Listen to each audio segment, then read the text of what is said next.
Ready up, let's get that bag. Don't get comfortable, cause any minute now.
못 잡은 네 꿈 밖으로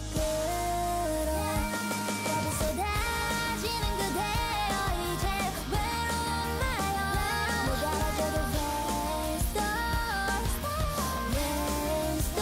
파란새보다 멋지고 찬란한 그댄 꼭 승리할 거야 하고 있잖아 rain star yeah yeah yeah whoa oh oh yeah yeah yeah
That's me falling in and out so fast, holding you back, back, back. Guilty of the pain I caused and of the conscience I lack, lack, lack. I will hold your hand while I'm 1 foot out the door. And it's all because I don't need you anymore. Heartbeats going fast, fast, fast. Oh, oh. Heartbeats going fast, fast,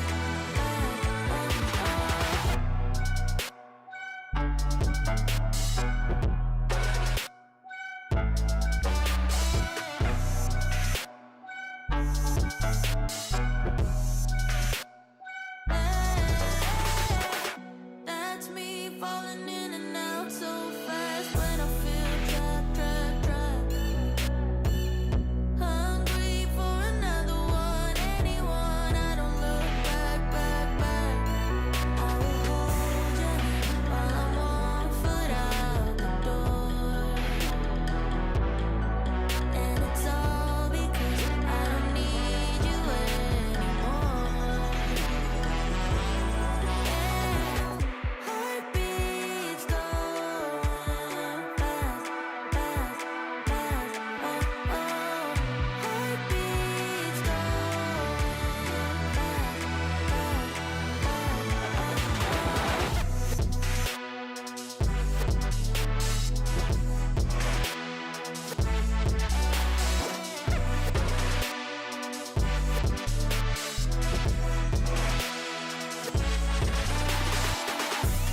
Heartbeats going fast, fast, fast. Oh, oh.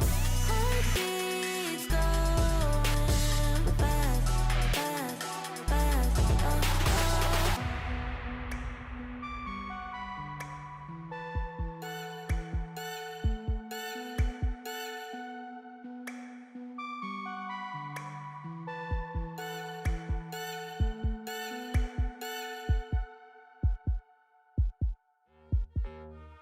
Nah, mate.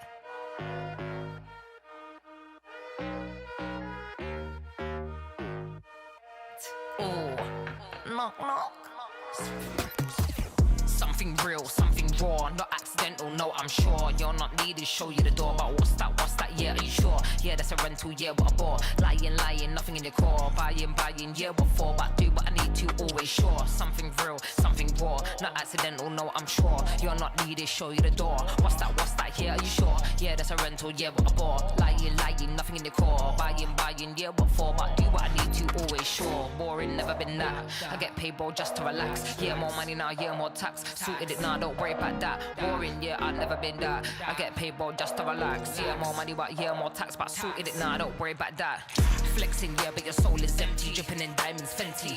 Dripping in vibes, got plenty. Got the technique, yeah, like Jet Li. Ow. One little chop like pow. One little hit like wow. Living for the now, live for the sound. Nice for the dollar, but I'm making a pound, yeah. Worry about that. No, don't worry about that. Worry about that. Worry about that. Like, no, don't worry about that. Something.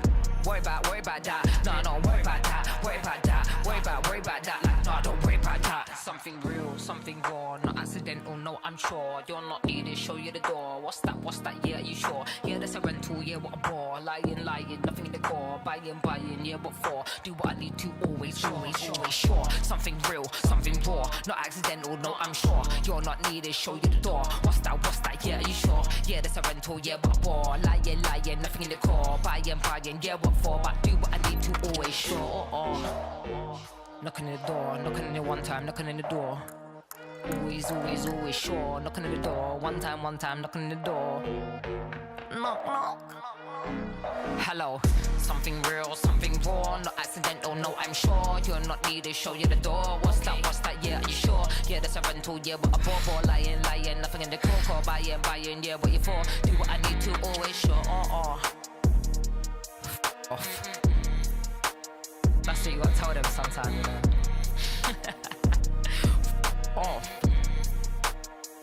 See you later, mate. All the best. Something real, something raw, not accidental, no, I'm sure. Something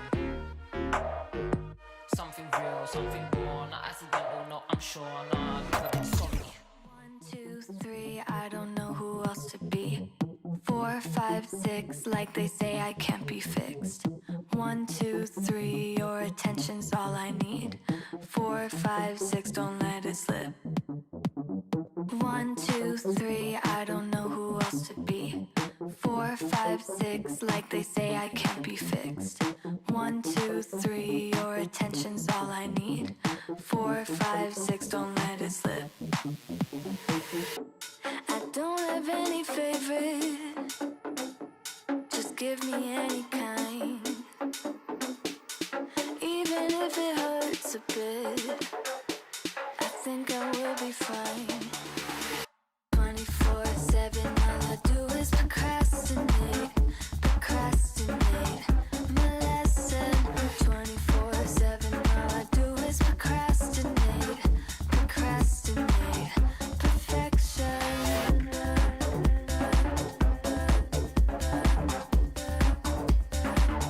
Perfection.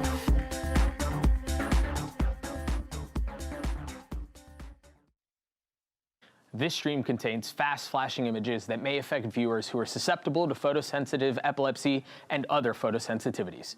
Viewer discretion is advised.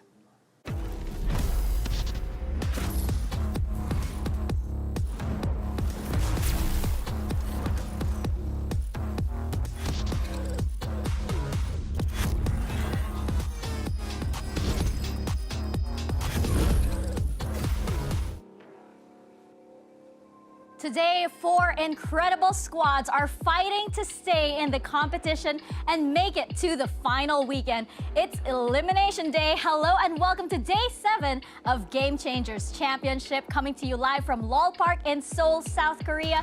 I'm Mika, back on the desk once again with Kukuka and Baby Bay. What's up, guys? How are you feeling? Let's go. Feeling good today. That's what I'm saying. You How feeling How good? you feeling today? I mean- Get some good sleep? No, I didn't. Dang. It was a very long day. I'm still a bit jet lagged. It Oh, yeah. happens. It's okay. I'm very happy to be here. Yesterday was a long day. Ended up with 2 EMEA teams losing, and I hope that fate changes today. Otherwise, I will join you, Mika, and we can suffer together, and we'll be just fine. We'll be okay. We'll be okay. It'll be fine. You know, it's a new day. Who knows what will happen? But here's a quick reminder for you all. Please do link your Riot accounts to Twitch for drops during GCC. You can score the Go Off player title right now and an exclusive KO spray during the grand finals on Sunday. We know you guys love your drops. We know you guys love the free stuff. So please don't miss an opportunity to get all of this GCC goodies. Have you guys experienced like these drops and everything? I was about to say, I don't know about you. I have my account linked though. I have my account I linked, know Mika. somebody here doesn't have their account linked. Let's talk about what happened on stage yesterday. Because I will give you that. They do give us the drops. They just put it in our accounts. I will give her that. okay, this is me like full on auntie moment. Okay, I don't know how. Somebody help me. But anyway, we have to help EMEA first and foremost because Kukuka. Yeah. I'm gonna give this to you because we saw Team Liquid take down G2. It was not a good day for EMEA. Amazing this round. I think that this is probably one of the reasons why I couldn't sleep. And I think that probably G2 also had nightmares about that last round on Split. Oh, yeah. I think that the first match delivered so much, and so did the second one. I think that after the first map, we thought that, SR had this in the bag, that it was going to be very quick, and Haven was absolutely amazing. Also loved the new comps that we got to see the teams play in. We got some adaptations on the side of Haven and also on Sunset coming in from SR. And I think that Mel put it very perfectly. You cannot take anything, you cannot underestimate anyone. Everybody's coming with new stuff, and it's super exciting and interesting to be paying attention to these games. Yeah, absolutely. And today we've got back-to-back elimination matches as well. It's G2 Gozen versus MIBR, and then later we have Visa Crew Blaze taking on Carmine Core. This is going to be really exciting because elimination matches, there's something else when teams' backs are against the wall, when there's no more safety net, when you know that elimination is just a few minutes away. Yeah, and also MIBR and Crew got a chance to watch their opposition, right, all day yesterday. So they kind of got a day to like chill out, and now they're kind of like maybe they can do some anteing here, So it's gonna be kind of scary for I think G2 and KC going into this. I think it's also the fact that when you have just lost a game and you're going into the lower bracket and you're facing up against someone that has already have their backs against the wall and are already fighting, they've already found a new momentum, a new tempo to be fighting in, fighting in all those final tweaks. So I will give them just a slight advantage to MIBR and Crew, but anything can happen. Yeah. These lower bracket matches are very, very scary scary, but they're also very transformative. You see the best come out of all these players when everything is on the line. And we want to know because elimination matches are the subject of today's Mastercard fan poll, so please do let us know which regions you think will advance. Scan the QR code below over there, and we will see if you guys cast your vote for EMEA, South America, or hey, maybe both, and we'll have the results in just a bit. Oh, yes, Wingman is also part of this Mastercard fan poll. Please do get your votes in. And make sure you use the hashtag VCT Game Changer so that we can feature you guys on the broadcast too. Have you ever been featured on the broadcast? I know I got some screen time last week. I did. Yeah, I did. I was cheering for an end. You did not. No. Are you joking right now? Are you joking? How do you take Dre seriously? G2 baby, such a big mistake. Baby. Come on, yo. I don't want too much coffee today, all right? Well, ahead of GCC, we're going to bring it back here. Ahead of GCC, we had Ender sit down with Cruz, Biazik, and Dodds for a quick chat to see how well they know each other. How well do you guys know each other, by the way? Too well. I think, Way too well. Way too well. No. We're going to see how Dodds and Biazik know each other. So check out this video. Crewblaze's Dodds and Biazik have been teammates for a few years, so let's see how well they know each other in a game of duo queues. The game is pretty simple. I've got some questions here I'm going to read, and you have to answer them. Either Biazik or Dodds, write down those names, and if you get the same answer, that means you got great synergy. If you don't, then you two are in trouble. So you ready to do this? Okay. All right. The first question is, who rages more in game?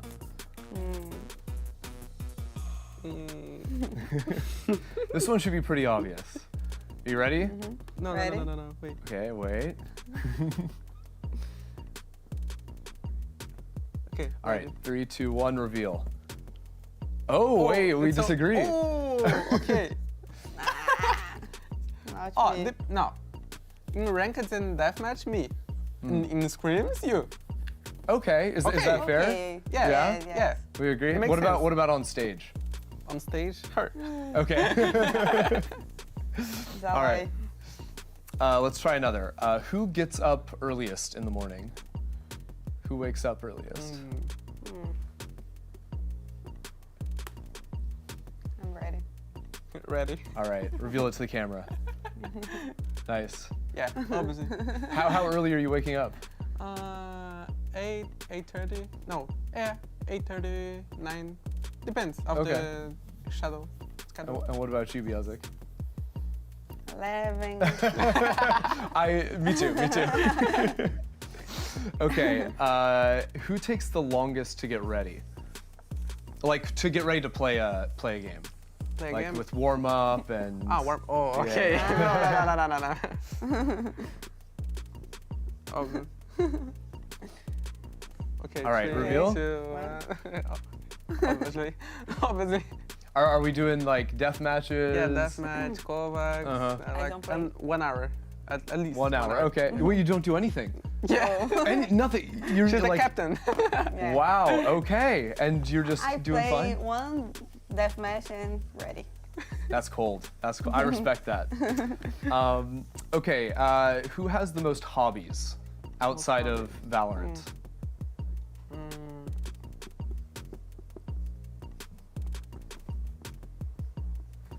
Okay, ready. Ready. All right, let's reveal.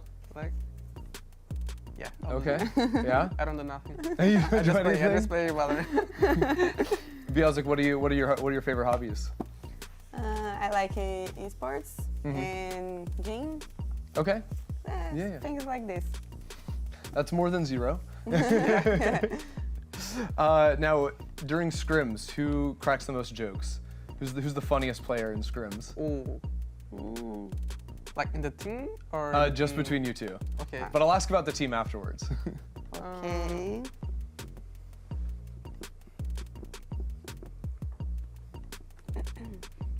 Ready. Okay, ready. All right, reveal. Oh wait.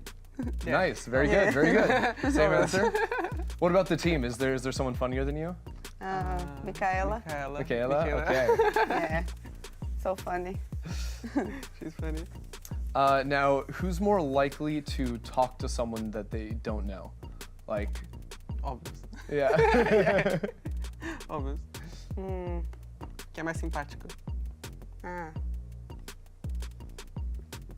Well, Dodds thought it was obvious. Do you think it's obvious? No. Let's reveal. 1, 2, 3. Yeah, turn it. Okay. No, it's obvious. I'm so shy. Okay. She's much extrovert. Me too. Nah, But maybe a little less shy. too shy. That's okay. How about this? Who scrolls social media longer? Easy. Maybe. All right. Okay, Let's reveal. It's really Very good. yeah, I'll go. That checks out. I Shy. spent like social 3 media. hours in Twitter scrolling like. All right. don't Thank really- you so much for playing the game. I think you guys had really good synergy. You got most of them, most of the same answer. One? Yeah. Yeah, just one. Except for who rages more, which is Yeah, maybe who maybe a rages problem. more, but, he had a reason. Yeah. Okay. He had a reason. And you know what? Maybe we'll find out when you guys play in a few days. So thanks so much for playing. Thank you so much. Good luck. Thank you.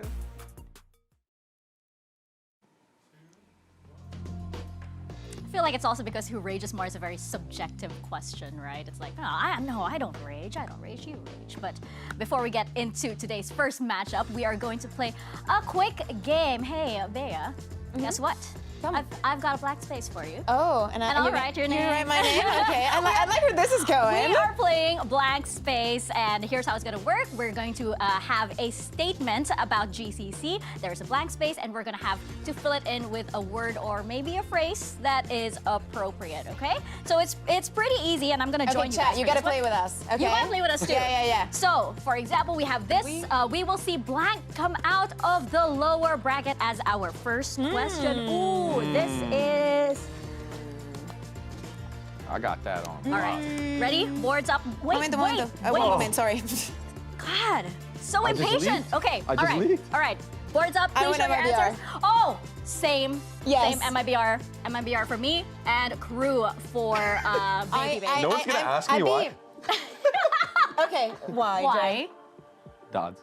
Dodds. Okay. I went MIBR. I think that I got severely influenced by what Daiki said yesterday about they want to face them in the final. And I'm kind of like very down for that storyline. I really, Yeah. really like it. I love the firepower.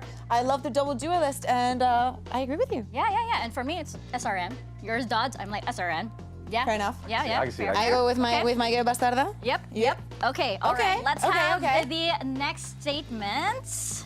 We have, I think, Dodds has potential too.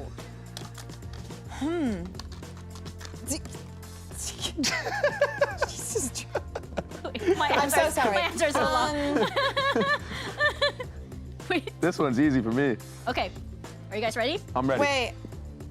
Okay, I'm just gonna. Hiding over there. Yeah, I'm just. Okay, I'm just. Okay. Ready? I was gonna write Ready, something else. ready, Right? ready, This is Andre. Boom. This is Andre. Go. Okay. Scroll So social we have media. pop off. I was gonna- We have frag, and I have Yes. scroll social media on day based on the SOT we just Okay. watched. Okay. Huh? Yeah. This is Jason. What? What do you mean? Did you not watch the video? On the whole run? But like, you think Dodds is just gonna be on social media the entire run? No, it was like I have. I Yes. think, Like yeah. on the stage, Yeah. just scrolling, Yeah. Yes. not it doesn't popping matter. off. And it Because doesn't our matter. statements are And very cool win. serious. Ah, Yeah. okay. Okay. I get Also, that. you just totally copied my answer during rehearsal. I just want to call that out. What? I would never.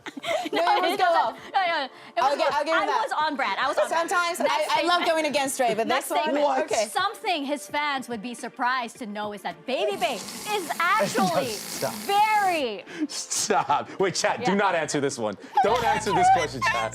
Don't answer this. Don't answer this. Chat, please. No. Please answer this Intrusive question. thoughts Please are winning. Send a DM over to myself and Kokuka for this one, for your thoughts on this, please. I already know the want chat. it. I'll be the chat's voice on this one.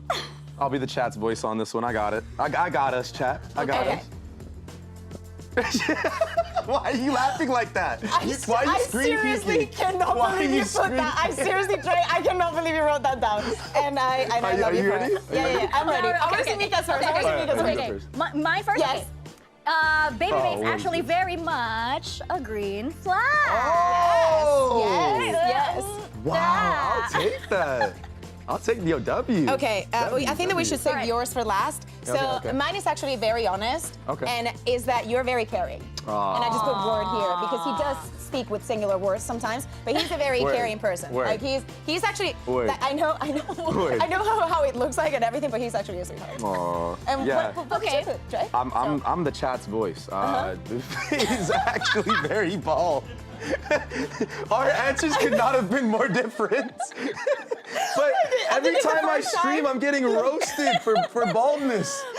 Like, yo, Not from us. 30-year-old, come on, yo. Not from us. Man, Well, I think your hairline's fine. appreciate that. I've seen Appreciate worse. that. You know I what? love that. That was a green flag. I love that came from you. Thank you. Yeah. I mean, Yeah. I just know what Twitch already said. Yeah, but yeah, chat, we are going to be waiting for your answers. I still want to see those. Yeah, In I'll the meantime, definitely though, go and check those. We're going to put our boards back down. We are done with blank space for today, and we're going to get into our first elimination match of the day. And this one is quite spicy. It's a rematch of our 2024 lower bracket final. MRBR, of course, scored a 3-0 in that one against G2, and I think that was the one where they really cemented themselves as a roster that were, you know, heavyweights and powerhouses in the GCC scene. Yeah, I think that especially the way that they went into the grand final after this with the 3-0 against G2 Gosen, such a stable name from our GCC scene, really made us think that they had an amazing shot at winning that grand final, and it actually delivered, at least in my books. Yeah, then you had Sayuri and SRN just dropping absolute killers in the server. I mean, plus 22 on Sayuri and SRN plus 27. And I feel like when you're a team that has played against these players that are popping off like that against you, that plays a factor in your mind. Like, yo, these two players dominated us last year, and you're kind of gonna feel that fear in the server too, because you're like, are they gonna do it again? Especially if you have a bad start. Yeah, for sure. There are players where they have this aura when you know that they're playing against them, even when you know that, okay, they kind of hover on B here, and when you go into B, you're kind of like, you're a little hesitant, and SRN, I feel like, is one of those players. Yeah, this is their number from last year, and in that lower final. But it's crazy to see that keeping up that performance with all the changes that we've been seeing, with all the metas, they play in the double duelist and whatnot. The numbers are still there. Like, their performance is always up through the roof. Yeah, absolutely. I want to hear a lot more from this team, and I want to hear more from Sayuri as well. So we're going to send it over to Jen Lee, who spoke with Sayuri ahead of today's match. Yeah, Sayuri, hello. So lower bracket run could be very nerve-wracking. What is your conversation with the team around it? Because belief from the outside, from the fans, seems to be really strong. Yeah, we changed our mentality. You know, we are like a little afraid to play, but now we are very confident and we will not be afraid anymore to play our game. New mentality, stronger MIBR. Thank you. 네, 사유리 선수에게 She's so cute!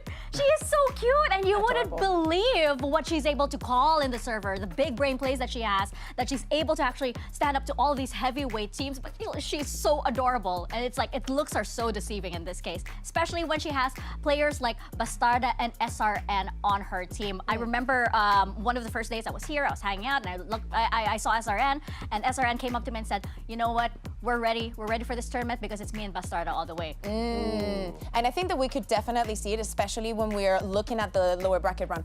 Do not get me wrong, when in their opening in their game against Shopify, thank you, Jay. I was very scared after that Pearl, but then as the game has been progressing and as these days have been going by, you can definitely tell that they're an absolute menace when they're in this double duelist. That duo between Bastarda and SRN is causing really, really big damage, and actually most of the matches, most of the maps that they've won, and they have done it very dominantly, have been off the bat of this double duelist, something that has been working, especially regionally for G2 as well. So this clash that we're going to see today, baby, I think it has to do with that. Yeah, and there's nothing scarier than playing against a team that has no fear, when the players that have no fear are the duelist players. Like, when they're unleashed like that, you're able to just pop off and pull off these ridiculous moments. And I mean, it's just so overwhelming to play against that. for sure, for sure. It's that aura as well, right?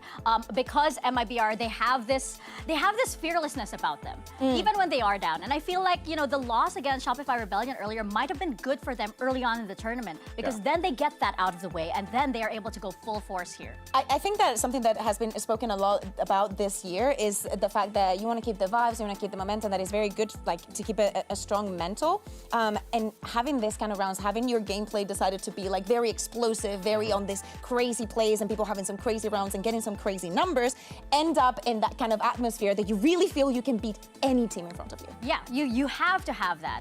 And we talk a lot about SRN, but we actually spoke with SRN about MIBR's run and facing off against G2 once again in this OMEN player moment. Hi, I'm SRN from MIBRGC, and I'm here to talk some things. We beat Ninetales, and I think my team is pretty confident. We had a lot of conversations on the backstage, talking about our posture, about our game. I think the most important thing that we changed was that we trust ourselves. Against SR, we lost Pro, we lost Corrode, because we actually was not trusting ourselves. And I think now we end. As I said to my team, the thing that last 2 years teach me was that we need to have conversations, we need to trust ourselves, and it's actually what we are doing. So I think we got a pretty good run. Info, looking for Hawk spam. SRN's tucked. Beautiful timing. Beautiful timing from SRN! We have this game against G2 now. Last year, we played against them 2 times. The first time we lost. The second time, it was a 3-0. I don't think that anyone in G2 are dangerous, so I'm pretty confident against them. I think that we are prepared.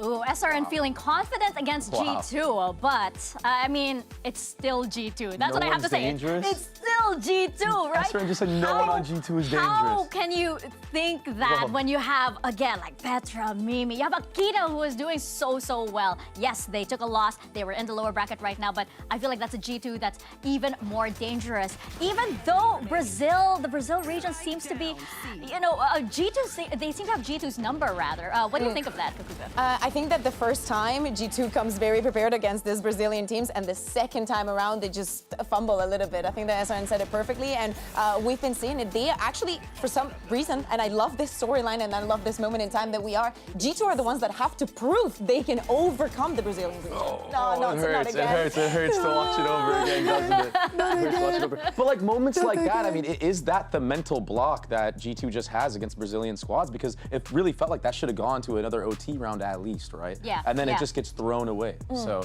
I think that G2 are going to have to really dig deep in this series and get over whatever that mental hurdle is that they have. Yeah, especially we look at that last round and we talk about it and we cry about it over and over again, because it was just how telling how much, I guess, G2 got in their own heads in that moment. Absolutely. Words out of my mouth, because in so many cases we see a G2 that has the round, that the initial plan is so good, and it's in these late moments that they get very nervous, and you can see it in the decision making of something that we do not expect to see from them. Sometimes happens that we're like, oh, that hurts, because you can think about them thinking about what just happened in the round, being like, that should have not happened. This was not a mistake where they just out-frag you, they just swung and kill you. No, that should have not happened. And it happens to everybody, right? Yeah. You can get in your own heads. But I would say on G2, the one player that is least likely to happen to is actually Vanya. She's ice cold, and we saw yesterday just the diversity that she has on so many agents in the controller role, Bea. Yeah, I think that for such a long time, like, we know she's a very good controller, but to me, it is very difficult to see a player that is not just a good Omen or a good Astra or a good Brimstone. Vanya has absolutely everything. We saw so many plays yesterday, for example, from the Astra using the pool right behind this, so they don't have time to get the defuse. In this round, we see her baiting with the classic and then getting the Bucky out, then thinking, oh, she has nothing. No, she does, and she is good for 2. So seeing the versatility in this map, how, as you're saying, she's always so comfortable. I do not see her making those mistakes, Trey. No, and it, like, busting out these strats in such clutch moments too. I mean, that was like a thrifty round to like keep them into it and break the economy of the other team. And yeah, it doesn't go their way, but I still feel like when you have a player that's willing to take those risks and make big pop-off moments like that. I mean, who does that? Who baits with a classic? Like Vanya played. Vanya. But she played in that back You side. should have seen like, the final of the Almost EMEA. every round Who on thinks defense. that way, right? Who thinks It was such to a good play gameplay. the role, the agent in that way? And it's because of these such unique creativity moments that you actually get this kind of performance, right? Like we were talking a lot about the Brimstone on Kuro. It was like big question mark, Yeah, right? yeah. You wanted to take a closer look, Kakuka, on Yes. like why that was so important. I definitely did not stay awake yesterday until 2 a.m. watching this because I was like, there's something to it, and we were talking about it yesterday when we were watching it, and I had to like wrap my head around it and just be like, okay, let me like actually pay How attention is it to working? exclusively to what is Vanya doing, how can we justify the Brimstone happening. So I wanted to take a look at a round and just explain to people why Brimstone and why this is working. What is like the theory behind what they're doing. So I'm just going to a full screen on the map right now, and I'm going to show really quickly. This is just round number 9. I want you to pay attention. So right at the beginning of the round, we see a Brimstone smoke use bottom mid. Please, Dre, feel free to jump in anytime you want. So bear in mind, the Brimstone smoke lasts for 20 seconds. First of all, they're playing against the Viper. They've decided to not use the Viper wall towards mid, and I think that is a good thing, especially against this kind of smokes, because the timing of the wall is always going to be surpassed by that Brimstone smoke. Bear in mind, Vanya has 3 of those. You also can't see over it from the top mid box either because of how big the Brimstone smoke is. So. Exactly. So then you have to deal with that. Do you guys remember how Mimi and Ender were losing their minds yesterday, being like, no. That was good. Exactly. That was good. Thank you Yeah. very much. She's very good with impressions, guys. That was really We'll good. get to there. But basically, they had to use a lot of time learning how to deal with this. So, for example, in this round that I'm going to play real quickly, we see that the G2 also uses the hunt. And we're going to see Team Liquid just using the knife top mid. So the problem with this smoke and what it faces is that Team Liquid in most of the situations has to use something. In this case, it's the knife. We've seen them also use the drone. I don't want to show you 3,000 rounds here, so I'll just tell you. Using the drone, which is a very important piece of utility for the side of Team Liquid to even get onto side. But they're using it to gain control over mid. Why is it important to have this? At the end of the day, G2 is playing a double duelist composition. We know how Akita plays, how she might Very even try to disruptive. find, yeah, exactly. She can find an insert either here or here. This is something that you have to go over, because if you are to completely ignore it and you go on to execute any of the sides, you are at risk of getting pushed from behind very, very quickly, and there's nothing that you can do about it. So very quickly, I'm going to show what happens. Oh, sorry. What happens in this round more specifically. And it's the fact that after that smoke is used and after that knife is also used, look at where Vanya is playing. She's an absolute menace. She's just playing contact on B, right? With so what thorns. happens with thorns? Exactly. So I was going to say effectively. Exactly. So so if someone is to die first, if the waylay is to die first, she's going to be protected thanks to those thorns. Why is she playing contact? Because the moment that she sees someone, just going to clear the full screen, and you can see it here, she's just going to drop a smoke onto B. There it is. Another one. So Another one. Another one. So right now you're in a position where this is another 20 seconds that G2 is going to have, or that Team Liquid is going to have to wait out, because you do not know what is that on the other side. You are not able to see any utility, you're not able to see any players, and the only info that you've been able to get is with that knife onto mid. This also allows them to rotate very fast, Dre. Yeah, look at how many members are here. It's insane. If you commit on B here, you're just gonna get fried. Yeah, so it's an absolute menace. Like working around this time is like, this is, I know, very specific, but it's very complicated for any team. Like being put in this situation economically, also when they get so many rounds in a row to deal with the Brimstone on top of it. Yeah, I'm gonna give props to G2 for that one. Yeah. It's such an annoying time killer too. Done. Like for Good. That was really good. Why is it? See, green flag. What did I had to. tell you guys? She just killed it. What did I tell you guys? Green flag. He's so supportive. He's so supportive. But you know what? I think women support women a lot better, despite everything that Babyface's been doing for us. He's good. Definitely. One of us. And I want to send it back to another amazing woman, one of my goats here in this tournament. It's Petra. We're gonna send it back to Jen and hear from G2's Petra about this match. Hello, Petra. So close game against Team Liquid yesterday. So did you feel like the loss was at all about mentality or momentum? And what is your priority coming into tonight? I don't think it was really mental or momentum. I think it was just they punished our mistakes, and yeah, we're not gonna do it again today. Today we're gonna show a little bit more fearless gaming, and it's more of a mental game today than yesterday. 네, 페트라 선수. Oh, it's more a mental game today than it is yesterday. Do you agree with that?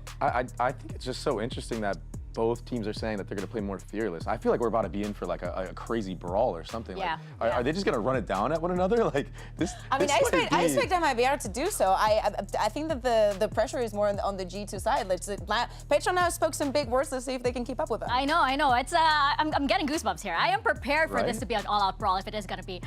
It is also time for the results of our Mastercard fan poll. Earlier, we asked you which regions will survive today's elimination day. The results are in, and wow, people want both. People want both. I think it's hard to make up your mind, of course, with matches like this. But a large percentage also think that it's EMEA only. I mean, I do not blame it. I think that both. I think that I'd be happy with one team surviving. And can see it. I'm very down for the MIBR. Yeah. Yeah, Half and half. I can see it both. Yeah. Yeah. But I highly doubt that you chose both. No, I didn't. I actually went for my... Mika, do you remember that yesterday we went opposites? Yes. No. Now you have two I and I'm O2. Let's go EMEA. All right, but when I'm looking at this, Go Doug! All I see is that me, Ender, and Potter no ball. We know ball. And I'm talking about Crew right there. While you are probably right, let's talk about like all of the possibilities that could happen in this match. As we mentioned, you know, we have two teams that are ready for an absolute bloodbath. It is going to be a revenge match as well, a very, very heavy one. Final thoughts before this match begins. Very exciting day. I actually expect that it's going to be just as long as yesterday. I want to see very high quality and good preparation from both. I think this is going to be whoever starts off hot is going to take the win, honestly. For sure. MIBR and G2 are ready to take the stage. Day 7 of Game Changers Championship starts right now.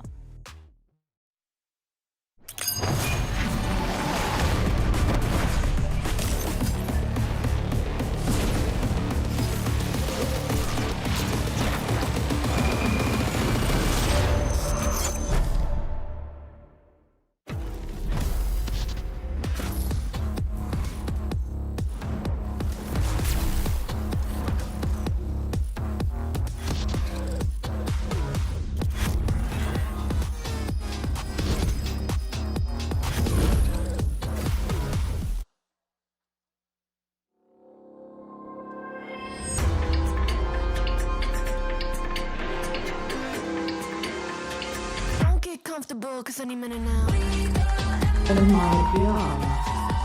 It's a rematch that was bound to happen here on the GCC stage. G2 versus MIBR. Lisa working up the crowd already, and G2, they are determined to get out of this lower bracket, but MIBR stands in their way. MIBR have proven themselves against this team before in such dominant fashion, but the question is, who is hungrier for that trophy?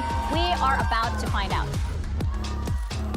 Yeah, and I already know we're about to see a bunch of double duelists. It's going to be absolutely insane. I just don't know who's going to come out on top on this one, or is it just going to be a battle of the mid-rounding, honestly? It has to do, I think that mid-rounding is going to be very important. Yes, we heard what Petra said, but at the end of the day, we are watching the game from the outside. We are seeing when those mistakes are happening. Let's hope that to see if they can fix them. You speak about the double duelists. Let's take a look at the map beta right here. And MIBR has decided they do not want to deliver me. I understand. Completely understandable. Nope. But at the same time, you're mentioning the double duelist. That is a menace. That is something that we expect from that first map, from that bind. And very interestingly so, G2 has decided to go to Sunset. Do you guys remember when we were speaking about the last time these two teams went up against each other? That ended up on a Sunset, and it was a 13-1 for the side of MIBR. But right now, it is a map where they do not play the double duelist. So probably one of the reasons why they decide to go onto that Sunset. We said also that all bangers end on split, and I was kind of expecting also MIBR to maybe go for that split. So love to see that is the third map. Yeah, there's a lot of ghosts or unfinished business here for the side of G2, and I love where this is going. Even the maps like alone, storylines are just, you know, firing. And for MIBR, I feel like this is them on that run, ready to prove that they are ready for that trophy. The finals has always slipped away from from them every single time. G2, of course, former champions, they want to get back there, but for MIBR, it's like, this is our moment, this is our chance. Yeah, and it's still so insane that one of these teams is going to get eliminated right here, right now, right? We got to talk about the stakes again. I mean, these are teams that got 2nd and 3rd last year, and now you're going to go out 5th, 6th. Right? Yeah. I mean, this is such a crazy matchup, and just to nerd out about Bind, it's going to be double duelist for sure. I think G2 ran Waylay Yoru, I believe, last time they played this map, and MIBR played Raze Yoru. So it's like, it's double duelist, but different concepts. I don't think like those comps are going to change. I think we're going to see that here again. But is there any that you favor or that you like more? I actually really like the Waylay Yoru that like DRX was kind of running and making popular at champs. I feel like it's more explosive. I feel like Raze kind of loses its value. But then again, when you have SRN on that Raze, I mean, we've seen some really nice off kills, and wow. I'm actually gonna bite my words right here. Am I seeing a G2 KO? My eyes switching. My eyes switching. Is that? What is this? Are we seeing? Are we? Because of course we still have not seen G2 play in this map here in GCC. We saw some changes, some small adaptations from most of the teams. Maybe it is the time. I really like how Tehu is looking right now after the changes, especially like how we can combo with all that. Petra being on this guy, oh my god, the feels. Yeah, I mean, for the side of G2, if you do run this comp, you do have a lot of stall for like the spike getting planted and whatnot on this defensive side with which they're starting on. But I'm gonna be honest, the double duelist can bypass a lot of this utility. Oh my god, they're locked, so we're not going to see the double duelist versus double duelist. Really interesting, really interesting. I think something that's really unique about running Teo on this map, dealing with Raze specifically, is that little stealth bot that's able to negate the Raze ultimate entirely. So, I mean, I think that's something to really look out for, like those micro plays of like shutting down the duelist with that. Well, we're gonna see how effective it truly is because 2 of our best squads are fighting for their lives. Let's get into map 1 and send it over to your casters. It's Mimi and Ender. Thank you very much, Mika. Well, yesterday, G2 fell victim to Team Liquid in a ridiculously close series. The finish there going into overtime. Now they've got to face off against the #2 Brazilian squad in MIBR. It's a rematch from the lower bracket finals in 2024, but one of these teams is going home today. And for either of them, it would be bitter disappointment. It would be the worst ever performance for G2 at a GCC, and well, it's only MIBR's 2nd time here. It would go off being a finalist in their 1st ever year to now exiting in top 6. So much writing on the result of this match. G2 needing a bounce back. MIBR looking to go on this lower bracket run. We're going to be kicking things off on Bind. G2 even have ideas to maybe get a little aggressive outside of Hookah, while MIBR setting up over A with a very aggressive wall, cutting down straight to the middle of the site. It's a quick teleport forward. SRN to find the first kill, and the site belongs to MIBR. Yeah, Amy completely caught off guard there, and now this is troubling for G2. Their round rests on a triple flank, but it is being policed by Lisa. Lisa here. Oh, nice shots! She's insane! Petra just ignores her completely, doesn't want anything to do with her, while G2 get completely eviscerated by her. Petra thinking if you don't look at Lisa, she's not a problem. Not quite true. Cuts down that entire flank, and this pistol round is cooked. Mimi will try and isolate a kill, and gets her one. It's a nice little play down short A to begin with. A very shallow teleport, not something you see all the time. But it was awkward. I'm not entirely sure how Amy got caught off the way that she did. It was not a crazy timing for the Raze to be up on, but it looked like she just wasn't ready. So Amy gets traded out. It is MIBR to close out this pistol. Yeah, MIBR just doing a little toying with Mimi in the 3-on-1, but really Lisa getting that reposition and 2 perfect shots is great. There's that opener where Amy gets caught, and then this is just stunning from Lisa. Perfect 1-2 as this player swings just ahead of Petra's Sky Flash. I do want to talk a little about the comps because it is an interesting change regionally. G2, nice pitch. Yeah, that's good stuff. They were playing the Waylay Yoru comp, which I quite like. You have great combos for the Waylay to bait and set up for the Yoru, but they've chosen to exchange that for a double initiator, and I'm kind of waiting to see why they wanted this double drone, why they wanted the Sky in that slot instead. Because I think they could have just 1-for-1 to the fade out for the Teo, and it could have worked as well.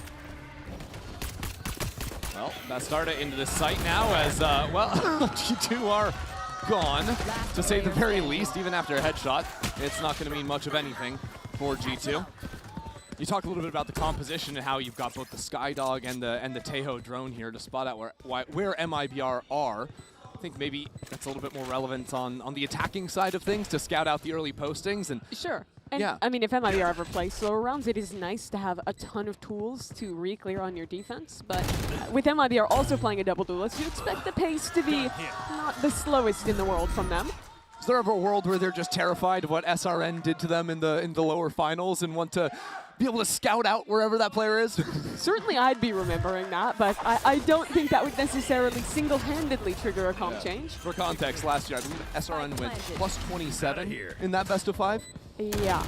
It was kind of disgusting what she did to G2. 2 years in a row where G2 has been eliminated by a Brazilian team. Trying to avoid that fate today as they have their guns up. Yeah. Especially after yesterday, just 2 rounds were the difference between G2 being in that upper bracket final for the match against Shopify Rebellion. Now Petra eyeing up B long, an orb in her face, so decides to fall back into the site. And well, drone number 1 was sent towards A short, so there'll be a pretty quick rotate from this Teo. Ooh, that nade goes a bit wonky. MIBR just in front of all the utility. Vanya in the middle of the site will end up falling. Petra deserted back into elbow, but at the same time there's a teleport from A. Amy here, but being guarded by Lisa on the other side. Good awareness from Amy. Now creates some pressure on this flank. But into the site, MIBR is playing close towards this choke point. It's still very hard for G2 to get out, even with Amy's flank. How much can these players out of elbow do for G2? A snake bite for backside, forcing players out from 2. Melissa gets the first, and now Petra and Akita getting into the site for one-on-one. Akita will take it, just barely here to shut down MIBR's bonus. Very nice from G2. I love the timings that they took, swinging out on that retake. Put enough pressure with that Viper Molly. And then as they come through spawn, Crosshair's already pulled looking the other direction, so the elbow players get a pretty easy entry into that site. That's a kind of classic G2 round. They're a team that is very good, especially in that game yesterday, at being coordinated and on point at these very high pressure late round fights. It was coming down to it constantly on that split game that they played against the other Brazilian squad in this tournament. On the other side, MIBR showing a blatant disrespect for the stall util of G2 in that last round, just ripping it in there. Team that'll play quicker rounds on average than you'll see G2 on their attack. That's also the beauty of keeping double duelists. Bastarda and SRN, those are 2 scary players to be running at you. Me though, personally, I'm scared of Amy. With the judge. With the judge in hookah. And now with the lurk pressure going down, this is going to encourage MIBR to move in. No scouting. So it's just a contact step forward. That judge gets the one. Before leaning onto the A side from G2, MIBR should be able to plant. One nice thing about this comp, they used the drone for that clear onto Lisa. Now they have another for this retake as well. Smoke's already in, but Bastarda posted on elbow. She can play spoiler now with a very quick wraparound onto site. The rest of MIBR playing off site. They've got a Brimstone ult to stall. The first kill goes Bastarda's way. Now actually, oh, it's a Seize combo! It's beautiful! Sayuri for 2! Off of Melissa's utility. Has been so locked in this tournament. Now Petra, 2 players in front of her, 1 from behind. MIBR take their 3rd. That is such a stunning utility combo from MIBR. Just want to watch it again. The C's connecting perfectly onto 2 as that ultimate comes in. And, well, she didn't end up being the most important part of the round. The timing that Bastarda picked to swing from spawn, I think even if only 1 or no players died to that ult, they would have been scattering directly into her crosshair.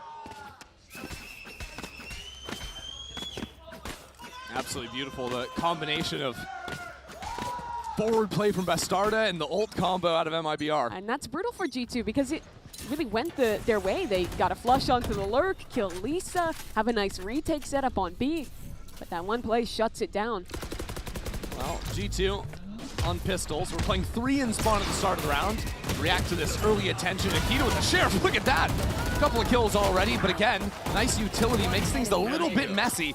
It is a one-on-one. I would say a lot of it messy. Sayori in a 1v1 now, but healthy and a rotation already into this B site.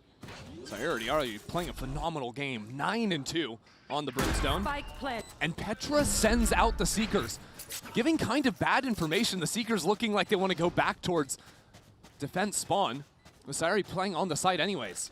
It should show that she's on site, but how specific is the information? It runs Sayori. out. No. And now this position up on top. Sayori for 3. No problems there, even though G2 make it close. That's really brutal for Petra. Just loses the time on her ult. It's very rare you actually see the timing of that come into play. MIBR, they made that a very simple anti-eco, just rushing into the A site. The last time they did this, they also hit into a stack. However, this time it gets a lot scarier. G2 picking great timings on those swings. Is there a concern for MIBR now playing pretty heavy into the execs? They haven't really played much of the map. Sure. Can G2 just find stacks like that on gun rounds and just completely shut them down? They can, that is, if MIBR doesn't adapt out of this timeout. Because Sure. I think if you see G2 taking a timeout like this, you might want to show them a couple slow rounds. But what they have that's fantastic is a raise ultimate for this one, which is another just excel button. That's the thing about this comp. Even if you're hitting into a stack, you're going to have your ult in a moment. You have raise rocket. Both of those tools will completely dismantle any setup. So MIBR can use those and just snowball on through with taking these early rounds. Now G2 trying to make some adjustments. One thing I liked earlier that G2 did was that they stacked heavier 4-1. When they didn't see early info there, they went for that drone reclaim, killed Lisa. I think that's a theme that I want to see continue with how heavily MIBR play into executes. If you are very quickly hearing noise on one side, droning out the other, and getting these very fast rotations, I think there will be rounds where they can beat MIBR into these sites. Now this is a little bit odd. G2, look at the money they spent on this round. Last round was Sheriffs and Classics. This round, a little bit of a half buy. Maybe Amy can get that long orb for a pit and the judge isn't necessarily punished. G2 choosing to save a lot of money here. Yeah, it is interesting. My ult's ready. But it's going to be a tough round to win, considering the ultimates from MIBR. Now getting Bastard as Yoru ult. Drone is down. The Raze Yoru is so hard to anchor against. Early scouting here because MIBR really anticipating some aggression out of G2 from the timeout. And this is now exactly the kind of round you're talking about, where G2 call into a 4-1 stack, and MIBR, they have to deal with it, but they do have the perfect tools this Exactly. round. But this timing to step forward from G2 is nice. Could catch MIBR before they start this exec. MIBR are very patient though.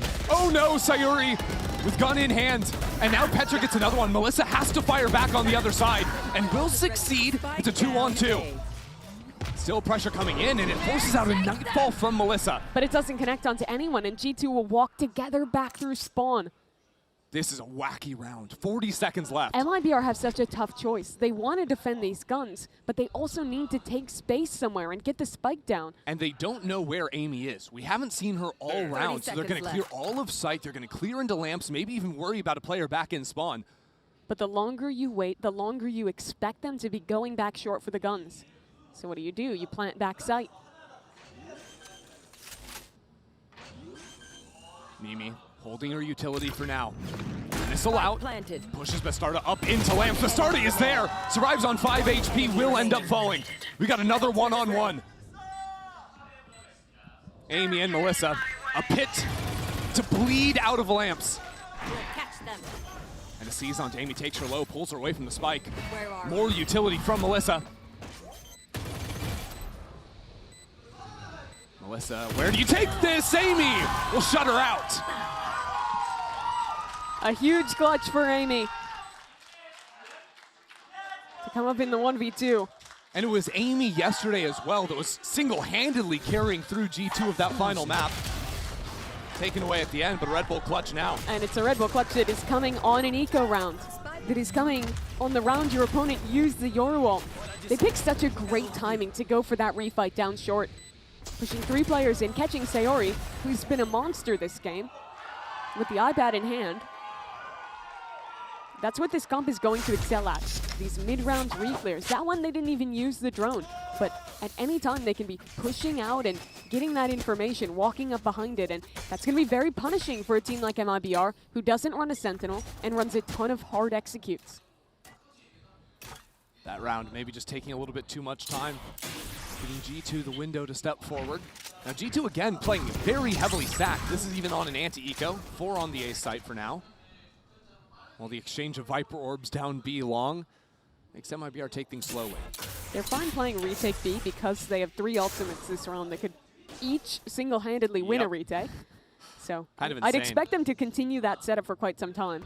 Yeah, I mean, the abilities, we didn't really talk about the tail ult comboing with the Waylay ult, but very nice to layer on top of one another. Especially down B long if MIBR choose to play off the site. The thing is, no matter what guns your opponent has and what ults you have, it's still scary to retake 5-on-5 into B. MIBR getting proactive, playing into elbow, while G2 send 2 on the flank. Amy is here. Steps backward, tries to stall out and buy more time for that flank to activate. G2 don't have unlimited time and probably have to send the ultimates. That pressure has actually pulled out too. And a counter showstopper with SRN leaving it on site. That's 2!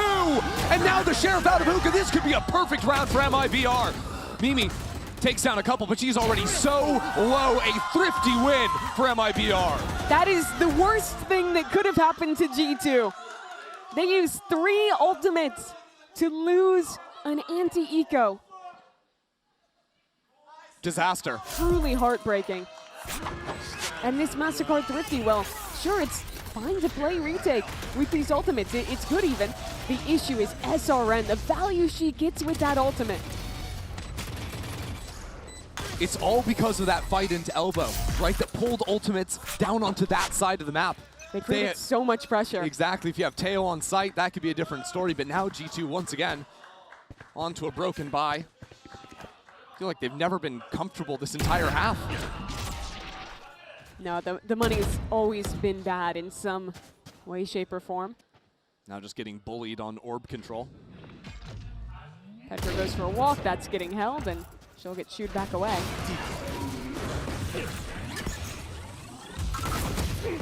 Actually with a quick turnaround, but it's a boombot kill to trade her out. A little bit silly there as that seize is again perfect. Keep your eyes on Melissa's utility.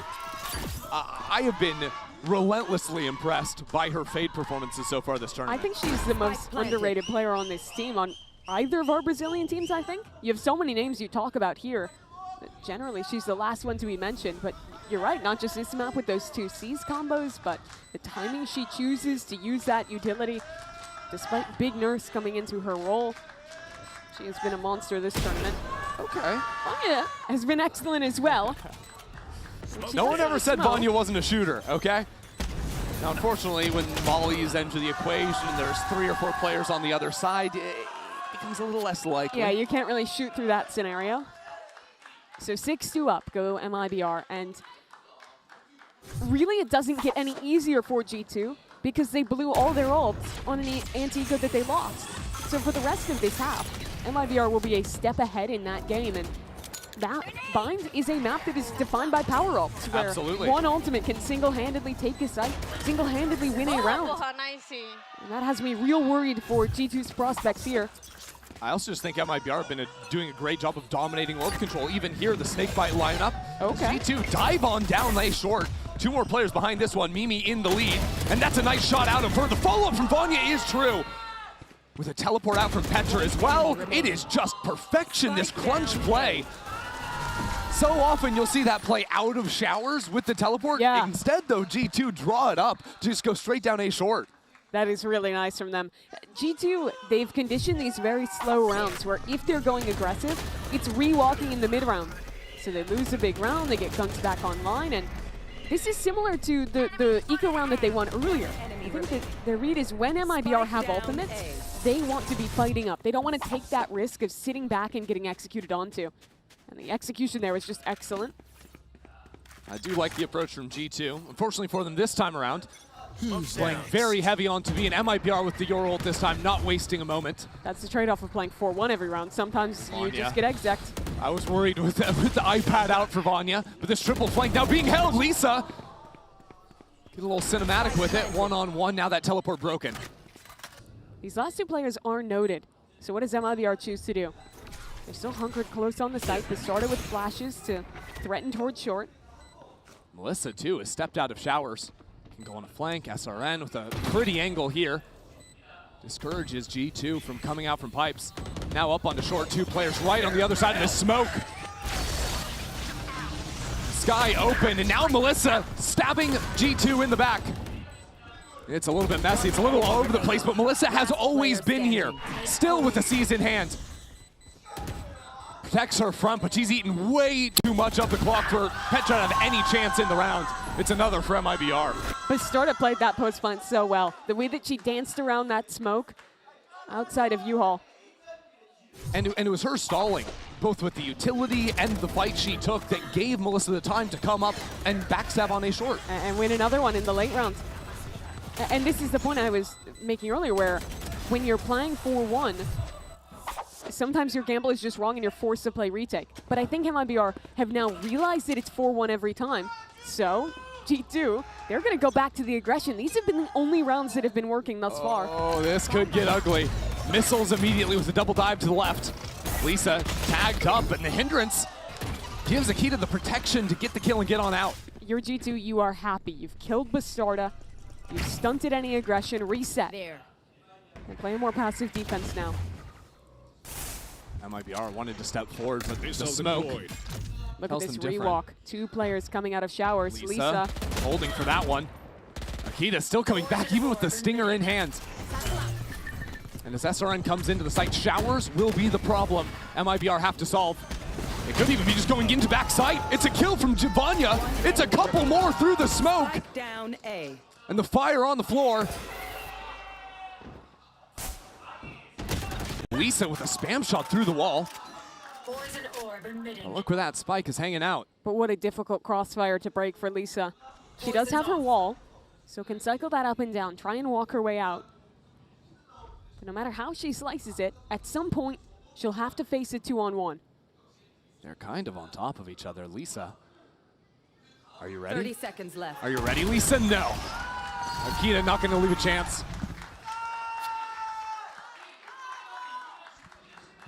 So if everything else fails, you just run aggro looks every round for G2. Yep. I mean, it makes sense. Akita, you think of yesterday's series, getting every single first kill at Seoul. Yeah, she was outrageous there. The coordination on these fast plays has been really good. I think Akita looks very comfortable in the waylay. She's been hitting a lot of huge hinders in these plays. And that's to even discount the follow-up zone like Vanya had that round. So now, looking towards the end of this half, again, conversation goes to the ult, as MIBR will look to exec fast towards B. Mimi quick to rotate over. 3 players here, and SRN way on through. Opens up everything. Now G2 trying to fight back into the site. Amy on the flank. And Mimi as well. Yet to be dealt with. Take a moment, MIBR. There's a wild opening of the round. Yeah, they'll reset now, though. They're super happy to be up in a 3-on-2. G2 have shown a lot of rounds where they're going for heavy lurks on these flanks. So MIBR punish and make sure that's not happening. The thing is, though, Mimi has perfectly read this walk back into A. She could have hung around on B. Instead, regroups with her teammate. It's still tough. Akita has an outlaw. All of these players have full shield. Okay, Akita right out into the open. Putting Mimi in a 1-on-3, but they're never going to be ready for her in showers. Mimi, 2 kills waiting for her! And now the 1-on-1. Out to the side, Lisa will take the round. Lisa's been so thorough this game. The one to ensure it doesn't slip away yet again. So what started as a rough half for G2, they found some solutions. The fast plays, the aggression, it was working, but it was never consistent. And MIBR up 8-4, and this half happy. Mimi almost had a moment there, but couldn't quite see it through. Now G2 looking at a deficit. But before we get into the second half, we've got Jen Lee on the floor standing by with G2's rescue. Hey guys, it's Jen here, and I'm with the perfect person to ask about what's been going on behind the closed doors. G2's rescue now. Rescue, how's the vibe of the group over the 24 hours or so? Good? Determined? Last year we also got eliminated to MIBR, so they were pretty determined to beat them today. Like, Bind is their pick, but we still pretty feel like confident on it. And yeah, they were feeling good. So, you know, you faced MIBR too. So when it comes to coming out on top today, what is the key? Well, MIBR is a pretty strong team, I would say. Like, they 3-0s last year. I think against them, you need a good mental because you know they're one of those teams like they will stand up and they have a really strong crowd too, and yeah, they're also like really good aimers, and I think they have a better roster than last year, even this year. So yeah, I think you need to be confident, just play your game, and you know beat them.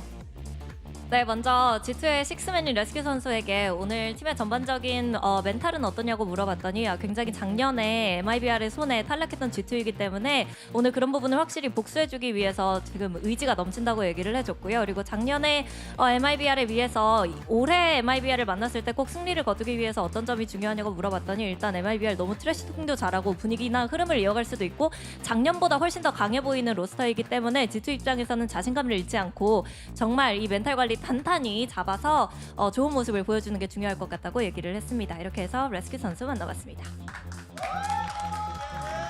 Harkening back down. Well, MIBR currently leading 8-4 at the half, and it's less than promising news to hear ResQ say that MIBR's roster is even better than the roster last year that 3-0 G2. I actually agree, though. I think what's crazy is that despite just doing a trade and one other move, both Brazilian teams ended up with a better roster this year than they had last year. I mean, both of them looking incredibly strong. You can check out in the Coinbase econ report SRN, who both dominant today, as well as leading the scoreboard in that lower final in 2024. Oh yeah, she is a beast to contend with. Had a very good start to this half, that attack side. I think this is her map.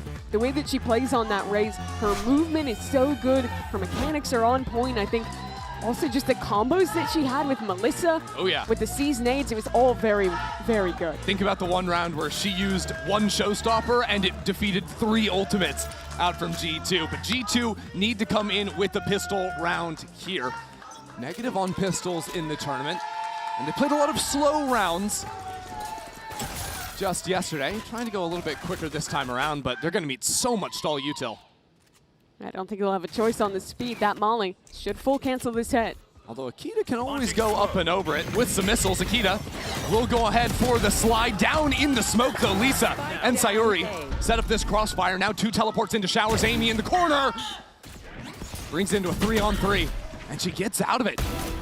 Not for long with Bastarda following on through.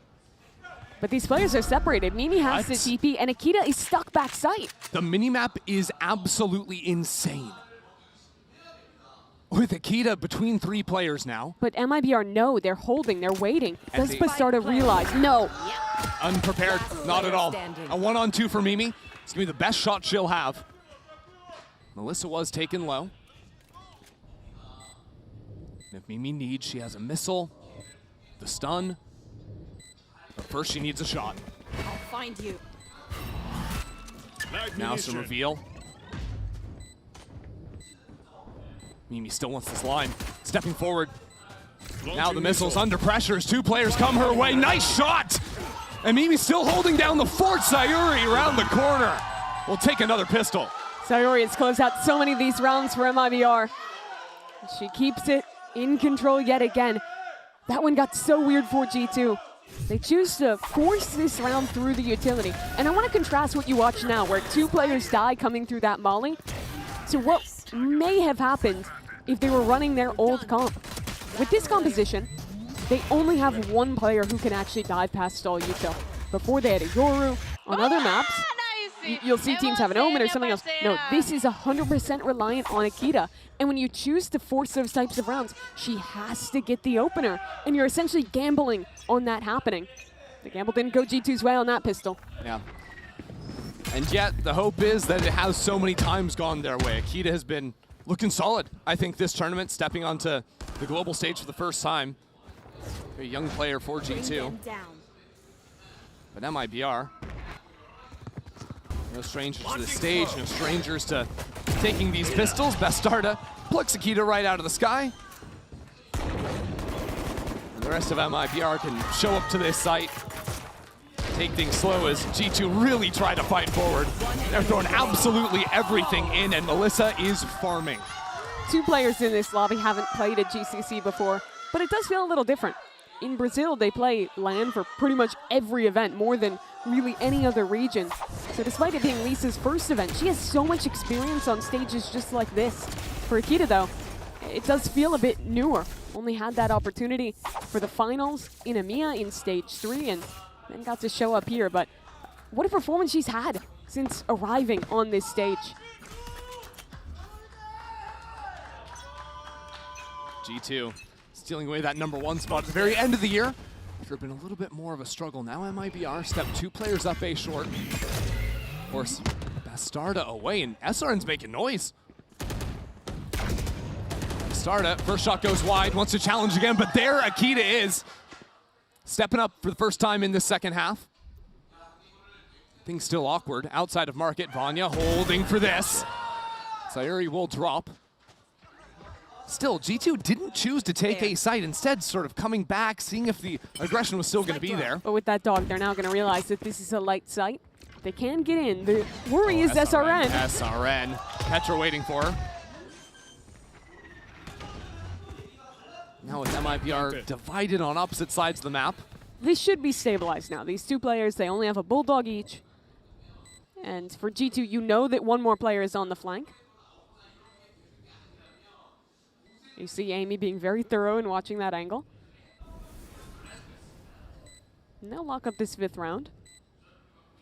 Yeah, you think so? Yeah. I want to take a chance to talk about the comp change outside of just what they're losing, but what they're gaining with this double drone composition, because it is very interesting. The Sky and the Tejo? Yeah. No one really plays that kind of double initiator, especially not now after all the initiator nerfs. But I think what the greatest strengths of it is on... Okay, Melissa, get your... Drop a little highlight for us. Yeah. Get your ultimate, maybe? If she can die? Yeah, she'll do that.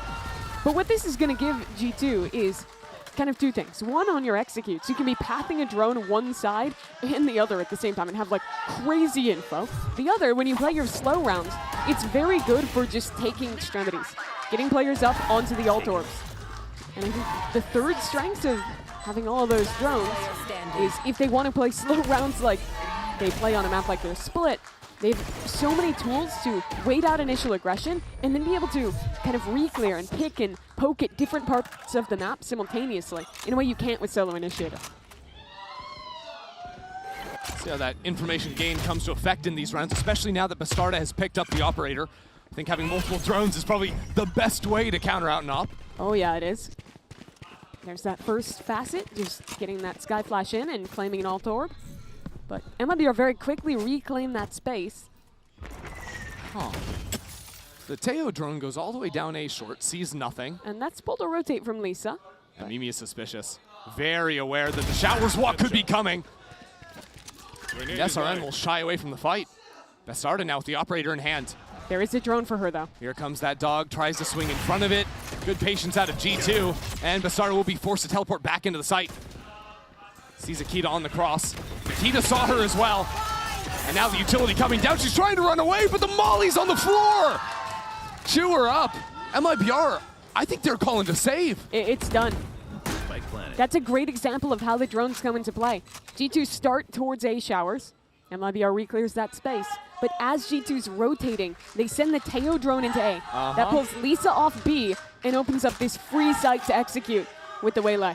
And then the layers on top of that is our util combos, because so nice. I think a lot of the time G2 are going to throw either a Viper Molly or Brimstone Molly on the CT flood into backside of B. That wasn't even necessarily intended to combo on the retreating player. That's just part of their default exec onto B. The fact that Akita just lights up the floor and makes it impossible for Bastarda to run out of there, who had already used the teleport, being pushed back by the drone, as you mentioned.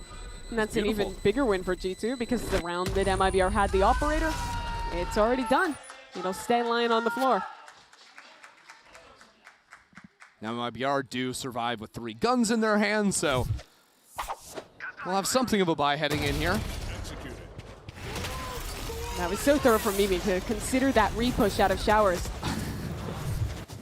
Brutal. So what do G2 do now? Showed us a slower round in the last one.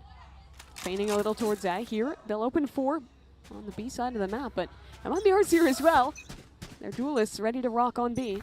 High chance SRN just goes walking out of sand, but after putting down the boombot, instead, choosing to come back into long. This is where MIBR want to take the fight. Breaking the drone, only showing a a pistol here. Could be a seasonade. Here we go. It's going to be a high flash off of the Haunt. And SRN gets that first kill. Now with the re-swing, Petra is there. Holding the line, trying to stop this gun from being retrieved. Yeah, that hero gun. I don't think the starter has any way to get that. Forced away by the drones. And G2 freeze. Yeah, G2 not fully committing. Vanya was playing control outside of showers the whole time to make sure no one walked up. Now coming back to the team, regrouping a little bit before the full pop. MIBR have 3 to respond of their own. And it'll be Sayuri with the Phantom. Backside. That'll be the biggest problem for G2 if they commit, but that's a big if. But will they commit? This is G2 we're talking about. They love these slow rounds, these very last second rotations. It makes me nervous because yesterday there were a lot of rounds that were problem. And wait a second, they're teleporting, which is now causing all of MIBR to start rotating. It feels like the teleport was maybe even a little bit pre-fired. MIBR second guesses it. There's only 2 players on A. Neither can stop the spike. But there's mollies ready to go down onto the spike. Now, yes, Mimi is in the site.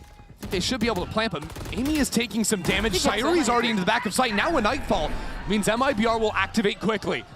Mimi on bench. Breaks the Haunt, and the swing comes through at the same time. MIBR, tactical on the approach back in. G2 drop an early molly. Leave Amy in lamps. And our position has been known. Vanya on the other side as the spike is tapped. The swings come in. MIBR holding for it. And Vanya has to have the 1v3. She started up, and she finishes it. Just unreal from Vanya. She has been G2's best player this tournament. Beasting on the Brimstone yet again with a truly unreal Red Bull clutch. To get that when it comes so down on the clock is crazy. And for G2, these are the rounds that they were getting away with against Liquid on their split overtime. Calling last second pivots without a embed.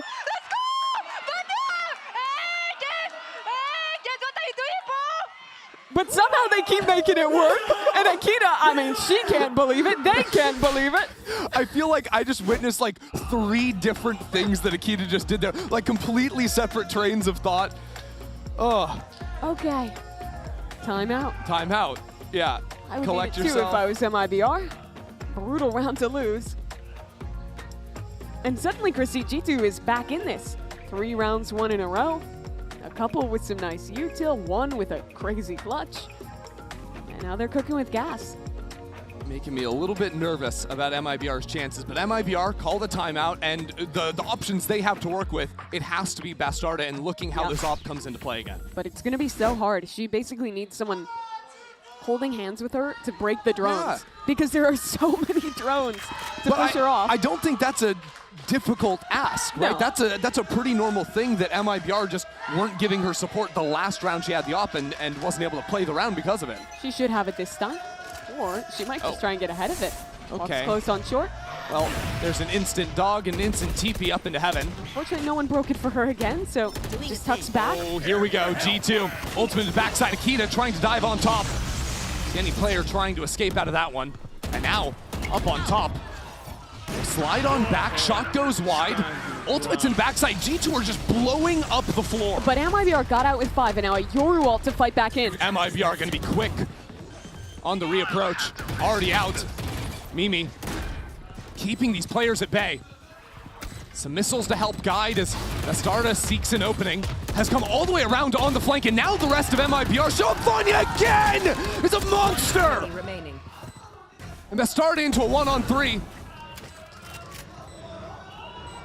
Only sees fire and despair. Vanya back to back. 8 kills in the last 2 rounds from the Turkish controller. It's gotta feel so good for her. Last year it was her debut with G2. Memories of losing to them in the lower finals. Now here, basically single-handedly winning back-to-back rounds. Wild stuff. Now sitting 20-12 on the brim. And again, I feel like a lot was going right for MIBR. They got everyone off site. A Yoru ult to fight back in, but not with Vanya. Fight out of sand on the eco from MIBR. Vanya holding it with the outlaw and switches to a rifle on the retreat. That is actually a free outlaw if MIBR were to go for the flank, but instead calling it off as G2 speed up on A. MIBR have gotten rotates in. The spike is still back in spawn. Petra has to go for that one while her team execs onto the site. Yeah, that's a Bucky in Sayori's hands, so danger in U-Haul. Good thing is you just don't have to take U-Haul if you just hold the exits out of it. If Akita wants to go up onto heaven, what a silly little exec here. Now just peering into spawn. It's bullying time against MIBR on the light guns. At least it stands up to bullies. Won't let that one get away. The rest of MIBR are just bystanders. Yeah, she has a very weird exclave in U-Haul. They know she's here. They're not going in.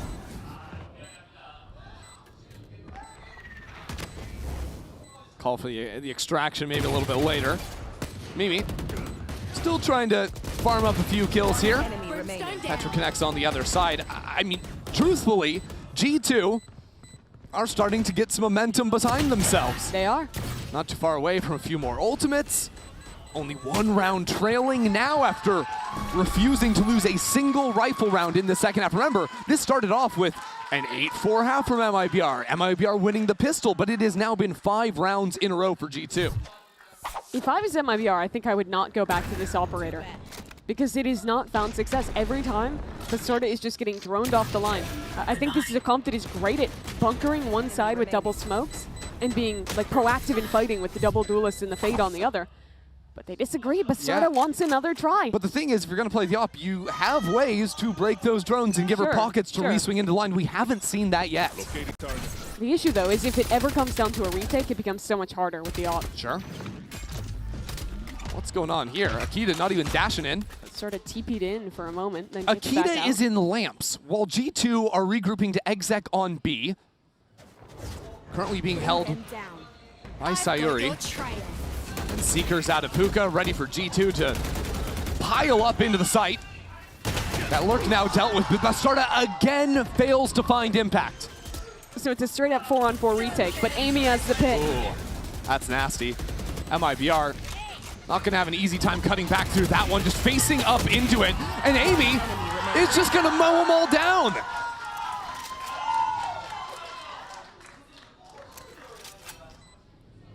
What is going on in this second half? It's a complete reversal, really. Melissa, run for the hills. So you're telling me Akita takes U-Haul single-handedly, alone. Yes. Just sits there. They take the time to kill her. But while that's going on, Sans duelist, G2 execute B and win? Apparently, that seemed to be the case. It was odd. Like, it seemed like MIBR, they weren't really playing on site. They just had the operator down on hookah. And again, it doesn't do anything because she just gets wrapped around from the player's hookah. But honestly, if G2 have the hard read that op is going to be down B long, the way they called that round out of Mimi is perfect. Yep. Full exec out of hookah. You have the Sky Trails, the Trailblazers that tell you exactly where to go. The Seekers, rather. And then you can just slide in behind. Even if that's a dog, it also works. Yeah. Just walk it up long. So MIBR call a timeout now. They have lost 6 rounds in a row. What do you think? So, okay, MIBR, their money is a little bit chalked going into the next round, but what, like, broad strokes adjustments can they try to make here to stop the way G2's playing? Well, it's what I was saying in the last round. Stop hopping. Have Basorda and SRN play one side with Melissa and get aggressive into one of the 2 extremities on that side of the map, and on the other side you heavy bunker with the 2 controllers. So you're talking B long showers is where you want to fight. If you play on those lines, can play on the teleporter even to get a crunch happening? Have a pinch from that side, and then on the other, I mean, think back to the pistol. G2, even though they have very good executor, going into the bunkered setup of the Viper and the Brim somewhere, it is so hard to get through unless Akita just dominates someone on the opener. Yeah, I mean, the test there is whether or not MIBR are too busy throwing the utility to have their guns out, and then the Waylay can crush you. Okay, one thing that's been consistent throughout today has been the G2 fans out in force. Like, even when things were going rough, even when they were getting beaten on eco rounds, still making noise here in Law Park. Yeah, they have very much traveled well, these EMEA fans. This is the eco round from IBR, but Lisa still chooses to use the pit early towards A. Interesting setup. A bait for Bastarda. She's played here a ton, so she can jiggle, TP out, and then hope SRN gets something done in the corner. And if they realize it's a lot of players, SRN does have a showstopper. If they commit all the way up, nice shot from Bastarda. Showstopper could come online, but she doesn't get it off. Pulls the trigger too late. And Akita can just slide up into the site. And now a post went for G2 in a round that was quite literally half a second from disaster. Okay. Mimi. We might still be half a second from disaster. 3-on-3. Melissa has a gun. Oh, but remember what Amy did here last time. That was 3 kills in that position. Granted, there was a pit. The hunt didn't show. Oh dear, only one though. And Akita and Petra pushed away from the spike. Ultimate out. Only tags the player backside. Now Akita dancing around the side of the smoke. Shorty comes in. It's 3 on the round from her. And now Lisa, with so little time on the clock, needs to get on this spike. Needs to get it to half. Needs to get this kill. Petra will take another and take the lead for the first time for G2. That's 8 rounds, 1 in a row for G2. They are rolling in this second half. And to be fair, okay, winning that round, it makes sense. It's an eco, but MIBR used 2 ultimates, the pit and the showstopper here that got nothing. And this is so heartbreaking. The second that she's pulling it out is when Akita gets that kill. It's the difference between using the satchel and just casting the dang rocket. Yep. That time. And you understand why she does it. Wants to be a hard target to hit. Thinks she doesn't have that half second. But it doesn't happen. Ends up falling.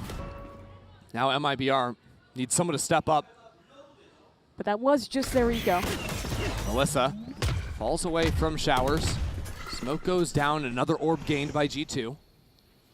3 players stacked up on A. SRN boosted top box. MIBR just hard anchoring this round. Sayuri goes unnoticed. There's a player right on top of her name. He's looking down inside of the smoke. Now backside, absolutely bombarded by utility. Mimi finds the spam shot. Can Bastarda do something from Showers? Can SRN do something in lamps? They can! Spike down A. That spike is down on the ground. Vanya gets 2 herself. And Bastarda teleported all the way back to B. So they won't know exactly where she is. But still a 1v3. G2 watching every angle. And Amy so thorough. G2.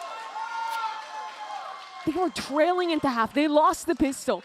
Since then, it has been perfect. From 10-2 to 12-10 was the comeback.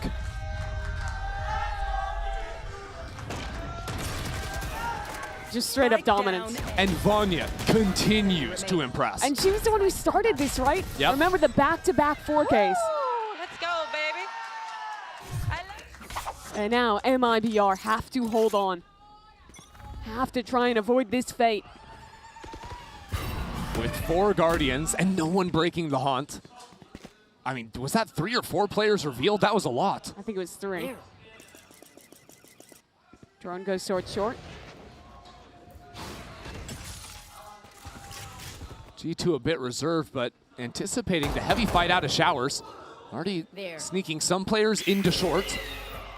Flash pings from Petra. Petra's just pressuring them, waiting for this round. Akita's diving into the site. At the same time, MIBR under fire. Backs against the wall, but not out yet. They have this spike. Yeah, Akita had the spike the whole time. It was a huge mistake from G2.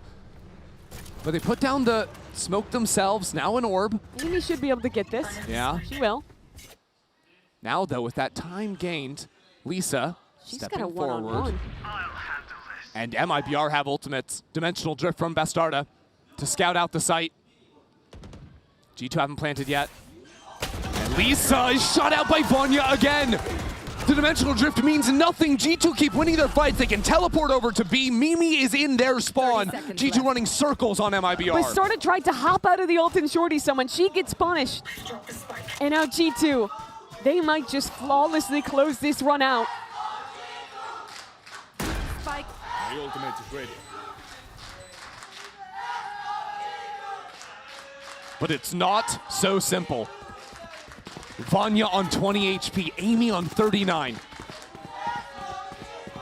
Sayuri and SRN, the best players for MIBR in this opening match. But Amy has caught a timing. Go ahead. Stand. Amy, Sayuri gets the first kill, that's major. But Amy is still unchecked. Amy inside of this smoke and popping out. Wait a second, SRN has the read after clearing down long. Sayuri gets another kill. Sayuri finds 4! But is there time? It's down to the wire, and with 1 second left, MIBR stay alive. Where did Sayuri pull that out of? I need to see those kills again. With a Guardian, no less. The IGL. And this is how it started. Akita dives in for the opener. Sure, she gives up the spike, but G2 turn it around. Get this kill on the lurker. You thought it was going to be another masterclass from Vanya. This sort of makes a big mistake, but it's the IGL. That shot is stunning. But is it enough? One more round to decide if it ends here or if we head to OT. Heavy fight over showers to start it off. G2 do not want to go back to another overtime. I remember how that series ended last night. So they play it slow. Spike dropped. Put some pressure towards showers. Call back to see if anyone's walked on B.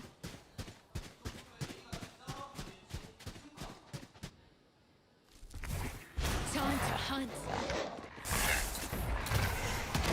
Goes down A short, just putting some pressure down as the wall goes up and the rest of the team regroups on B. MIBR have seen a lot of these setups with the drone on one side to pull a fake. They don't bite on it this time. Live munition. That spike's gonna head back over to A, isn't it? Akita gives it up, gives it over to the Brimstone, maybe a little better on that front. Toxins going up. Still, time is dwindling. With 35 seconds, so much will be asked of Sayuri again. She's the player to take the first fight. 30 seconds No left. Molly to stall out this plant. And no one even really guarding her. Akita wants to fight out again. Oh, it's a heavy dive on up, but Sayuri will get a kill anyways. 20 seconds left, the Nightfall comes out, Melissa is here. We're down to the wire. They're It's teleports pivoting. onto the B side, but there's still 2 players here. Look at the site, look at Bastarda. Bastarda down in hell, gets 2. She's tearing their heads off. MIBR want this map. That is redemption for Bastarda. She had a diabolical half. 3 rounds with the operator where she gets nothing. The round where she had the Yoru ult, jumping out, nearly losing MIBR this game. But when it mattered the absolute most, she gets her 3.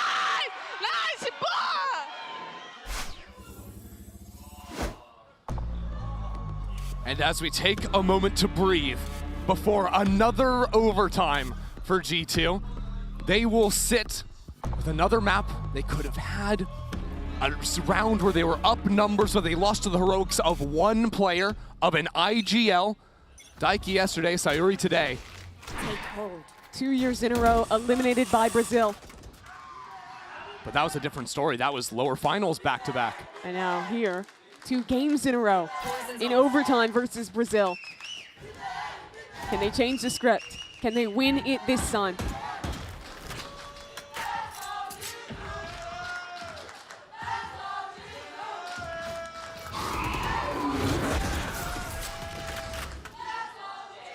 Prowler is unsuccessful at pushing the players off of B long. And he was on the aggro line, falls back to play high-low with Akita. This is abnormally slow from MIBR. They were doing so many grouped hits in the first half. That is how this round will end as well. Amy and Akita. You see Mimi back in spawn, ready to very quickly rotate either side of the map. Bastarda, the brilliant first shot. And now it will just be Amy and Akita in backside, taking control over lamps. Still slow from MIBR to get into the site.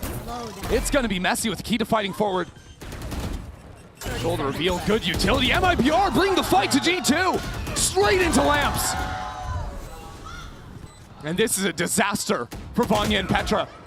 After playing a perfect second half, to lose a couple of rounds into an OT and now find themselves in a 2-on-5. How do you even start to solve this one? There's mollies coming in from Sayuri. Flash through, the wall comes down. Vanya doesn't stand a chance. A flawless start to overtime. MIBR have so swiftly switched this momentum back into their control. Pretty much every round on their attack, they showed these hyper fast plays here. They slow it down, and that's the crucial piece. Amy overcommits to the jiggle, gets beheaded by Bastarda. Well, let's talk about Bastarda. How about her stepping up in crunch time, right? Was playing a really tough half, right? Couldn't find any value with the operator, but then getting a few opening kills to then having the huge round of the Guardian on B site to force this OT. Now finds the opening pick, is now topping the leaderboard to boot. G2 have to wrestle some control back. This game was all elation for them. You see the change on the face of Akita. For Vanya, who had so many rounds she won alone, now having to try and summon one more on attack. MIBR winning through the power of friendship, it seems. And different faces on the G2 fans. Yeah, kind of a roller coaster for them. G2, they have pretty much always shown us these very slow rounds. Mimi has loved calling these drone pressure one side, drone pressure the other, fake back in. Is this the round where she simplifies? Just sends and execute. Certainly MIBR want to fight. A seize? Made? Melissa was usually saving the seizes. This is different. They're reading that it's going to be a fast play on A. Oh my word. G2 creeping in. Off of the drone is when they pull the trigger, but G2 wisely retreat. Bait out the utility, now ready to pop back through. So much pressure on Akita to find the first kill here, but it's Petra to do it instead. Melissa in the back of sight, dodged away from the flash. The utility is there, but still two players in backside. G2 choose not to plant the spike just yet. Instead, taking their time.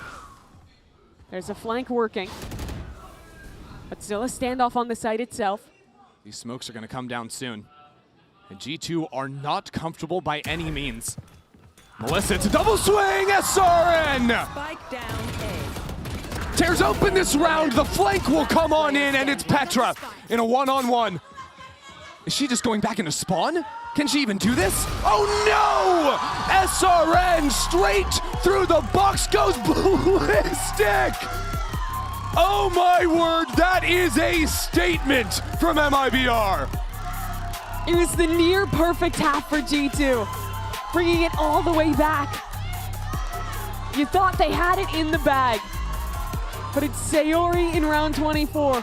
It's SRN in overtime, and Brazil is happy. Up one map in this series. We head to Sunset after this. Spike is tapped.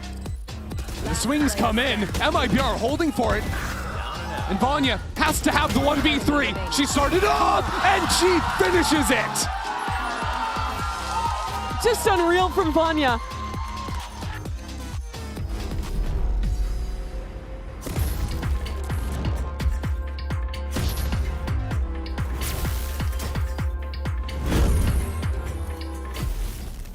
An update is required. Financial system updating.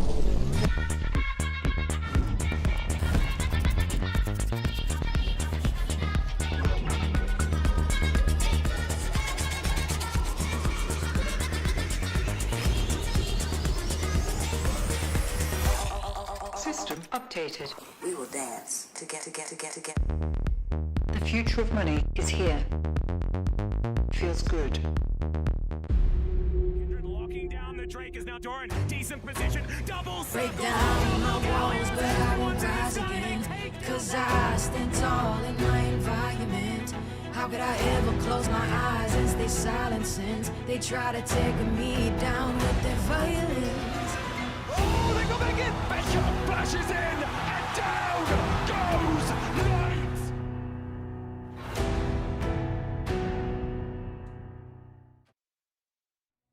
I'm 1 foot out the door, and it's all because I don't need you anymore. Heartbeats going fast, fast, fast. Oh, oh. Heartbeats going fast, fast, fast. Oh,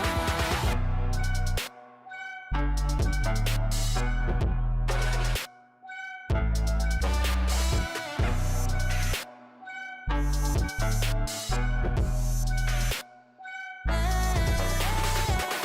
That's me falling in and out so fast when I feel trapped, trapped, trapped. Hungry for another one, anyone. I don't look back, back, back. I will hold your hand while I'm 1 foot out the door, and it's all because I don't need you anymore. Heartbeats going fast, fast, fast. Oh, oh. Heartbeats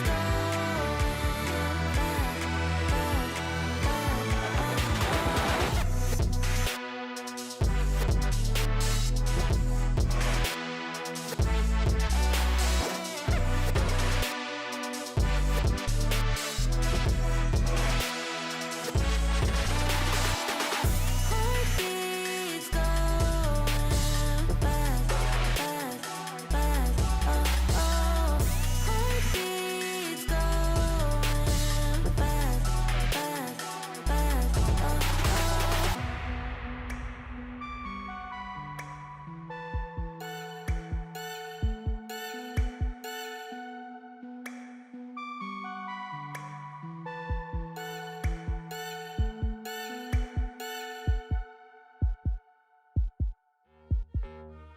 Nah, mate.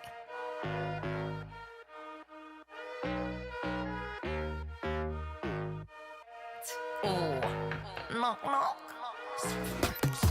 Something real, something raw, not accidental, no, I'm sure. You're not needed, show you the door, but what's that, yeah, are you sure? Yeah, that's a rental, yeah, what a bore. Lying, lying, nothing in your core. Buying, buying, yeah, what for? But do what I need to, always sure. Something real, something raw, not accidental, no, I'm sure. You're not needed, show you the door. What's that, yeah, are you sure? Yeah, that's a rental, yeah, what a bore. Lying, lying, nothing in your core. Buying, buying, yeah, what for? But do what I need to, always sure. Boring, never been that. I get paid, bro, just to relax. Yeah, more money now, yeah, more tax. Suited it now, don't worry about that. Boring, yeah, I've never been that. I get paid, bro, just to relax. Yeah, more money, but yeah, more tax. But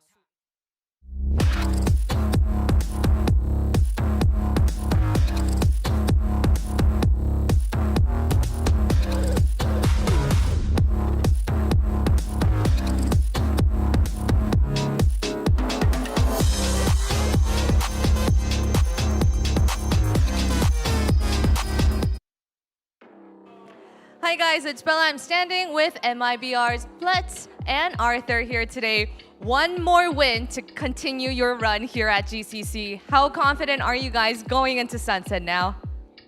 Agora vocês estão a uma partida de continuar a sua jornada aqui. Quão confiante vocês estão agora entrando na Sunset?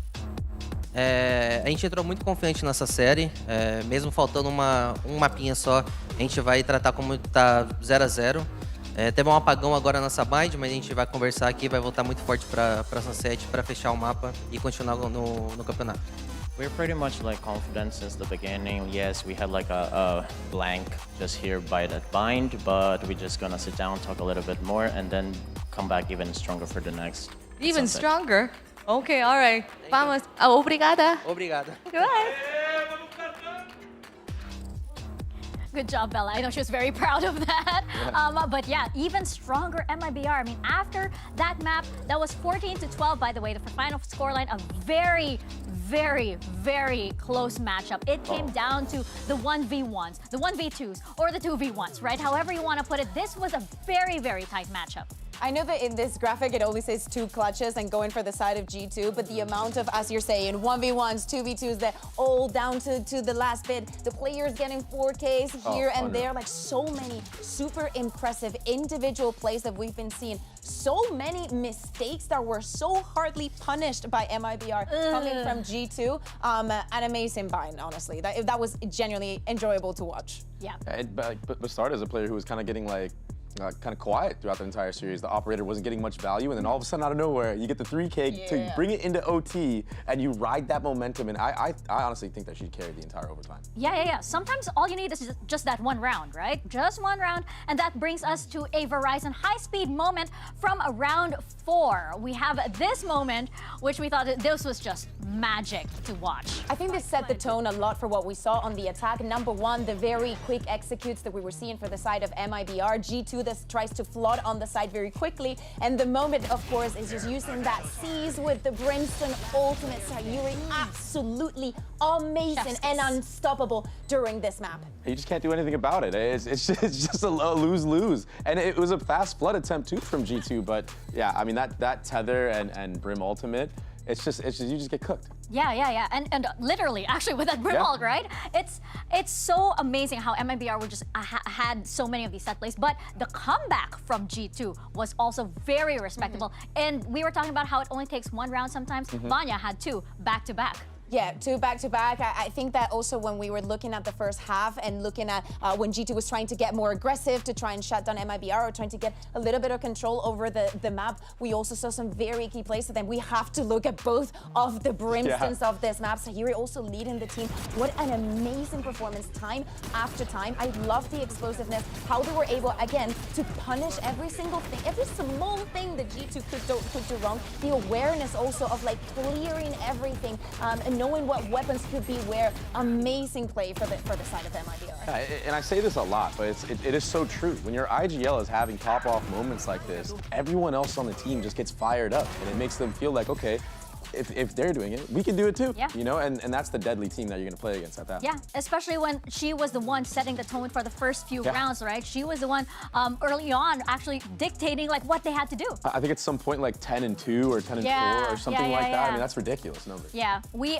talk a lot about SRN, but Sayuri, she's right up there next to SRN usually, especially when we look at the stats of the last rematch, right? But with that comeback from G2, actually, that mini comeback from G2, I want to hear what Drew Spark has to say ahead of map 2 as we send it to the stage with Bella and the coach.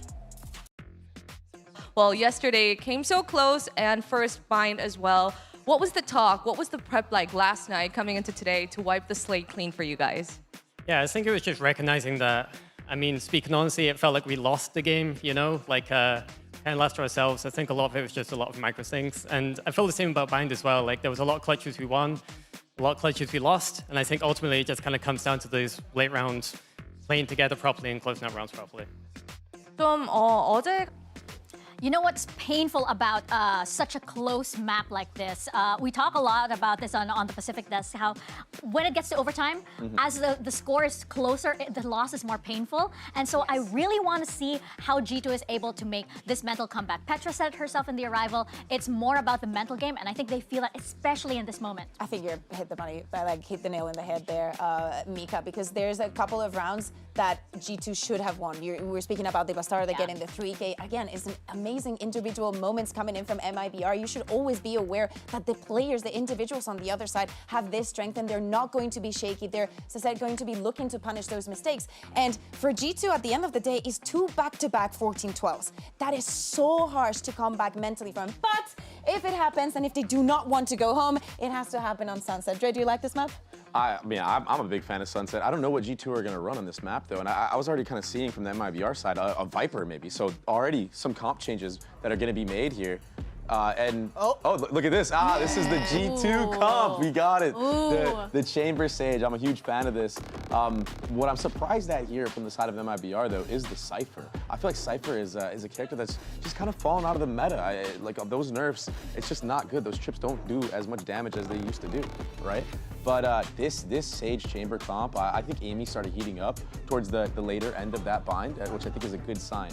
Now, I will say, I don't know how much of the operator play we've seen from the side of Amy, but I mean, I just think that the stopping power that you have with the Sage combined with the Chamber threat is a force to be reckoned with on this map of Sunset. I want to see also how this changes the way the G2 goes in place on this map, because I remember, like, of course, moving away from having that double duelist, and maybe Amy that now is going to be in the Chamber, being more in the position of playing the Sage and controlling one side of the map, just leaving it all that space. I wonder how that matches up and how MIBR is going to be playing without Viper now. Massive stakes here. This could be it for G2, as this is an elimination match, or will this make it to a map 3? We're gonna send it back to your casters. Here's Ender and Mimi.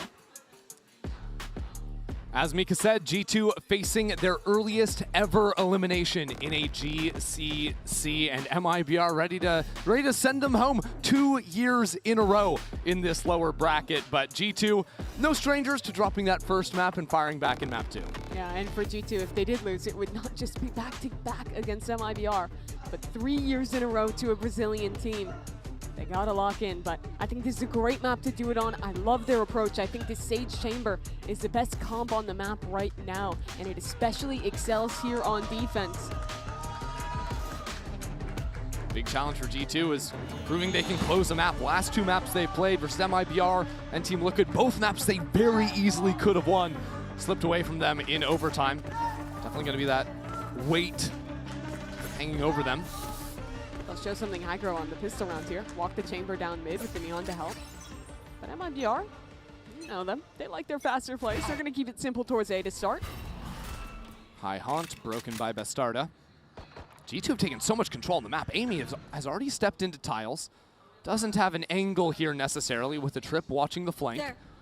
MIBR, they are full contacting this, but that gives time for this Chamber to walk fully into their flank. Oh, steps into the trip, and now MIBR send 2 players to deal with the flanker. As they go into the site, and G2 instantly activate. Nikita hasn't really found anything, but the rest of her team has. G2 getting wild onto the site. And just like that, the round is over. G2 can win a pistol. And that is the problem with going for these very slow rounds where you don't have any insurance on this map. G2, from the very start of the round, they were walking Akita and Amy into mid. They very quickly realized that there's nothing home there.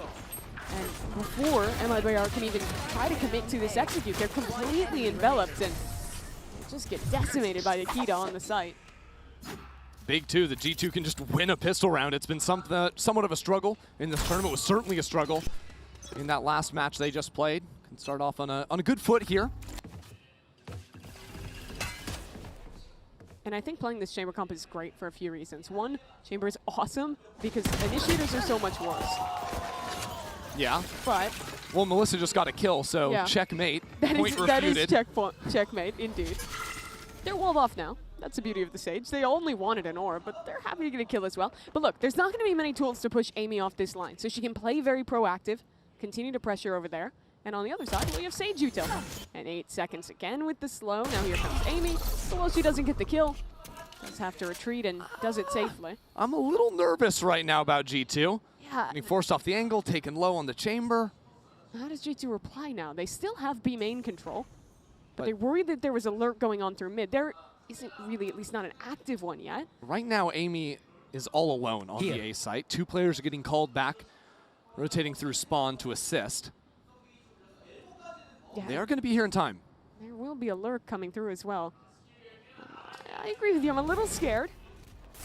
Viper Wall not really doing MIBR too many favors. They have to come on through here with just the dark cover to protect. And now Vanya jumps through the smoke after the Seas falls down. And No more dreams. with some bodies and with some guns, G2 can pick up the kills they need.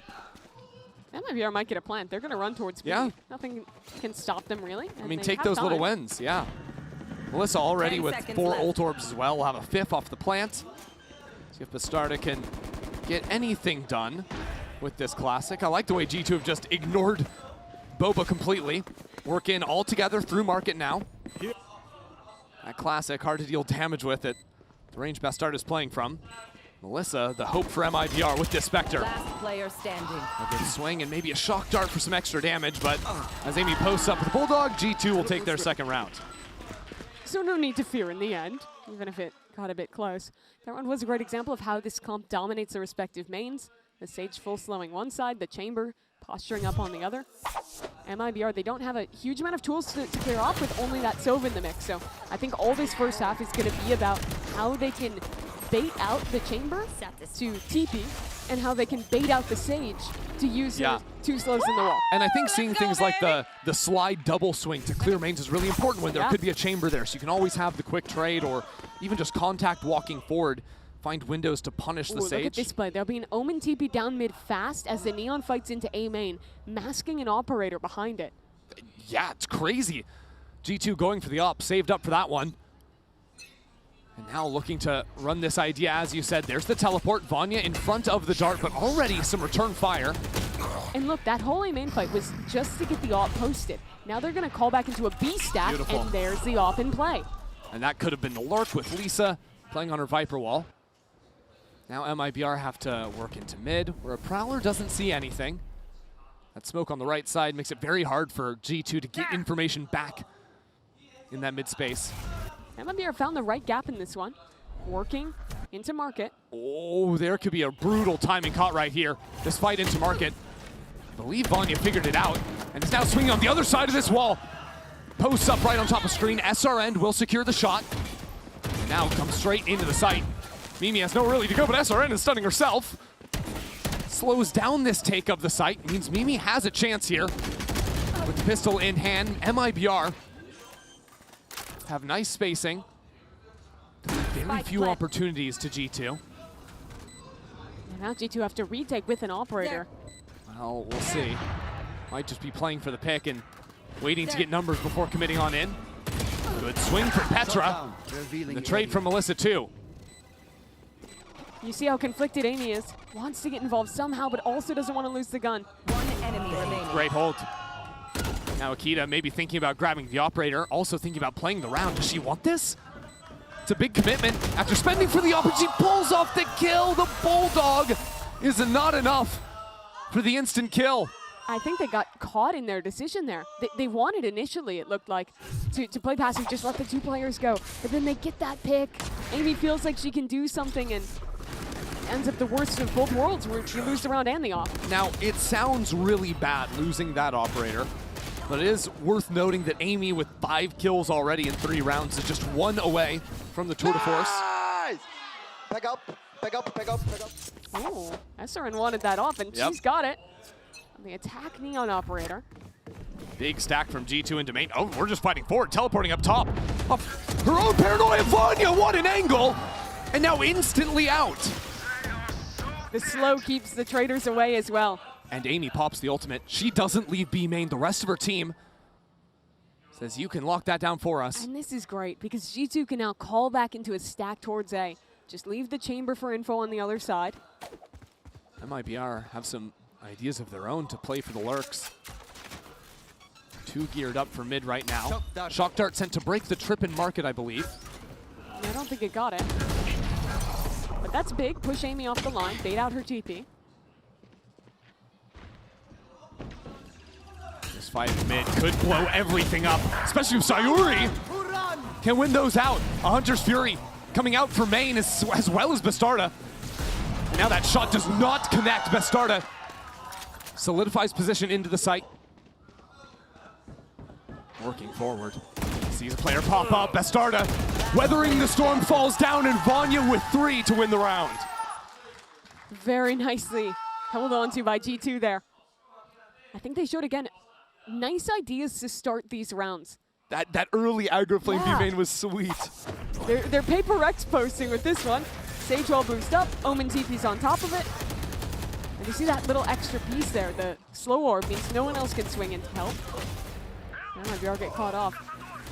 So they were nearly turn that around though. If she stays alive in mid there, and suddenly they're into the site, could have been a different world. Instead, G2 are back, and they've reset the money for MIBR.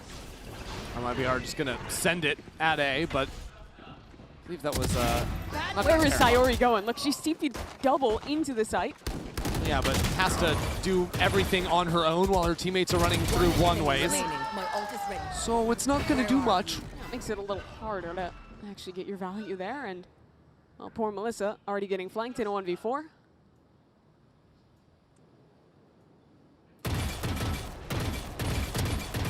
Okay, somebody shoot her. One day. This is getting ridiculous.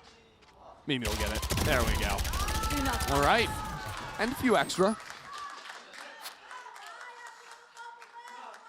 So G2 not only win that round, but I think should have money to get another up for Amy here.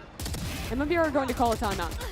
I think the number one thing to solve is what I was talking about before with how you play into these two senties on the extremity. But what G2 is doing so well is spicing that up by showing these early round set plays. So if you're MIBR, you not only have to think, are they going for one of their aggro looks, but also how do we actually deal with the Sage and the Chamber util that is basically a requirement to do anything else? Honestly, I'm not even sure if it has to be so complicated for MIBR to like match those main fights. Sure. You know, you absolutely can do that if SRN is feeling it and wants to punish the Chamber, but just as easily you can give that forward space, fight for mid, try to threaten blowing up the map, and then moving back in with your scouting utility later in the round, as opposed to falling into these traps. 'Cause that's back-to-back rounds where G2 have just had 3 players ready for the fight in mains. Absolutely, but G2 have also had solid solutions into mid. I think their market anchors have done a really great job of locking that area down, because MIBR have shown rounds where they're taking that mid control. But that doesn't mean it's not the solution. I do agree with you that that is the best solve to not get caught out into these ideas on either extremity. Think about it, G2 is wildly effective when they're running some of the aggro looks on bind on defense too. Well, G2 has expected this. They have 2 fighters ready in mid. Highly likely, Amy's just gonna jump over onto the ledge with the teleport ready. As she does, dart up, broken for her. Now Amy can look at tiles. She's protected from the swing top mid because of the pillar right in the middle of the yard. Also from Akita, jiggling on the angle. This is quiet from MIBR. Pretty early wall from G2 thrown up. That'll go down at about 50 seconds. Probably because they're playing so much forward mid, they don't have the forward info they would usually have on the A side of the map. And so... Oh, this timing. Oh, this drone is going to be punished. Here goes Akita. Nothing Melissa can do about that. No one even protecting it, because MIBR was walking 3 players over to A to push a player off this line. With her death, though, they realize something's up in mid, find the weaker side on A. But still, G2 were always set up to retake. They have Petra's ult to do it. And Bastarda is positioned potentially to cut off the rotate. Now a scouting ultimate from Vanya spots 3 players. G2 can react to this one. Oh my god, Vanya up on top of the box. Can peer straight over the smoke. Forces a safer plant out of MIBR. And now the fight coming up into Link from SRN. No one's here. Nightfall dodge from SRN. Akita sliding into the site. Sayuri finds her mark. And now dancing on opposite ends of the site. Inside of 2 separate smokes. It'll be Vanya on the first kill. G2 need to see some enemies, need to see something before Bastarda just tears them all down. 3 in the round for both. A 4 needed. Bastarda will take it for MIBR. A huge step up from her. The player who got dropped by Team Liquid in the midseason. Had to find a new team and found it in the squad that was previously her rival. After coming into this roster, has immediately found success, both individually and with the team too. Yeah, been a duelist player now. Well, she can play the Yoru on this map, forced on Cypher duty, but still making it look fun. Start is a great read for G2, but MIBR, the clutch plays, that's the difference. Up into elbow, Amy getting danced on a little bit with quick teleport away. SRN ready to go into the site, not worried about smokes, has the assistance of her team behind her now, sliding back into elbow. Amy has this crossfire with Petra. Bastarda left in a 1-on-2. Left in the clutch once more. Careful now. She knows where one is with the trap wire on the flank. And also heard Akita earlier as well. They're really going to make her do it again. But I like this. G2 would have heard the trip go down. Won't expect Bastarda to be playing right on top of it. Bastarda chips away at Akita. Now swings back in for it. Mimi will send her packing. And G2 hold on. After winning a clutch, MIVR try a very fast round. But you can see the G2 anchors were ready. Look at how Amy plays this, dealing with SRN on the dive, and then the crossfire with Petra. Really snappy there between the two angles. Yeah, she still got it. Let's go! Nice! We have She's looking at the camera. Oh yeah, playing up for it a little bit. So MIVR, they're going to be broke after losing that round, and G2 again shift their setup, now putting the chamber over towards B.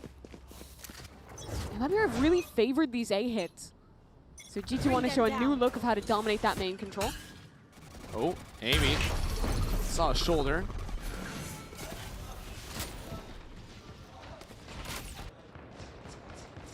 Okay, top mid control. These are great rounds to deal with the Sentis, but Petra, she's so ready for it. Yep.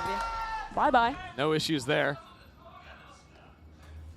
And how the hell are you ever going to get into B with the Sage there, with the chamber there? You're gonna say you're not. You're gonna say you're gonna think about some options for the future. You know, it's a little bit odd from MIB. I'm trying to get a read on how they're playing this map. And I just really feel like that round, of course, you have two players peeking into top mid, but a lot of things you normally see teams do, breaking the market door in early rounds. Challenging through this smoke to break chamber utility just hasn't really been coming down. Casual Petra 4K. Yeah, you know. She'll do that sometimes. Flawless for G2, but yeah. It is strange because you think that with the Viper in the comp, you want to play a very slow control style and let Bastarda and Issa work lurks on the extremities. But when you're playing into double Senti, it's so hard to actually get up on either of those angles because you're walled off or there's a chamber in your face. Yummy! I love Eco Frags. And then if you ever want to step up the pace, you don't really have a ton of tools to accelerate unless SRN can just go beast mode off of Paranoia. Lisa's also been putting both her wall and her orb in A main. It's always been about these A fights for them, truthfully. And at least that's meant that a chamber up has never been a risk. Here's another boost. A different one this time. At the same time, Amy is all the way through B main. Ready for any players to step up. Yeah, and she can still TP back from here. This is a safe position to play. G2, after not seeing anything, set back up for the refight on A. I love this mid-rounding from G2. They have so much forward information they can go for this fight. 1-for-1 at the start. Now Lisa on the side. MIBR were waiting for it. Not going to fall victim this time around. She has a res, but she doesn't have a wall to do it safely. Yeah, good luck. And now all three players from G2 revealed. That means Sayuri knows she can blow up the map straight through top mid. G2 had no util waiting for it. All the way around. Yeah, sending Bastarda as well. But it gives G2 a chance to go for this fight in A main again with two players. They're trying the res. Oh no, and a stun immediately answers. Here comes Bastarda. Oh no, the shots, where are they? Nobody can find them. Sayuri back into the site, but there's another player back on slant. This round is an absolute mess. Defense here. Akita looking down on MIBR. And G2 will have another. I need to wash my mouth out after that round. That was... I need to wash my eyes out. That was gross. Oh, the whiff from Bastarda. That was the round for MIBR. They get the Cypher ultimate. Find the perfect way to break into mid. But in a 4-on-3, it all falls apart. One enemy remaining.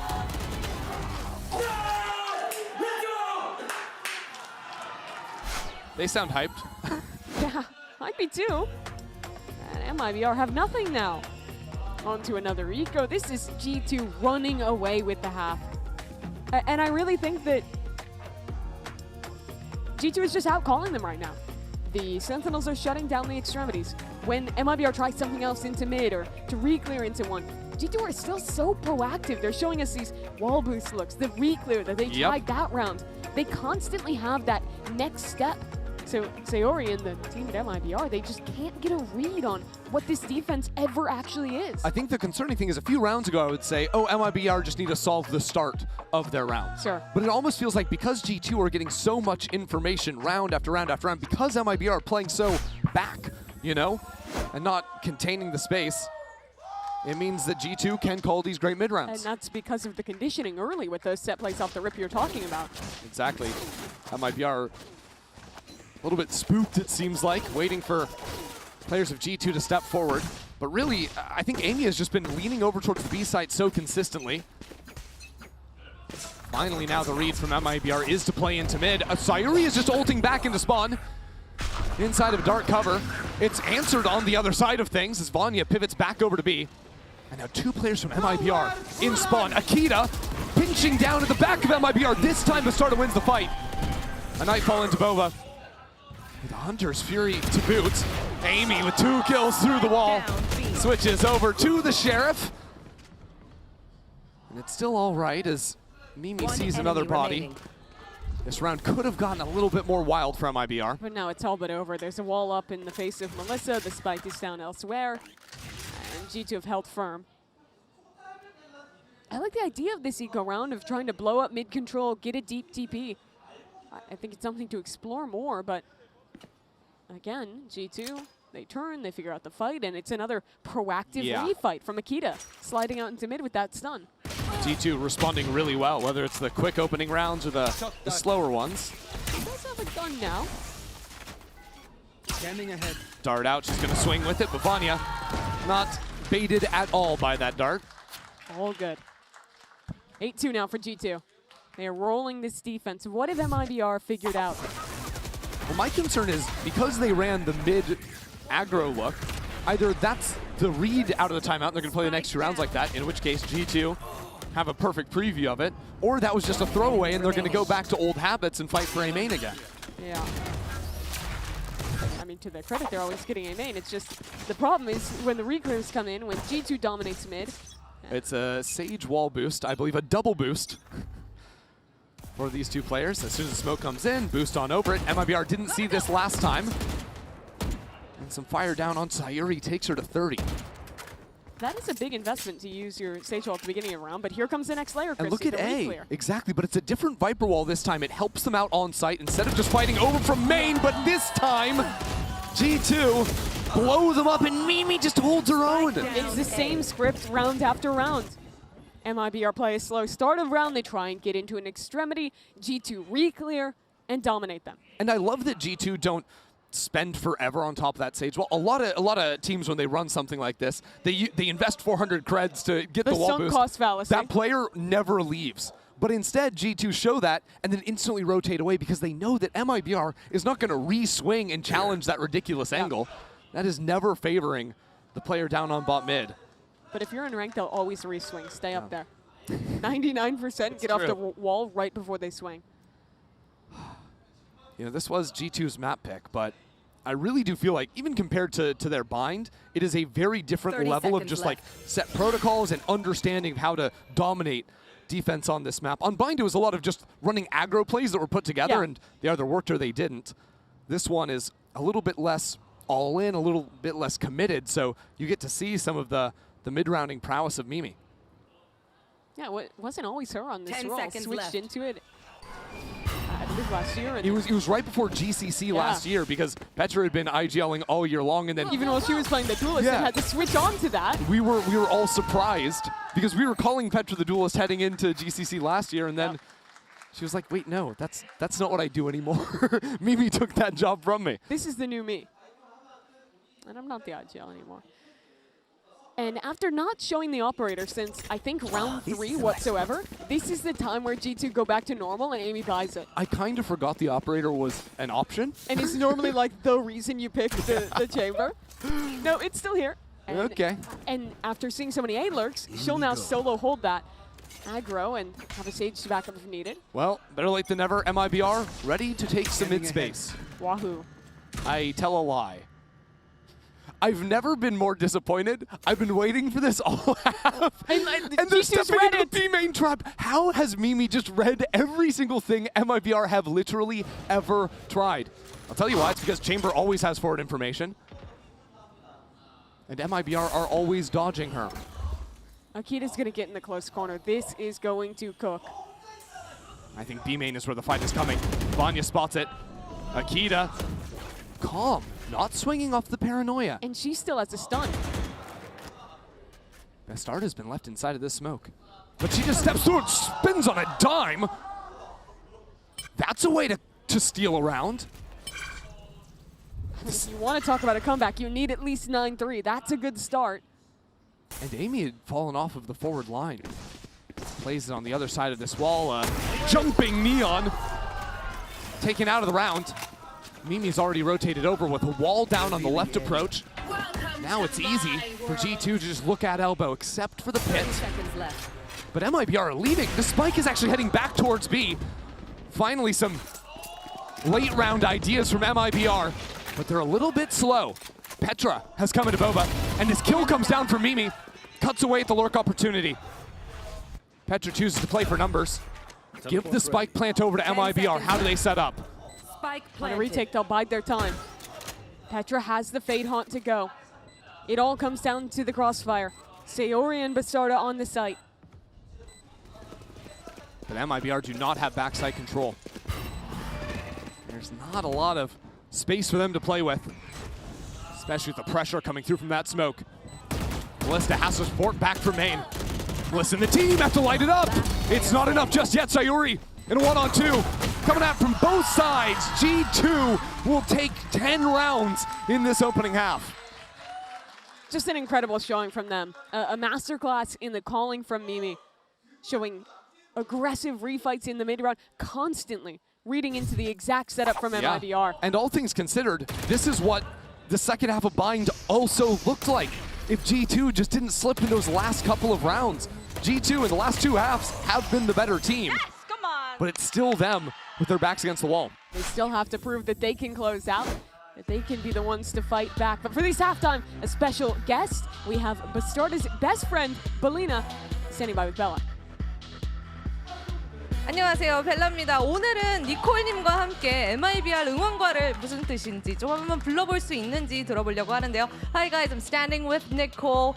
The song you guys were chanting, I have to ask, what are you guys saying? And can you teach me a verse? Yes, we were actually praying, and apparently it went really, really well in that first map, so we're probably gonna do it again. And we were actually chanting Nossa Senhora me dê a mão.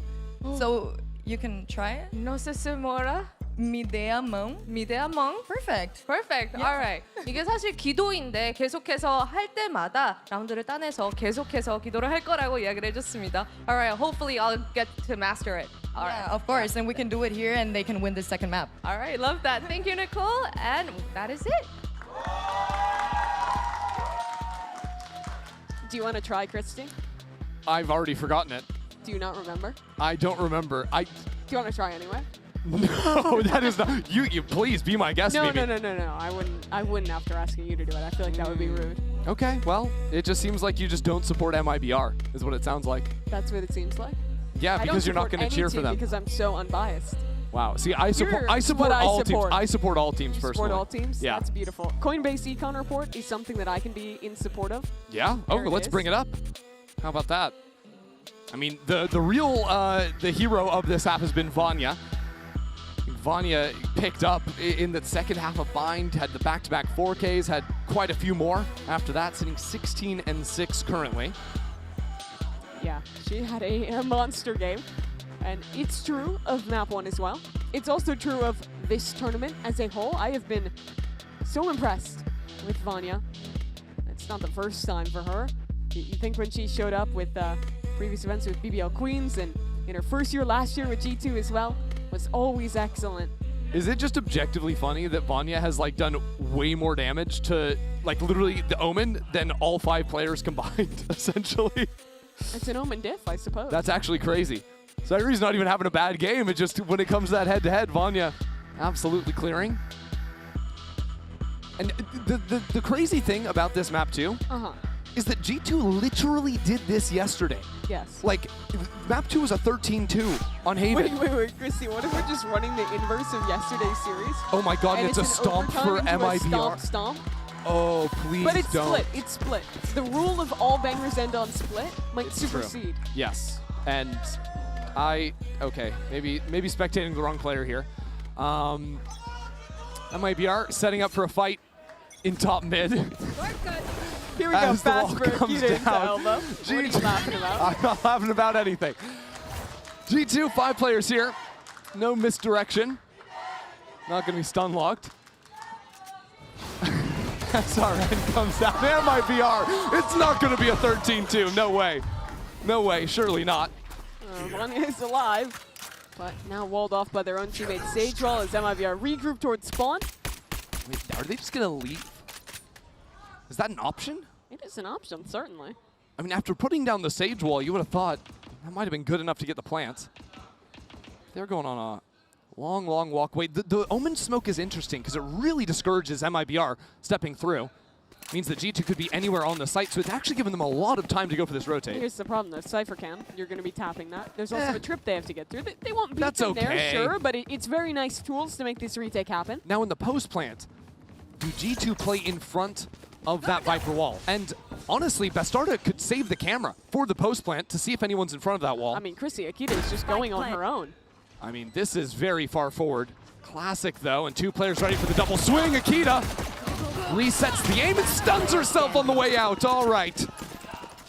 Still, it's Vanya. 1v3, but she is a beast. And there is no smoke to block her off. Has the armor, has a ghost. And that spike out in the open. It's a little bit awkward as SRN's just jumping around. No one's watching main. They hadn't dealt with backside. Vanya, ready for another 1v4. The shock dart won't give her the chance. Time's low. No, Melissa has this one. Yeah, just with I a mean, I couple can't hear seconds to anything spare. right now, but it'll be all right. Half a second. No problems. MIBR will take their third. Only got a little scary at the end. But that is what wins it. All 3 players swinging in. They had opened towards mid. And it was like a half-second window before the wall gets placed and goes up that those kills come in, and it ruins the round for G2. Everyone, G2 is looking right because they're waiting for that wall to come, the smoke to bloom. And well, a shock dart means you don't have to swing into Vanya, which is a happy outcome for MIBR. I think MIBR will be working on not swinging into Vanya throughout this half. I think that might be the solution to coming back. Certainly a start. Petra's just hanging out on B while his teammates contact Pepe. There they are. Unfortunately, all 4 just got darted. It's interesting, but just look at the way the map is being played. It's very different how G2 were always fighting over mains. MIBR very willing to fall back. Well, I think the biggest reason you see that is because look at MIBR's comp. They're playing Cypher Viper in current year. Yeah. It's very strange to see them sticking to their guns on this Cypher choice. The thing is, though, I feel like usually you would be seeing MIBR play one weak side of the map with the Cypher Viper over on B, and then the other side could be fighting a little bit more aggressively. I think because SRN has the Outlaw and wants to play posted in market, means they don't have many options to go on the offensive. Nice things about this comp. You do have great stall util added with this Viper. Yeah, that one way there is super annoying. Yeah, and then on the other side, you have a great wall to flood back into. When you're doing your B retakes, you can almost always hold on the backside control. Akita's just running through that, full blinded. And now 3 players are jumping out. Somehow it's even. The paranoia means Akita wrapped all the way back around through spawn. Hold on. MIBR, you cannot let this happen to you. SRN has to clear this angle with the Outlaw. Slowed down by a reload. Bastarda with the spam, okay. It's even again, but not with Akita in the picture. Stepping on out, G2 steal away the Mastercard Thrifty, and it should be smooth sailing from here on out. Okay. That is a very nice round from Akita. She goes around the world there. Starting off with the fight upstairs. see it here. Just the ghost. That was against a bulldog from Sayori. She gets that kill, picks up the gun, and then as this paranoia comes in, and no one can hear anything, she's rapping on Melissa. But here's, I think, the issue with how MIBR were playing the A side. It's way easier to play and play for trades, play for good spacing when you're fighting over a small point on the map. It's much harder when you're right here. Letting G2 sneak up on you. So MIBR sees the reins over this round. 2 players in tiles already. Every round that G2 has wanted it, they've had a main control because MIBR is not contesting at all like you're talking about. And they have it again here. What they've traded for that space is mid. Good stun comes out. It's just very hard because you'll see MIBR very isolated now, have to regroup 3 players in back spawn, blocked away by a smoke. But G2's flank is vulnerable. Vanya, the only player watching that. Some good shock darts from damage, but that flank about to come online. Vanya, cold as ever, now dodging away from the stun, chooses to fight this angle, and might have been a mistake. It won't really matter with the rest of G2, just completely locking down this site. You will not kill my allies. Going for the res here. As much to guarantee this round as it is to guarantee a rifle being carried over into the next. When you watch MIBR play their attack, they constantly had to solve this puzzle of the Sage in the chamber. They are so oppressive in the way that they lock down mains that just those 2 agents alone can be set at the task while the rest of G2 is going elsewhere to fight and play however they want on the defense. You switch over and you look at the composition for MIBR, and instead they have so many fewer tools to do that same fight. They're a lot more reliant on a passive Cypher setup one side, leaning more into 4-1s on the other. And G2 realized that A was weak. They just ran it over to start this half. And now they're 1 away from closing this game. But winning that round 2 just means SRN's never really going to be able to buy an op in this half. So brutal. And it's sort of not giving SRN a chance to find some redemption after a tough first half. G2, contact on into the site, place down a wall for Market. Bastarda with the judge. Send some help for Bastarda. She's having a game. Against all odds here. It's guaranteed backside control for MIBR. MIBR biding their time as Paranoia comes in. Wall being broken down. Still holding the ground in the backside. Hold on. Util out in hand. Amy gets a kill. Now inside of this smoke. G2 so uncomfortable, so worried to teleport into backside. Might have been too much. MIBR up numbers now, still in firm hold of backside. G2 can't plant this spike unless Amy wins every single fight. But it's Bastarda onto a third, and MIBR take this force round by. And that is what they want with this composition, to be able to always hold backside control. That's what makes it so hard for G2. I think if you're G2, a solve you think of for that is playing into mid control and Sage walling off Market so that not having backside isn't as big of an issue. But when you wall off Market and you don't have backside, you are just stuck like woman standing emoji in the open front sight, and it's so hard to actually win that. Wall being pinged up by a Cypher trip. It's not a good and position like to be in. 4 stingers swinging into you. Yeah. I'd expect them to change how they play that if they go back into B in the future. See if they end there on this round.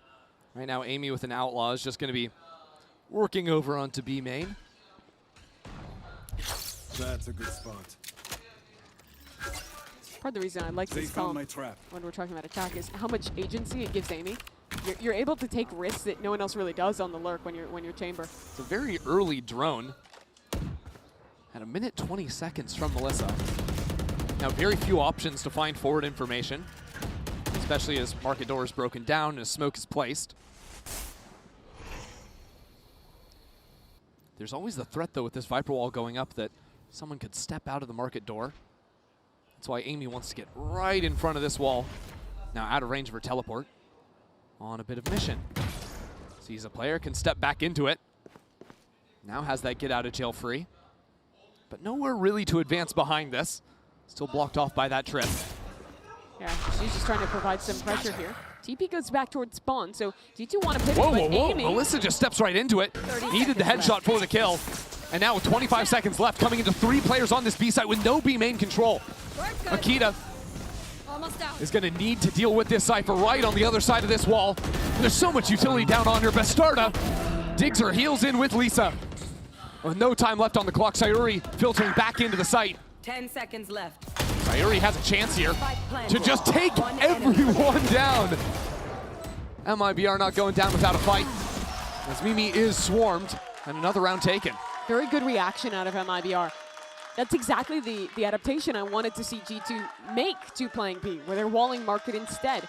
But feeling that pressure of the chamber fighting up on the flank, MIBR instead play their players close into main and manage to fight together there instead, killing G2 as they come out onto the site from market. And just credit to Sayuri. Such beautiful shots from her. She had an amazing map one as well. Now G2 are going to be calling a timeout here, and I on the attack side, I feel like they've just been running into so many problems in the post plant on B there. They just need one round. Yes. Do they adjust how they want to take into the B site? Do they just avoid it entirely? Is that a viable option? Yeah, it's certainly a viable option. I think that you just want to play a slower round and get some main control and then just work the map a little bit. The thing is, Chrissy, even if they lose the next 4 rounds in a row, you just wait until you have 5 ults and then you guarantee the win. Okay.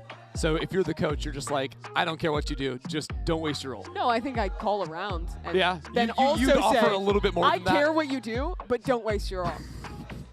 And I even care about you, dear player. Right, because if you were the coach of a team, you would support that team. I would. I know you currently support none of the players on stage, but Well, that's an interesting way to phrase it.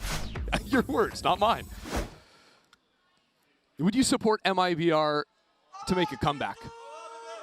I would support a comeback in that I think it's fun to watch. Okay. I would Very be more supportive fence-sitting of you. I would be more supportive of maybe a fake comeback into a map 3. Okay. Generous. We give the viewers a little bit more to work with here. A bit of a taste. Let's see what G2 are up to, though. Viper's Pit spent on the anti-eco here, just locking down B main. Yeah. I think the answer will be to actually answer your question. Oh, I think please do that. Yeah, I think exploring A is good. With this more standard comp, you're always going to be able to do this. Slide in, go up, push Sayori away. Now she's in trouble and running. But the counter Hunter's Fury, I mean, just allows SRN to step forward here. Spike down A. Gives an advantage of one player. Still has control over A for MIBR. But Chrissy, if I'm G2, not only do I feel supported, but I'm happy that they just used their ult on our eco round. That's true. That's two ultimates. The Viper's Pit actually falling in B main. Very early rotation from Lisa. Cover going Is interesting. Now Paranoia forces Sayuri back shoulder to shoulder with Melissa. The wall over Link might be enough to get the plant. The smoke is a problem though with that ping coming on through. Sayuri looking for a little bit of spam. Shock Dart kills the planter. So now Akita will pick up that spike. G2 don't really have any options, don't have anywhere to go. At this point, the Sage Wall boxes them into the site as much as it keeps MIBR out. Vanya with a good shot and a couple. Surely this is not how we do it here. Not another Vanya 3K, Really not should another be Vanya this 4K. Not with 7 HP. Vanya on for the ace. Vanya waiting.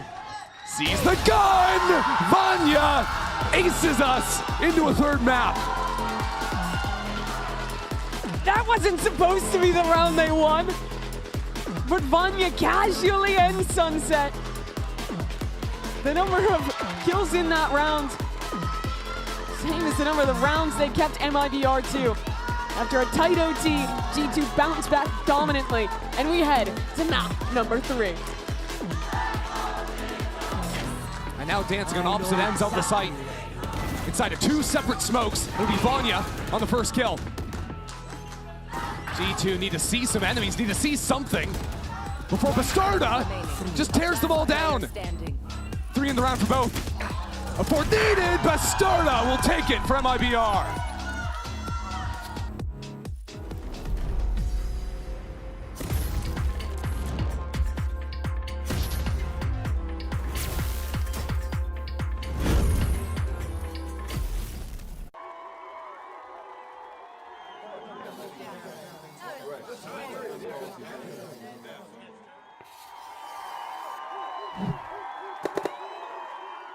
Red Bull gives you wings. Something real, something raw, not accidental, no, I'm sure.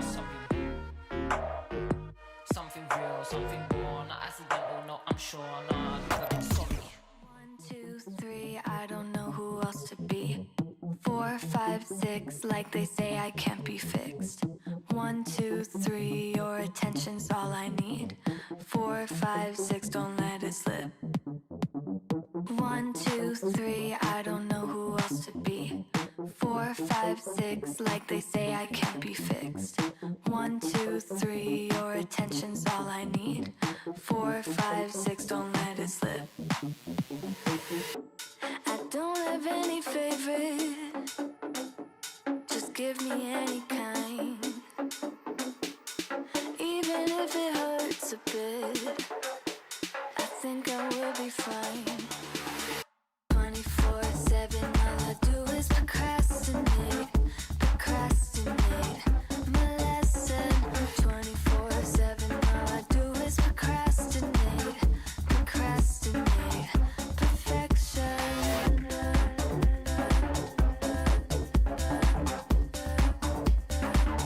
Perfection.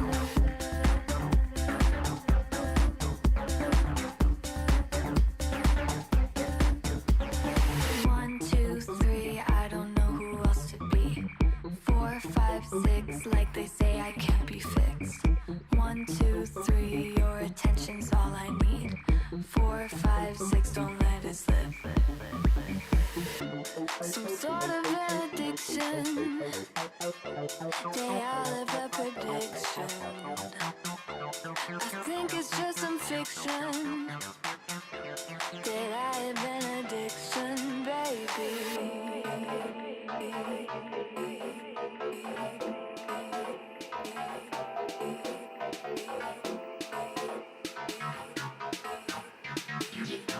Did I have an addiction? 24/7, all I do is procrastinate, procrastinate. My lesson. 24/7, all I do is procrastinate, procrastinate. Perfection. 1, 2, 3, I don't know who else to be. 4, 5, 6, like they say I can't be fixed. 1, 2, 3, your attention's all I need. 4, 5, 6, don't let it slip.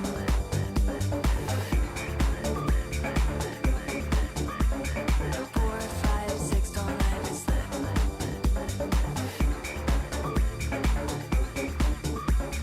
4, 5, 6, don't let it slip.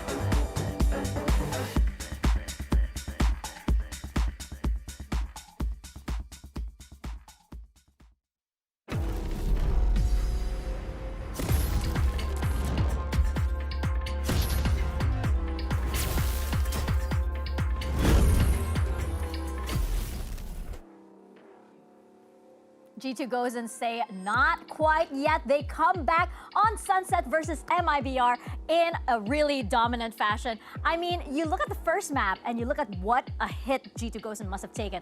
I was actually worried for them. Coming into Sunset, that mental comeback that they needed, not just because it was, you know, coming off of the loss of map 1, but also because you look back at Sunset versus MIBR in that rematch, and the scoreline of that was devastating for G2 Gozen. The fact that they're able to take it this time around is such a win for them. They changed the composition. They decided to go somewhere, as we were saying, I like but that they comp. did not. You like it? I like that Yeah, comp, you like yeah. it? Looks familiar? Might know a thing or two about that one. Yeah. May have, I'll definitely may have think about invented that comp, some would say. May have invented that comp. But Okay. they play it better, I'm not gonna lie. Somebody must be They actually played it way better than us. Oh, you liked it more? No, yeah. I think that especially of course, the defense is more what we saw from them. Vanya, just Vanya. Vanya. That is all I have to say.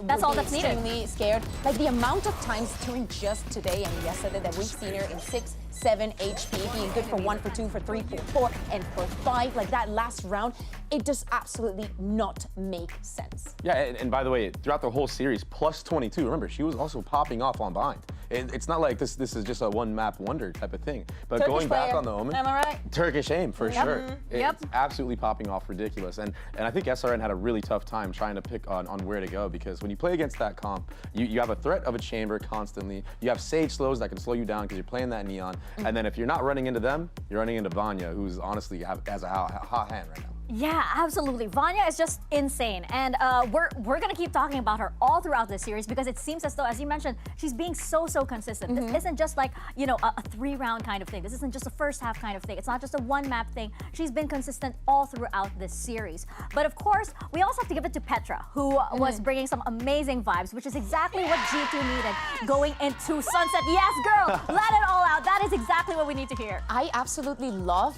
when we see these replays, and even when we're just observing Petra, the way that she looks at the minimap, the way that she's trying to keep everything on track. In so many of those rounds, we see her controlling mid, just making sure that she makes the right call, the right movement, that she's keeping everything in track for them to be able to perform on this comeback. When we speak about experience and all that, this is just so much valuable. Yeah, I know. It helps a lot, especially bouncing back from a loss like that. A loss very similar to how they lost the series against Liquid, right? So I think when you have a player that's able to actually step up and kind of make things a little bit more fun again by being hype in those moments, it just makes everybody feel a lot more relaxed. And across the board, you saw everybody having their moment on that map of Sunset. Yeah, you need those vibes. It also helps you remember, like, who you are, why you play this game, right? And that's all you need sometimes going into an important series like this. With those kind of vibes, sometimes it doesn't feel like it, but this is an elimination match, and we are going into map number 3. So the stakes are very, very high, and I have to give it to G2 Gozen for this one. The mental, the comeback for this was just absolutely outstanding from them. So what do you make about this comp, Dre? Like, what is it that you really tell like us about it? Like, more, they decide to make the change. I know they have my thoughts. I want to know yours. So specifically when you're starting on that defensive side, it's just so tough to deal with. You can do cringe stuff like this where you sage wall over and see past the top mid smoke that a lot of players like to use to maybe get an insert or lurk. But like the extremity stopping power that you have, I mean, we didn't see this Viper get any value because there was this active re-clears. And sometimes you could throw a slow here too. You don't need to this time, but the way that you're able to maneuver around the map, like you're not getting this trade in the slow. It's just never gonna happen. I love to see the versatility, and I wanted to check out this first 20 seconds of the round because yes, we see the wall, we see what I saw during the entire defense is that the tools that they had, they used to the best of their ability. Every single default was different. Every single way that they were taking mid and putting pressure onto MIBR was different. And for them now starting on the defense, I want to see the same kind of proactivity. I want to see them bringing out ideas and not falling into those mistakes. As you said, Mika, this is elimination. Everything is on the line. Vanya's going to go 3 for 3 with those controllers that she plays, and I'm absolutely thrilled. Yeah, we are heading straight into map number 3 with our agent select. It's looking like a mirror match here. Cool. Oh my gosh, Petra, she's feeling it right now. This is so cool. Yeah, absolutely. This partnership that Petra and Mimi has, you know that that's the core, that is the glue of G2. And of course for MIBR now, they are operating on that emotional and mental deficit.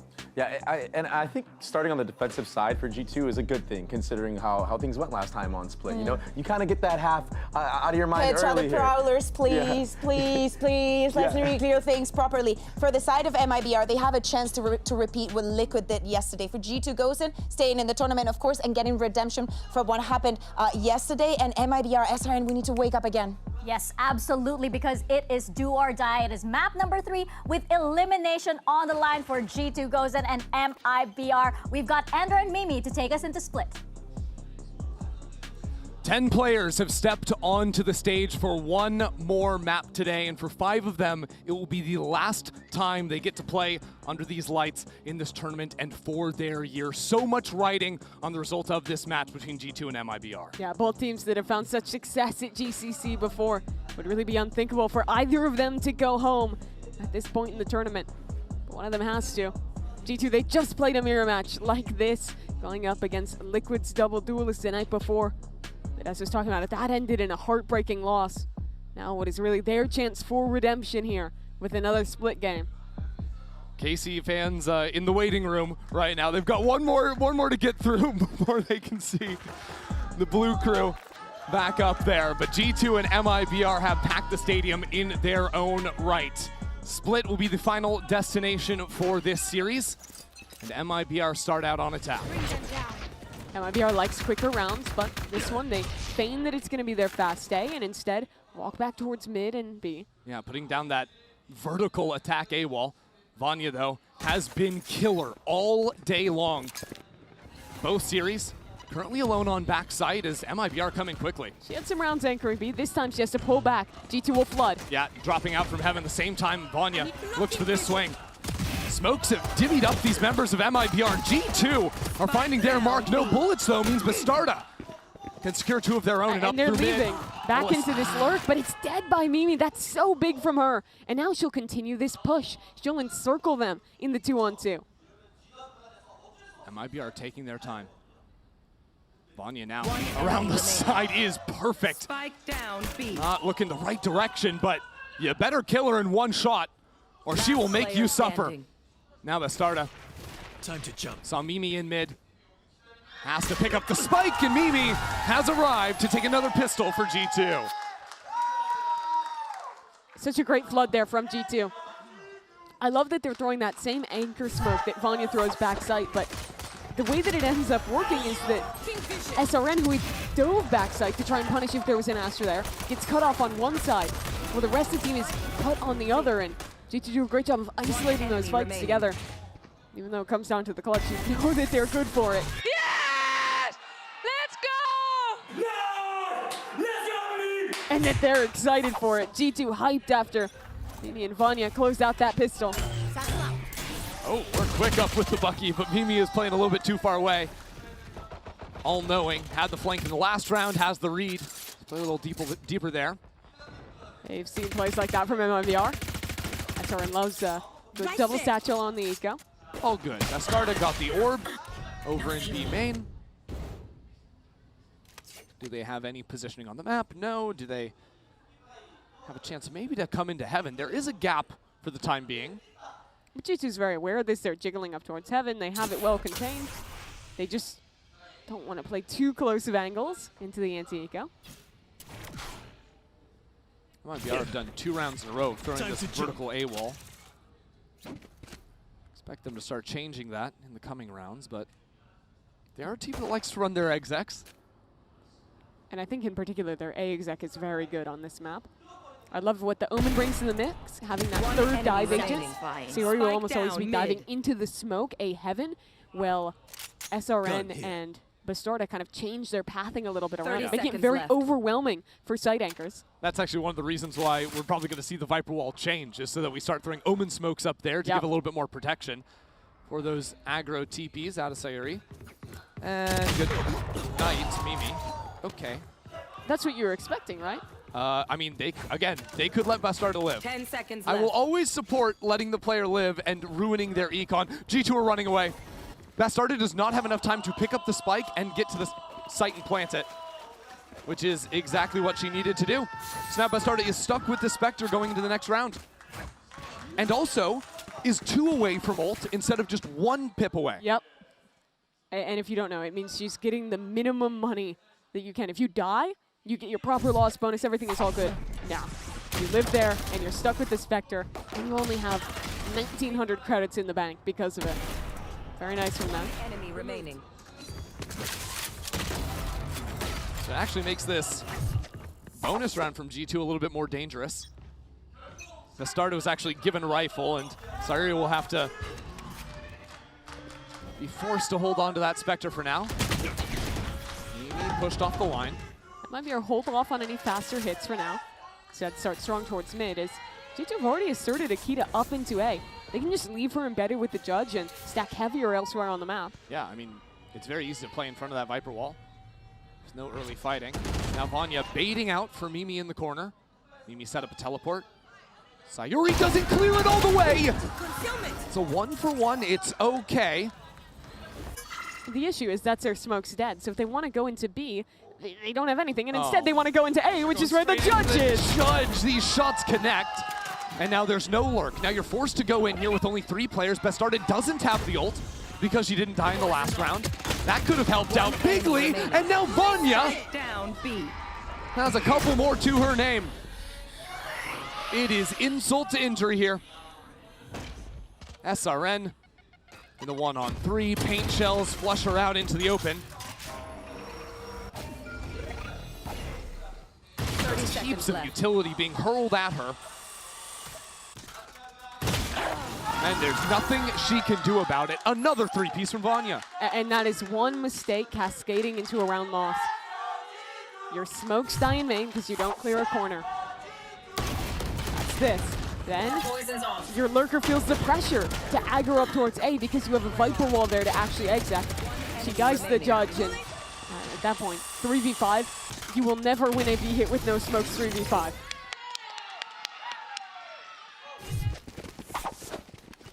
So MIBR forced onto an eco, changing their Viper wall now. Cutting through. Just sending 5 players over towards ramps early on. Good night. I've been so impressed with Petra's mechanics this tournament. I think she's really locked in for this event. One of those players that I feel like always steps up when she gets to play LAN, play in that environment that she's been competing in for literally 10 years. Of course, when you say it, she will drop. Yeah. Ooh, there's a little gap here inside of the smoke. Lucky for MIBR, they've gotten past that gap for now. Unluckily for them, there is a crossfire being set up. But Mimi is low. I don't know if it matters. With that pick coming down over in B main, though, Sayuri is going to be able to sprint over to the B side and get a plant. This is scary, though. There's going to be an orb available in the post plant. Sayuri will keep up with her teammate, but they're slow to actually get this spike down. It's taking a lot of time for Sayuri to get here, so all 3 members of G2 ready to go. I like Lisa playing for Heaven on this one. Spike planted. And it's going to make it so hard for G2 to get out of this choke point. Lisa not going to be victim to any flashes. Now pops on through, headshot through the wall. Falling back, Sayuri connects. And now caught falling down. Hold on, G2 just carved their way out of that one. As MIBR fall back and Akita gives them the business. Oh yeah, she does. It was just an eco to start, but MIBR had a very real chance. Yeah. Opening up that gap to pivot back into B. I Give think themselves a post plant. the problem is there was a clone sent into Heaven, and I wonder if the noise of that made MIBR a little bit more worried about getting backstabbed by a player up door. Yeah, hence why Lisa stayed there a little bit later, wasn't there to swing with her teammate. Because they had the opportunity for the crossfire, but not the perfect information to set it up. But here we go now. It's a double duelist round with the 2 ults you want to see. This should be MIBR's way back in, and it's no surprise to see them set up for an A hit. And yet, G2 have just put Petra on this side of the map, so easy to play some scouting, can try to fall away from this as well. A big win for MIBR would be to hold on to the showstopper for the post plant. They will. That is very good for MIBR, but they don't have Heaven control. Petra has held on to this. And G2 have 3 ults of their own. So ready to play this planted. 5-on-5. Mimi, I'll handle this. ready to scout this one out. Wall comes in. G2 have certainly arrived. And MIBR playing with no space. All of them are backside this showstopper. Doesn't get a kill. SRN on the other side, though. And now playing on opposite ends of this wall. It's a mess on the site. It's bedlam. And it's Amy to fall. MIBR take their first. SRN gets her ult off and lives because she tucks into the corner of the defender Aster wall. The rocket landed just outside of where she went. She tucked in, lives, and helps to win that round in the end. That wasn't necessarily the one piece that won it. Instead, I think you have to give credit to the way that MIBR had held on to some of Bastarda's flashes to re-swing in as that retake came in. All in all, that's a very important round to win. Both teams used 2 of their biggest ultimates, and it's MIBR to take it. G2 actually used 3 at the end of the day. So MIBR runs something similar here. No ultimate to give the easy sight, but instead creeping up to ramp. Mimi teleports away. And at the same time, look at mid. Akita all the way up here, and Sayuri's looking the wrong way. Paint shells are going to force her out. She gets away just barely. And now this forces the Excel on A, so Petra under pressure. Ooh. Steps away from the ledge. Sort of gives this sight, except for Mimi, that's a Spectre kill down. All the way from screens. Sayuri gonna clear away this space, realizes the teleport came in and she can play up here. Globant doesn't see here. The two players fighting up into screens. G2 pushing their way on in. Last player standing. Another one falls. G2 are just making it look simple on these retakes. That is a real nice one for G2. Immediately break MIBR's momentum before they even get any. And you watch, this is how it starts, a Spectre kill? And it's the spike too. Yeah, at that range. And then just some great shooting from Akita. Get back into screens. Hey. I don't know if that would instill fear in me if I was sitting on the other side of the stage necessarily. It put me into a trance. I was copying it. Would make me maybe run through a Viper wall and die to a Spectre. One of the keys to the ease of these retakes from G2 is that they've always held on to heaven control. Petra is always anchoring there, even when it's a light A setup. And she's done a great job playing behind that defender Viper wall to always have that space so that G2 is splitting in two directions when they go for these retakes. I mean, G2 have been playing it very nicely. I think that the responses throughout this series to whether it's the more aggro side execs MIBR have been throwing, whether it's G2 grouping together and playing retake, it's kind of all been guns blazing. And it's a weird series as well because the last time MIBR had a convincing half was quite literally the first half of the game on Bind. Yes. They ended up clutching up at the end, winning it, not letting that one slip away, but I mean, there's a world where they don't win that last round and don't push it to overtime, and this is just a 2-0 for G2. But that's why it's like, if they're starting to lose confidence, how do you then get it back? Because it does feel like G2 have been firmly in control for a long time now. This Eco round won't necessarily be the telling one. They're just going to try and rip it on B, see what can happen. Nade in hand, C is not far behind it with Petra. Yeah, great read from G2, stacking 3 here. Out of charges. Get a little bit messy, because MIBR real close to this wall. Now swinging on in, the paint shells get a few. And MIBR have done some good work on this site.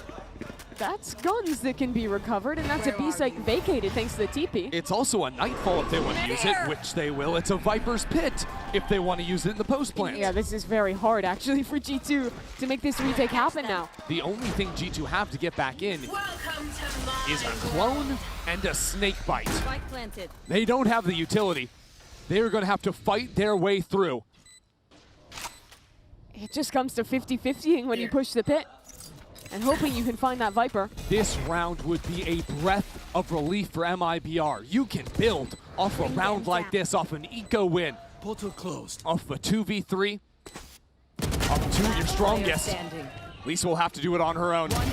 No one beside her. Lisa repositions, but cannot see it through. Heartbreak for MIBR. They got 2 ultimates, they put them both into that round, and they lose it again. And the way it goes down, so close to making it happen. But again, G2 showing first off a great read of how to play this on the anti-eco. 3 players fighting into main.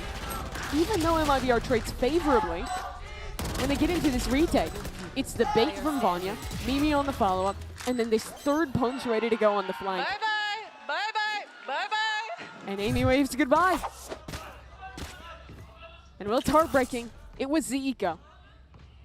And now you look to MIBR and ask, what do you have left? Got to do something this round, but G2 have all their tricks to pull out on another swing round from MIBR. Viper's Pit pushing down into mid. Even with the double dive, it is so impossible to get into that pit. Well, right now MIBR are just kind of waiting to see if G2 are going to do something out of it.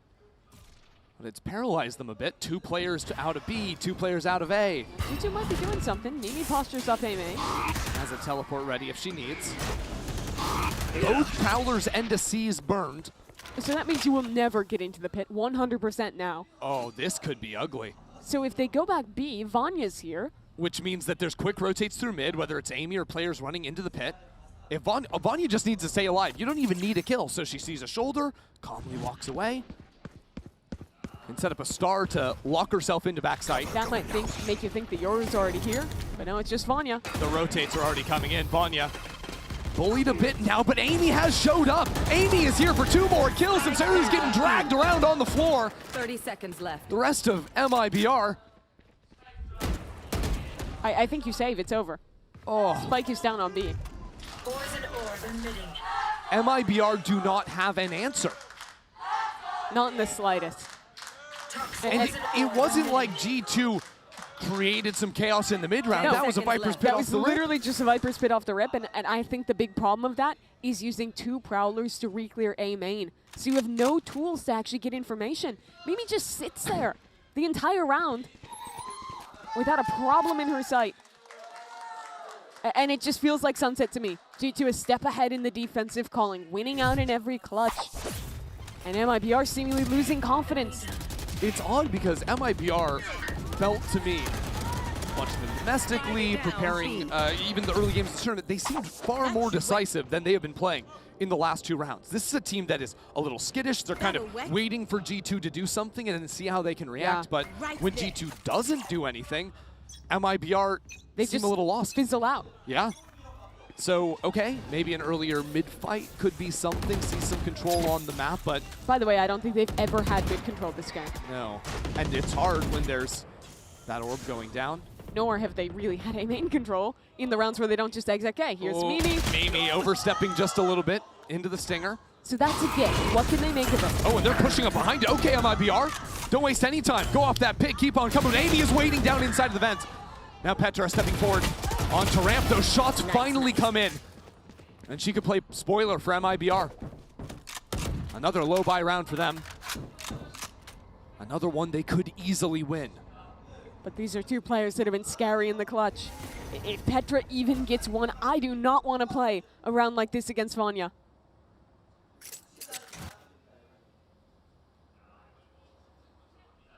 If Petra holds this site, this game could just be over. But she falls away instead.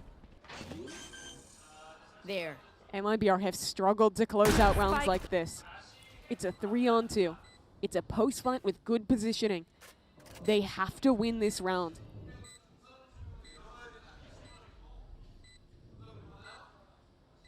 G2 are taking their sweet time. And I think they realize they don't really have that much of the clock to deal with ramps. They're going to try and just fall out from heaven. Some utility on the left and right side. Sayuri goes to break it, and MIBR will be able to hold this one down and take a light by round. A little bit of pressure into mid, baits Mimi into a fight. MIBR shut her down, and that round show us something decisive. Get their pick. They're fast dropping into vents, fast splitting into this A site. And that's that opener I'm talking about. And to be fair, this is a round where, like MIBR, who have been playing a little bit slower, finally G2 overstep, Mimi falls down. They can play behind that a lot more quickly. The thing is, I think, having seen that round, G2 are not going to give those kind of opportunities again. Instead, they bunker mid with 3 in this one. Prowler fizzles away, Amy steps in. Double flash through from MIBR and a clone, and they're not going I think one of those was Mimi's flash. Okay. And there's the second from Mimi as well. That was a lot spent for both teams to just abandon mid entirely. G2 hold it for now, as MIBR walk back towards B main. Yeah, G2 also want to step up into A main. The critical piece this time is that Lisa is keeping at least some pressure A that G2 haven't managed to rotate yet. Get him. Showstopper. SRN coming into the site, guns blazing, no kills yet, but finally it follows on through. MIBR have showed up, but G2 quickly answering in turn. Mimi around the side, Mimi for 2, and now the dimensional drift for the 2-on-2. There's a lurk coming in through heaven though. Petra considers it. Anything. Oh no, Petra turns away at the wrong time. One of the oldest duos in Game Changers in Valorant, Petra and Mimi. Now, 30 seconds left. up 2-on-1 versus Lisa. Lisa has to cross to grab the spike. Cross this high-low out in the open. She can't do anything. Who else but them? Mimi and Petra. secure another round for G2 and to secure a real heartbreaker. This was a 4-on-3 in a post-fight on B. And it's these kills from Mimi. Fighting back in practically alone for 2. And then she and Petra play that so well, group up together, isolate the fights against MIBR.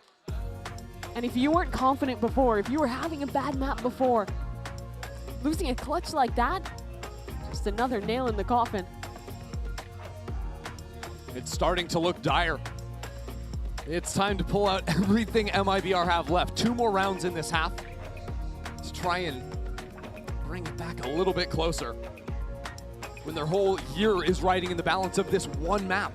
It was this matchup that was elation for MIBR in Berlin.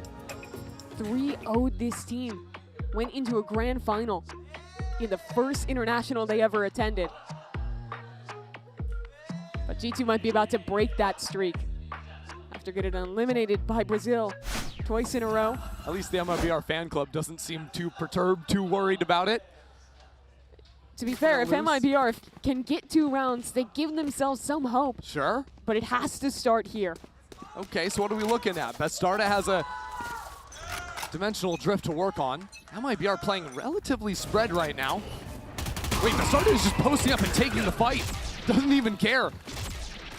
But they could have lost the ult there. Akita has a showstopper. Oh, showing that fight to then quickly pivot to the teleport on B. Vanya has been virtually unbreakable. And Amy too, always having a chance to come out from heaven. Bastarda vacates the site. They might be calling back into A. They still have 2 lurk players there. SRN is faking with the satchel, but G2 have re-cleared this. Look, they have 3 on A. And Sayuri has the ultimate to reposition with the spike. Lisa gets the opening pick. But there's a showstopper in turn, and that seize is major. Sayuri on site with this spike, has to stay alive, and she can't do it. It's now a 2-on-3, but really it's a 1-on-3. Bastarda now being patrolled by a boombot. Player standing. And look down on by Vanya. So attention turns to SRN. No question, the superstar for MIBR.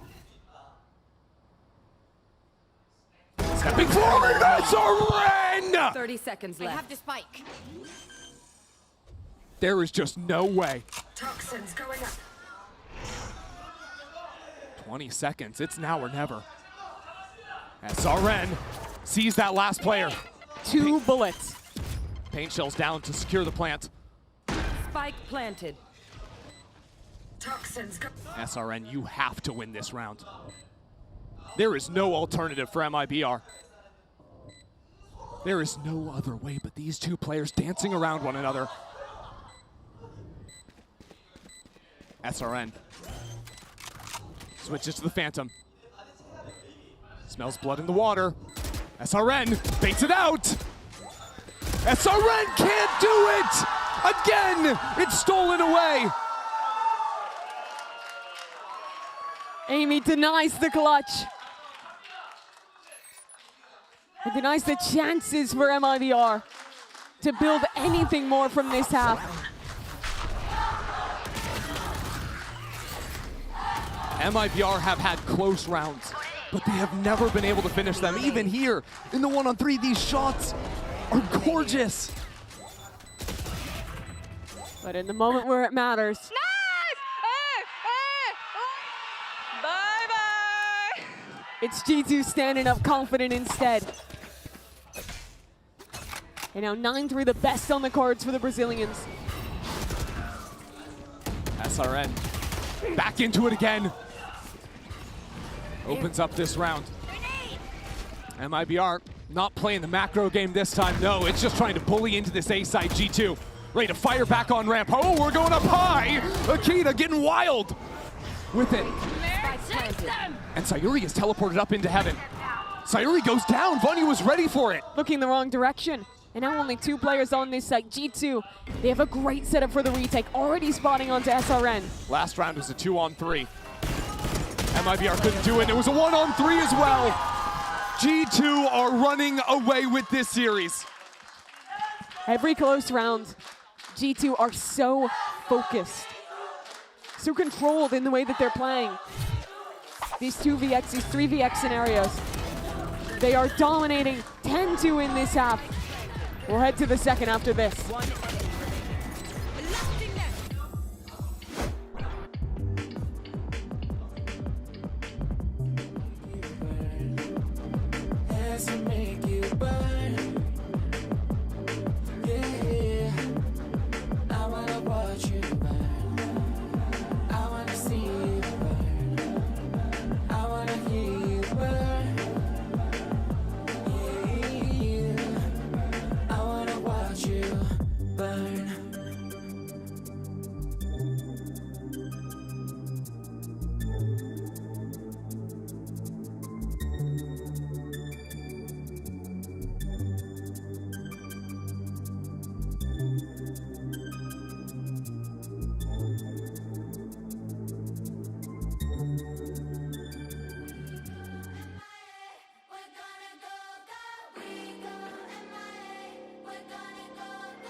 G2 are leading at the half 10-2. You can go ahead and check out the Coinbase econ report and see how devastating that first half has been, and especially devastating considering what's on the line for MIBR. Coming in for the first time into the GCC, we had a second seed out of Brazil for so long.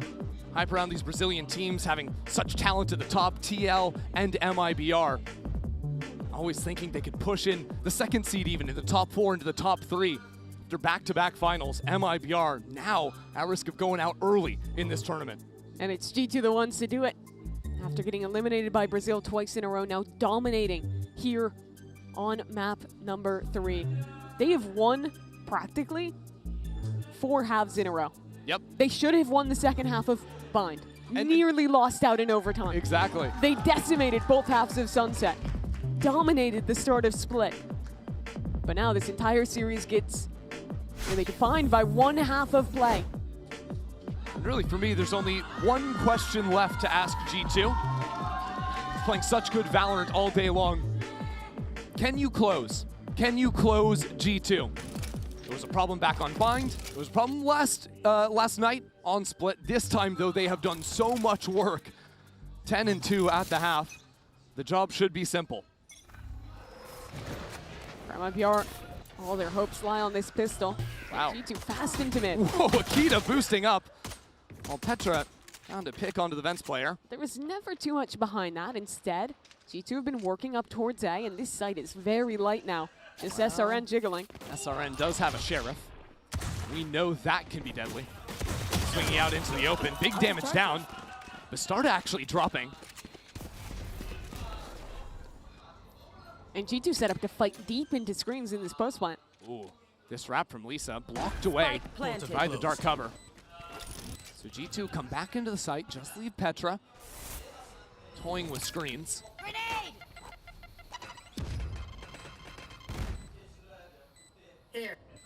MIBR, diligent, clearing out these positions, but the fight in heaven will be major.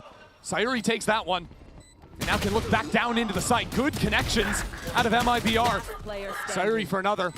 And now Vanya ratting it out inside of the smoke. Sayuri will take 3 and this pistol. Map number 1, when it was almost slipping away, it was Sayuri to step up with a massive clutch. The IGL of this team does it again here on their pistol. So something, a chance to maybe build a half out of Split to show what they have on defense. Petra lined up that shot through the minimap. But Sayuri really taking out Petra. It was going so wrong, but sort of dies on the TP. They don't have any space, but single-handedly dealing with 3 different players on this retake. Sayuri keeps the hope alive for the Brazilian fans here. You can see how G2 ran away with the first 4 rounds of this game. MIBR need to channel some of that here. Clean round 2. Play into a strong bonus after this. We've seen too many eco rounds today. Some of them won by G2. They've been potent here. So there's always a threat.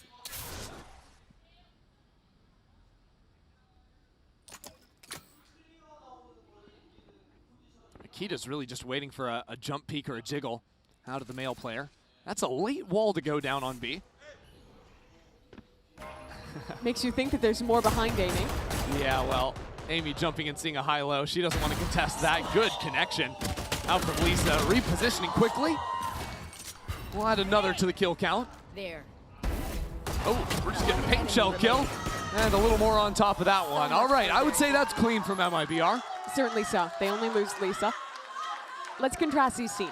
If MIBR's win condition on attack was their fast executes with the double duelist and getting the Starta and SRN active, despite playing almost the same comp, it is so different for G2. They play some of the slowest rounds you will watch. And oftentimes, Mimi, like she did on Sunset, is making these very late pivots into sight, sometimes without even a lurk to call back into. She loves playing with the mind, figuring out on the map in her head where MIBR is rotated to, and taking the risk on her read late round. So it's important for MIBR not to over-rotate, to hold on to their sight. And it's important for their side anchors to be having a good game. True. Well, Sayuri started off in a good way, but there are prowlers to force her back. And the rotation was a little slow from Bastarda to clear that prowler. G2 force on in, jumping through this. With a flash and a stun to boot. Time to jump. But these are those rounds. Another team they might have excelled in to be not G2. But if Amy dies on this lurk, problems are abound for G2. The thing is, I think she has a pretty good timing. Yeah, Melissa spots her, but will fall regardless. SRN out from heaven. Sees the Hunt coming out. Now peeking through the smoke. That's a great timing out of SRN. And now with Bastarda teleporting into the site as well. MIBR starting to swarm just a little bit. Bastarda needs a couple here. Her teammate has a judge. Bastarda needs to do it all her own. That spike is stranded out in the middle of nowhere. 20 seconds left on the clock. A snake bite pushes them back to Bastarda. She's looking for it, sees them both! Bastarda has done enough, but it's not in the end! Akita instead steals it back in a 1-on-2. How many times today have MIBR had someone clutch up, get it down to 1-on-1, only for G2 to win anyways? G2 does not care about your heroes. They don't care about SRN.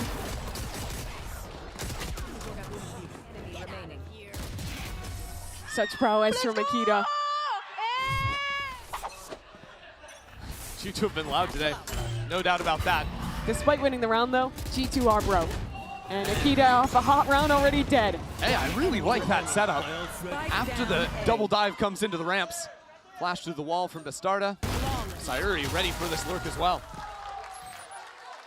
So they can't win the bonus, but they can stomp the next one. Over in a flash for MIBR.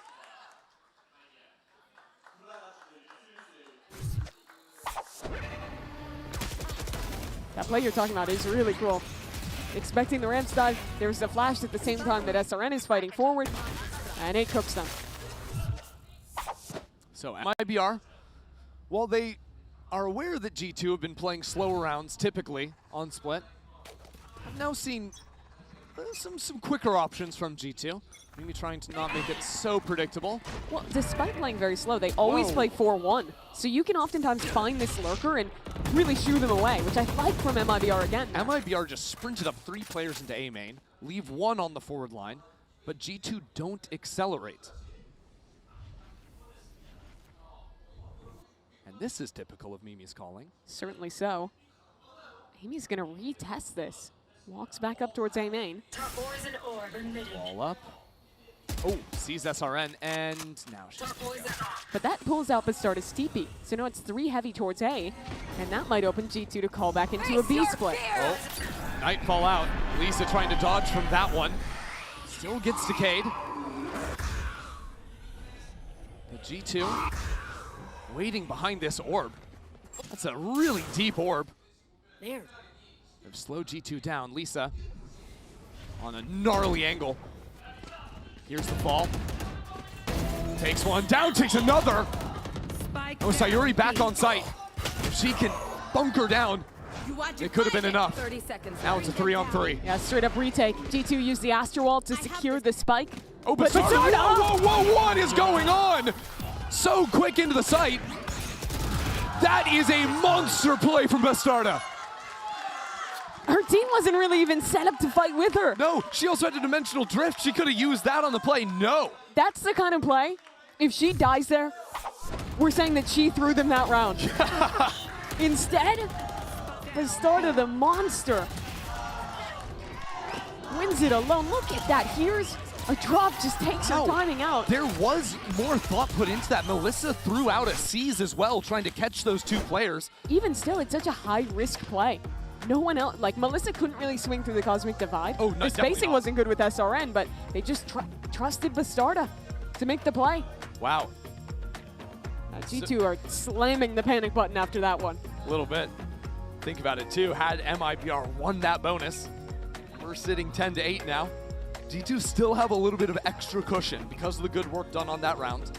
10-7, good math. Huh? Sorry.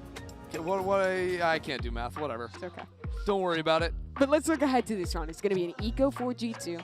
MIBR is starting to work up their ult economy. And what has this success really been? To me, I think it's the way that they've been very proactive in flushing lurkers early. Mimi calls slow rounds, but she's rarely calling like a 1-3-1. It's almost always lurker somewhere, rest the team doing something somewhere else, and then they either commit or call back in late. She doesn't really leave multiple embeds in the way that a lot of other teams do. So playing these kind of aggressive mid-rounds to flush, I think is a great read into that style. This round, though, it looks like it might be just a bit quicker for G2 on their eco. And MIBR setting up a trap play over in B main. Just leaving My ult's ready. Bastarda's Outlaw. Does mean that the Showstopper now online for SRN, if it's necessary on the anti-eco. The hope is Bastarda get a couple of kills here, and all of a sudden you don't need to waste any ults. That's one. And a flash. Bastarda is playing so aggressively. Wow! What a difference out of this player. Farming up on these ecos. Now getting right inside of the site. Take an ace, why not? Oh, the switch over, and the ace for Bastarda. That's a way to reinvigorate you. A beautiful 3K round into a Bastarda ace. It is worth saying that Bastarda was the sole light for Sunset for MIBR. That was on the Cypher where you can't really take matters into your own hands, but in the second half on the Yoru, she is not waiting for her team. So now this is the look at what G2 discussed in that timeout. The start of round looks similar. 4 towards B with MIBR set up to refight that space. Showstopper coming on through, SRN. Doesn't find the connection, but still playing inside of the smoke. That is risky, especially with the Prowler spotting her. But it's a quick excel up mid from G2. That'll shoo Lisa away down vent.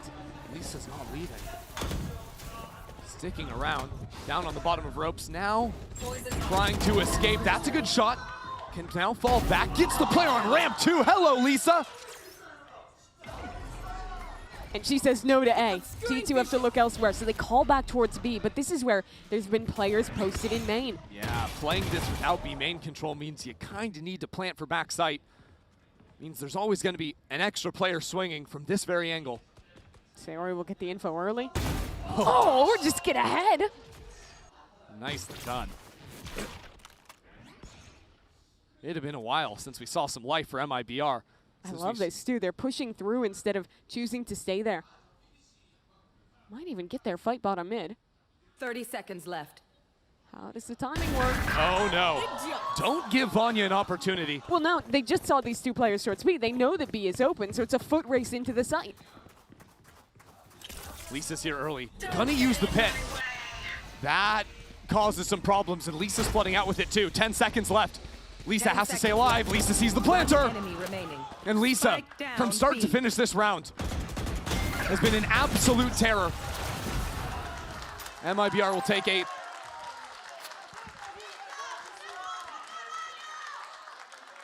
the only rookie player out of all of our Brazilian teams, at least as far as GCC goes. She's waited so long for this opportunity. He's playing for years with Loud, who was oftentimes the third place team behind MIBR, behind Liquid. And that was when Brazil only had one slot. It's this opportunity. When MIBR refreshed, they dropped Jubes. There. And living up to it. C's primed for Melissa. G2 with a whole lot of nothing on this round. Unless they can get some picks and dip into their ults. MIBR taking some mid space right now. Crunching into G2. MIBR will give up Heaven. They know they have SRN playing on site. Just a little push and pull between the two duelists. And look at Sewers. We gotta look at Sewers right now. Oh, MIBR, are they looking the right way? They're worried about the lurk coming in through market. At the same time, Vanya's going into star form, but Vanya's still getting the shots down. Low HP from Sayuri. Players rotating in through spawn, and Vanya has pulled so much attention. But MIBR are reading into this being a B hit. Is it, though? Because look at the lurks that G2 have embedded. They can easily call back towards A. With the spike, no less, switching that over into Mimi's hands. Oh, what a fake. But there's going to be a player ready to jiggle ahead of this. It doesn't really matter, though. No one can rotate over to SRN quickly enough. Unless they take their time. Oh, Still not hitting A. It's starting to matter.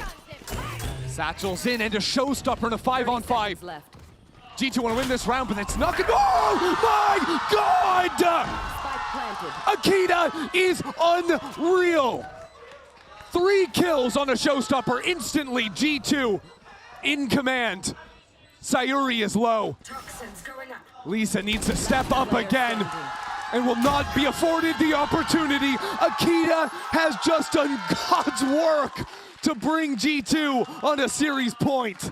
She only saw one player in spawn. Is hoping for 1 kill, but somehow, someway, gets gifted with 3. You can see the little jump. She was surprised by it. And that means the world to G2. That was an unwinnable round. That cannot be happening. Now 2 rounds stolen away by G2. The 2 rounds they've won. MIBR had plenty of chances. Now shot goes wide from Bastarda. Nerve spotted. MIBR must take 4 in a row. Such a brutal task. SRN dead to Mimi. And now without your star, where do they go from here?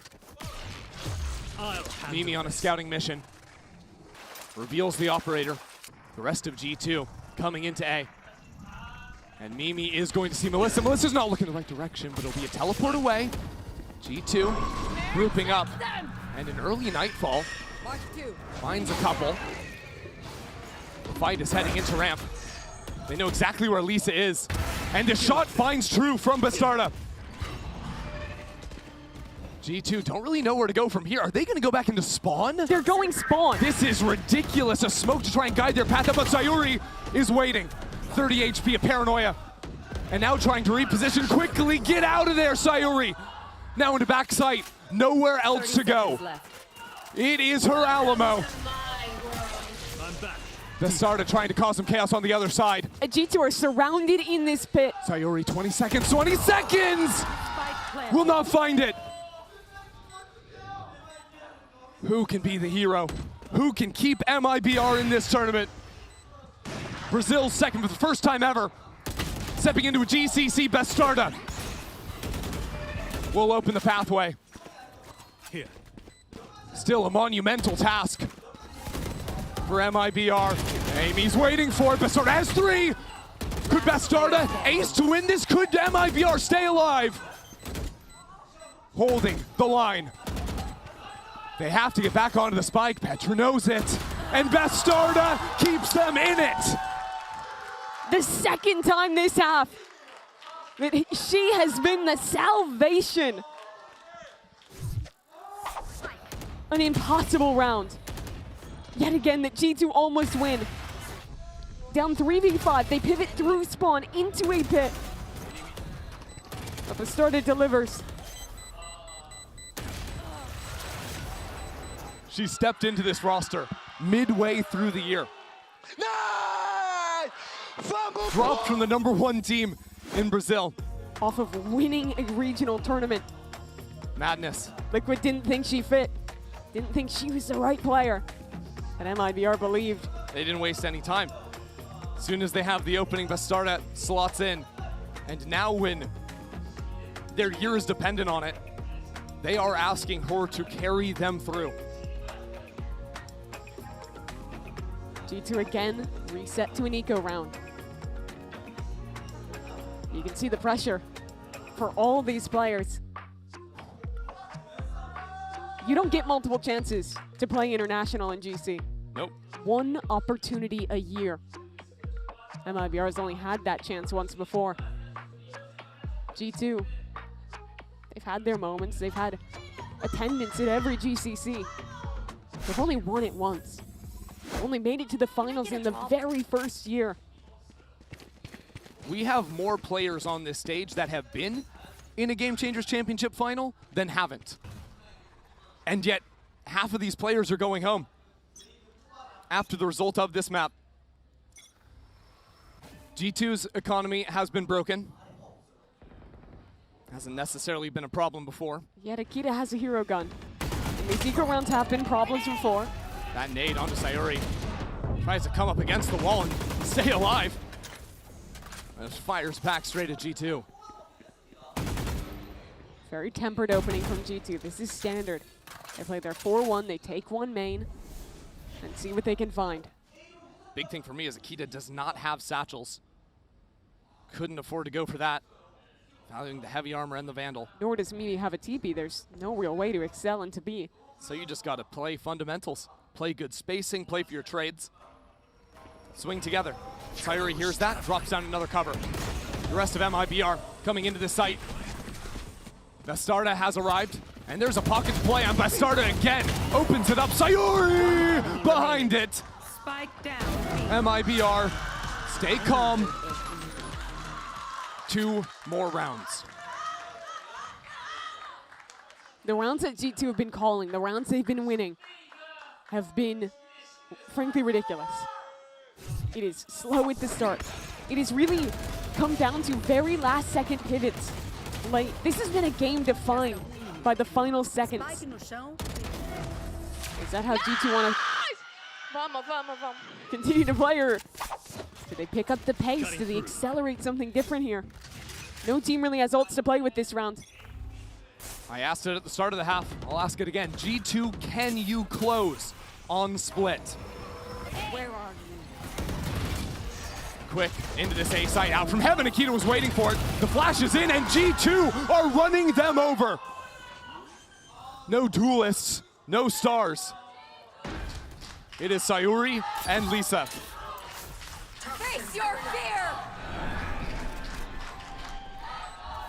And they're severed. Lisa trying to be a hero. Well, here she comes. It's all even again. G2 fans silenced.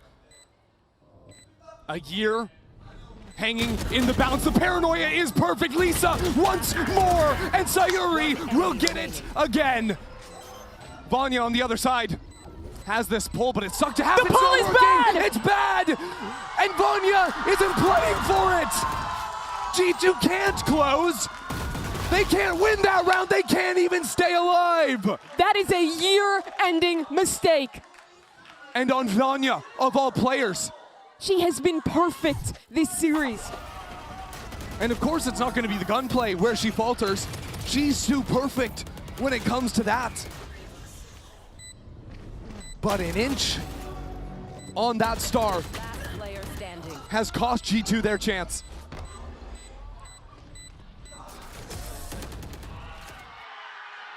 True heartbreak for G2, but we're already into the next round. This game is defined by one last chance for G2 to close in regulation. One last chance for MIBR to keep their year alive. We were asking for heroes from MIBR. Now we need a hero from G2. Those ugly thoughts in the back of their minds coming up again. What happened less than 24 hours ago? What happened on Bind? And look at the money. Half armor on 5. Bastarda's bought an outlaw.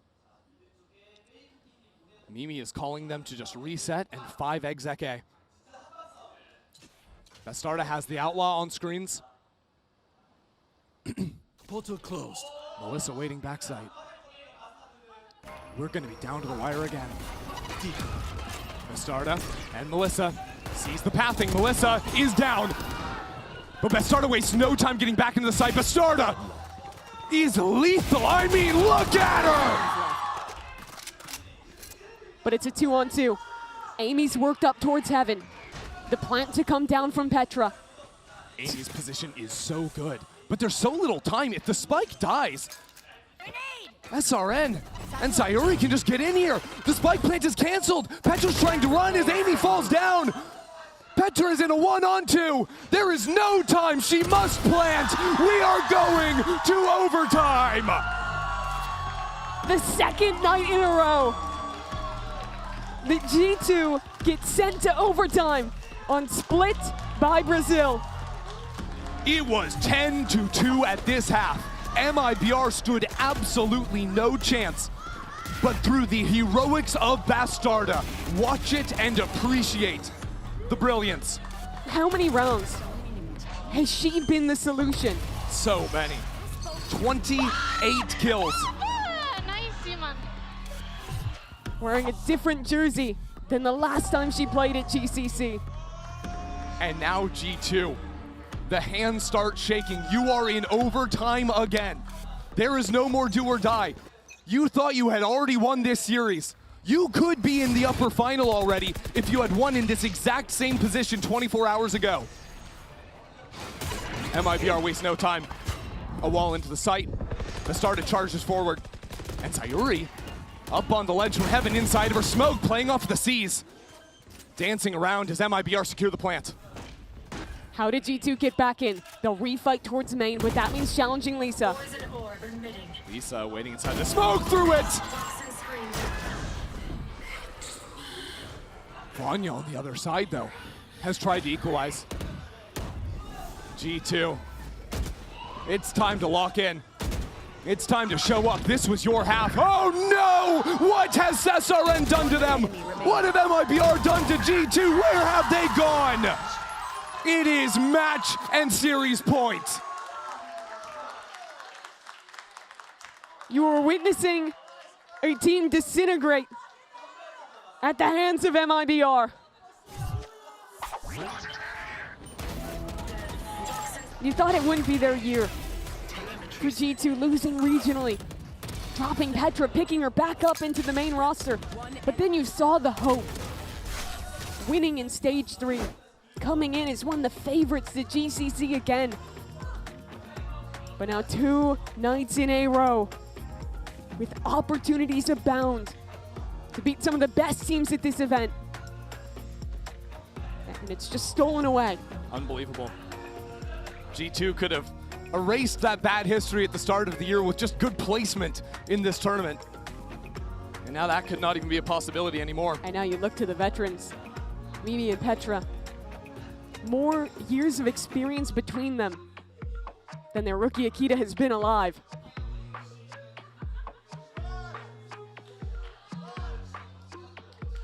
And to make matters even worse for G2, MIBR just won a round on attack. That was the side they only won 2 rounds on in regulation. G2 only won 2 of their own. Now they are asked to do what seemed impossible. Piece together a round. The only 2 rounds they won, they carved out from losing positions. But against a team who is so confident, who has just made every impossible scenario possible, and who is 1 round away from eliminating G2 for the 2nd year in a row. And G2 choose to play both sides of the map. Spike hovering in spawn, 2 in B main, 2 up ramp. G2 have been playing these slow rounds. And look at this position from SRN. No one has ever played this box in this game. But Prowler can always clear it, unless there's someone to break it for MIBR. Sayuri's not really in the right position to do so. If G2 contact out, it could be year over. It could just end everything. Right now they're contacting into SRN. You just can't do that. Spike down B. It's falling to pieces as Amy drops on the other side and Lisa's come all the way through mid. MIBR deliver a fatal blow to G2's year and stay alive with the best comeback we've seen this event.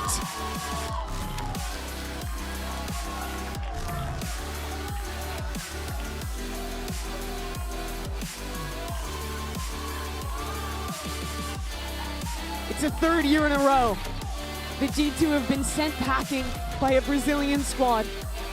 But this time it felt different. An impossible comeback on Split.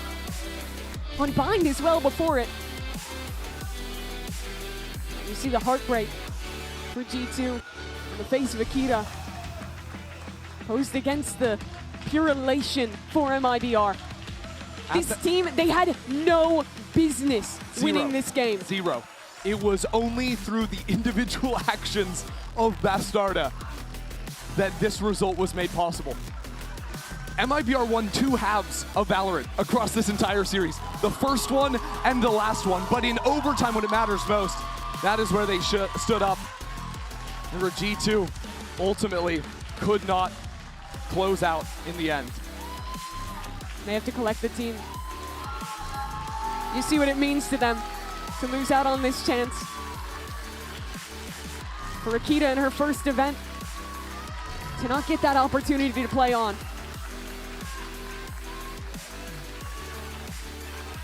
As one team's year ends, another's starts looking forward to bigger and better. SRN playing with the crowd, having so much fun under those lights. And why shouldn't you? After a result like that.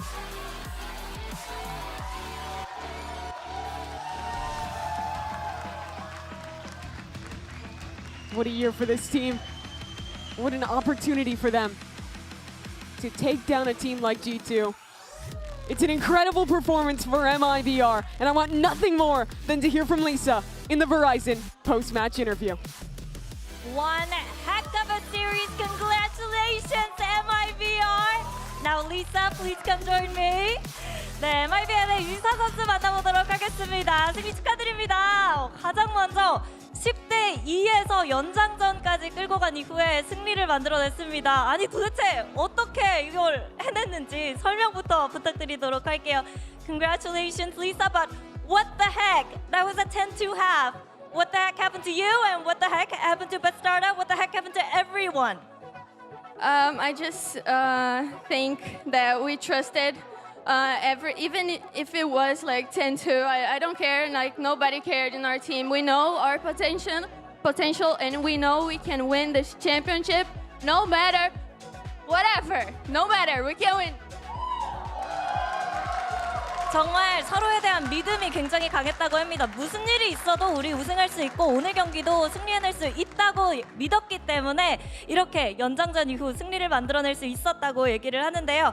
사실 G2 상대로 정말 브라질 팀들이 엄청난 강세를 보여주고 있습니다. 이런 상성에 대해서는 어떤 부분이 주요하다고 생각하는지도 물어보고 싶네요. And this is why people call the Brazilian teams G2 Kryptonite.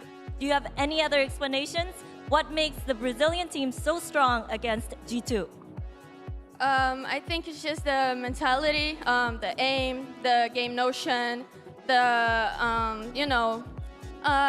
potential comes. I can go on, but that's like everything. I'm sorry. You're just better at everything? Yeah. Let's go, Brazil. 뭐 에임도 훨씬 좋은 것 같고 커뮤니케이션도 훨씬 더 좋은 것 같고 전략도 우위한 데다가 뭐 여러 가지 줄줄이 엎을 수 있는데 그냥 모든 방면에서 좀 브라질 팀들이 더 잘하지 않나 그것 때문에 상성이 존재하는 거다라고 얘기를 해줬습니다. 이렇게 해서 리사 선수 만나봤습니다. Congratulations once again, Lisa. Can't believe you guys pulled that off. Good luck. Thank you so much. Thank you, guys. Bastarda and Melissa sees the pathing. Melissa is down. But Bastarda wastes no time getting back into the site. Bastarda is lethal. I mean, look at her! SRN And Sayuri can just get in here. The spike plant is canceled. Petra's trying to run as Amy falls down. Petra is in a 1-on-2. There is no time. She must plant. We are going to overtime.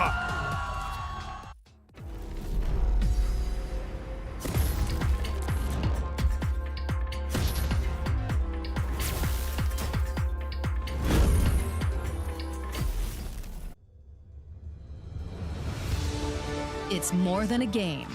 It's a world shaped by you, the fans. And our mission is to elevate that world by building technology that creates moments that last forever. That's why we're joining forces with Valorant Game Changers to transform how fans experience live events on the global stage.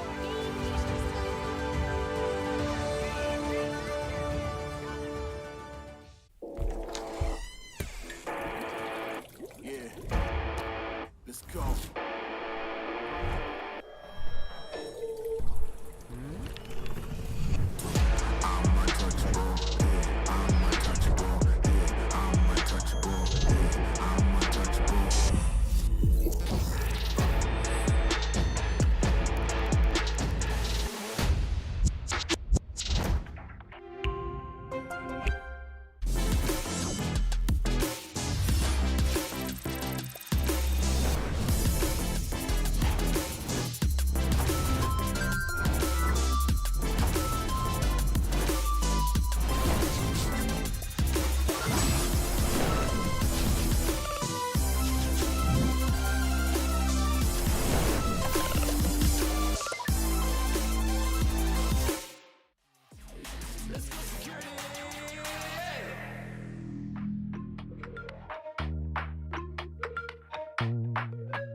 Welcome back to day 7 of Game Changers Championships. We are back on the desk here with myself, Mika Fabs, with Baby Bay and Kakuka, and we just saw a very, very heartbreaking series between G2 Gozen and MIBR. Unfortunately, we have to say goodbye to G2 Gozen, and it really was probably the most, there are those moments in each tournament where your heart really just breaks, and this was it for me. You just saw how badly G2 wanted it.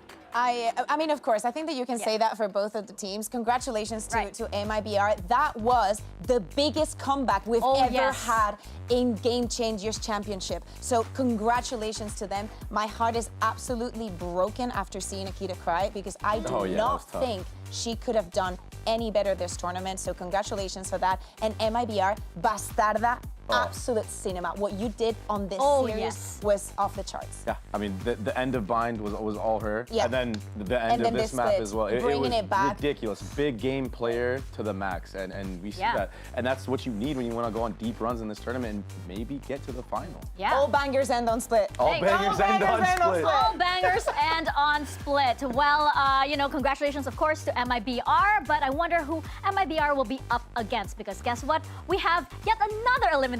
We are going to break our hearts all over again. This time, it is yay! We are so excited to get our hearts broken because it's going to be Visa Crew Blaze versus Carmine Core. And of course, we did see KC yesterday, right? And they did lose against Shopify Rebellion, but you kind of felt like it wasn't entirely a loss just because they had such a victory versus SR, especially on Haven. When we sat down with Mel, she was saying how like she was completely read like a book and she was humbled. And it was the composition that was so shocking. I mean, like beating the standard like Gen G comp now with the Viper and Omen. It's not easy to do, and to do it with a comp that's not in the norm whatsoever. I think the last time we saw this comp was probably like years and years ago when Sky was still like refreshable flashes and stuff like that.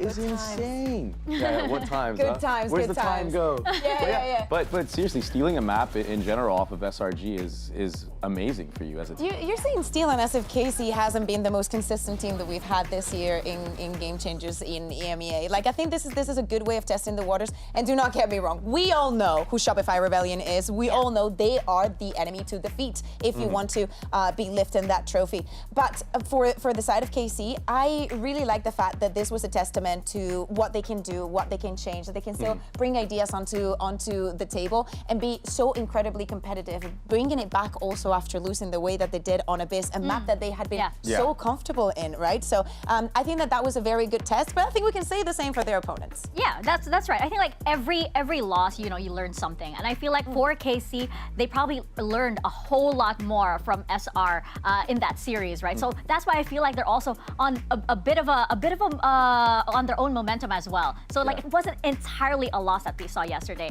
But let's hear a little bit more from Visa Crew Blaze because Visa Crew Blaze, they've been on a lower bracket run, of course, running very unique stuff, and no one in Tier 1 is running this very strange. Dre, you know, you're talking a lot about compositions earlier. No one is running their split comp right now. It's actually a pretty cool matchup because of how unique like both teams like to run on like comps on certain maps. Like Crew is a team that loves to like rely on that Sage on multiple maps, but this split composition, it's just weird. You just don't see it. It's the Sky and the Sage. So so I think that the way that Crew are doing it in the lower bracket, we have the composition. They played it versus Nova. They also played it against Giant X. And when you take a first glance at this composition, it's not that jarring because you have seen Sky on Split, you have seen Sage, you've seen the double controller. But actually, this is the first time, as you can see here, that ever in GC or in Tier 1 that a team has played this comp in an official game. So it's great to see that they make it work. They also have cool things to make it work. Like I think that is very, of course it has a lot of stopping power. You have a Viper, you have a Sage. You add down to the Sky, and especially this rounds where we see the Stingers, we saw it a lot against Giant X. You have a lot of like stopping that brute force that you can execute onto the sides. I think that we also just saw that on Split. And they also are very versatile in the way that they have been changing their defaults. So I really like that they are bringing in an idea that is unconventional, but just like G2 was making the Brimstone work on Corrode, they're making this work on Split. Yeah, I like that you mentioned, you know, versatility and the creativity because we tend to maybe a lot of people might forget that Crew they have been such veterans here in the scene, right? Especially you look at you know, a player like Konir, for example. There's so many ideas that she's seen, and that's what lends to their creativity and their versatility. And even Mel, when she was here on the desk with us, she had a lot to say about Crew Blaze. Let's hear from Mel herself in the interview yesterday. I need to think. I mean, for me, someone that's brand new, I can't think of, but I can think of people who have come here before. For some reason, I feel like just Crew as a whole, I think their team is severely underrated, and I think they could definitely do some damage. I watched them play, and all the players, like Kunir's been here for years now. She's been like a staple alongside, you know, like me, Lexi, and Mimi and Petra. Yeah, when we talk about the OGs on the GCC scene, it's usually Mel, it's usually Alexis, it's usually Mimi, it's usually Petra, but Kunir is also up there, and she has been, you know, leading this team for quite a long while. Yeah, and I think that, you know, for the Crew side, we still have to make them break through some barriers, and maybe this is a tournament where they can do it, maybe guarantee getting to even that top 4, because as you're saying, we see them here all the time, and we know that there is that potential. Getting that recognition from a player like Mel, like, there's so many new faces, so many crazy players, but what comes to her mind is like, do not sleep on Crew. Yeah. Speaking of crazy players, I think one crazy player on the side of Crew definitely has to be Monch. I mean, there are so many memorable plays from this player.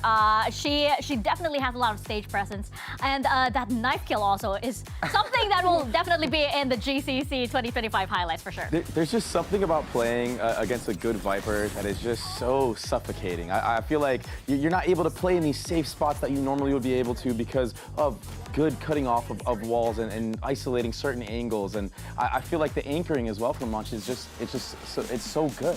And yeah, she's been a standout player throughout this lower bracket run, dropping 20 kills on each time she's playing Viper. And she's a pivotal part and a pivotal piece of why they're going on this run in the first place. And I think going up today against KC and the players that they have, how aggressive they like to play when we look at the Viper player, we're very excited because having that kind of game before a very big game like this one is the best thing that can happen to you in terms of your self-confidence. Yeah, definitely. Shades of Munchkin on Monch. Like Monch Queen. That's an exciting matchup to watch for sure. But I think we definitely cannot ignore the duelist matchup on this series. You have Dodds versus Alkia.